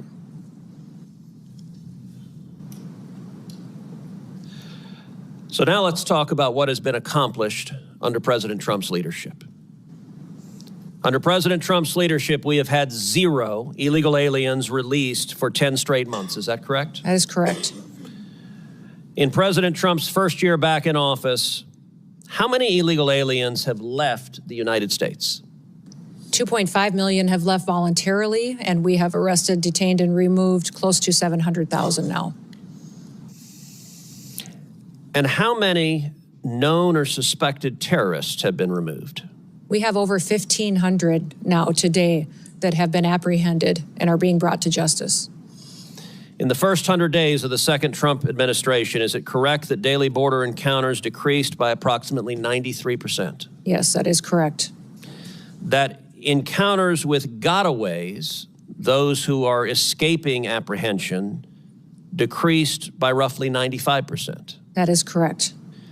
And that illegal crossings overall fell by 99%. That is correct. And how much in illegal drugs are we interdicting at the border? Well, fentanyl has dropped by 56% in just the last year, from 2024, where there was historic highs coming into the country, to historic lows in 2025 under President Trump's leadership.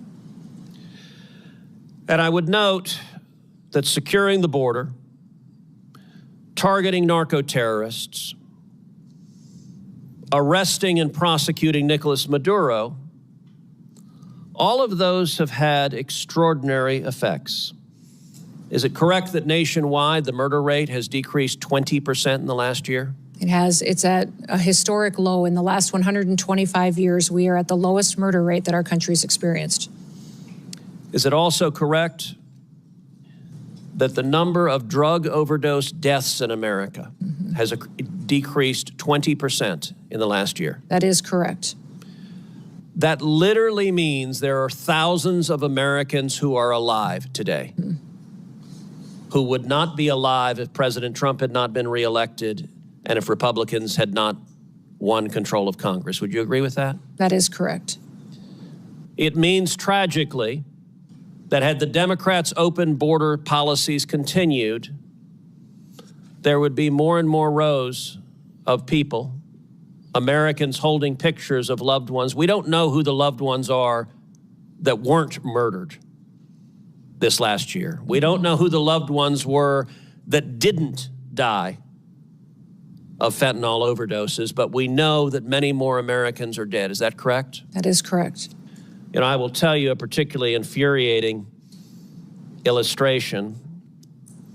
Several weeks ago, the Houston Chronicle had a front page story, top of the fold. Banner headline, murder rate in Houston, Texas decreases by 18%. And Heidi, my wife, handed me the article because she knew it would piss me off. And she was correct. The article says the murder rate has dropped 18%. Experts are baffled as to why, and we can think of no reason whatsoever why the murder rate would drop. It clearly is not connected to anything that is happening anywhere. Madam Secretary, is it a reasonable inference that arresting and deporting murderers and gangbangers results in fewer murders? That is correct. Yes, sir. And that arresting and deporting drug traffickers and stopping narco traffickers results in fewer people dying of drug overdoses? That's correct. It is amazing that cause and effect is so difficult to figure out. Now, where do we go from here? As we sit here today, are there Border Patrol agents right now working with zero pay?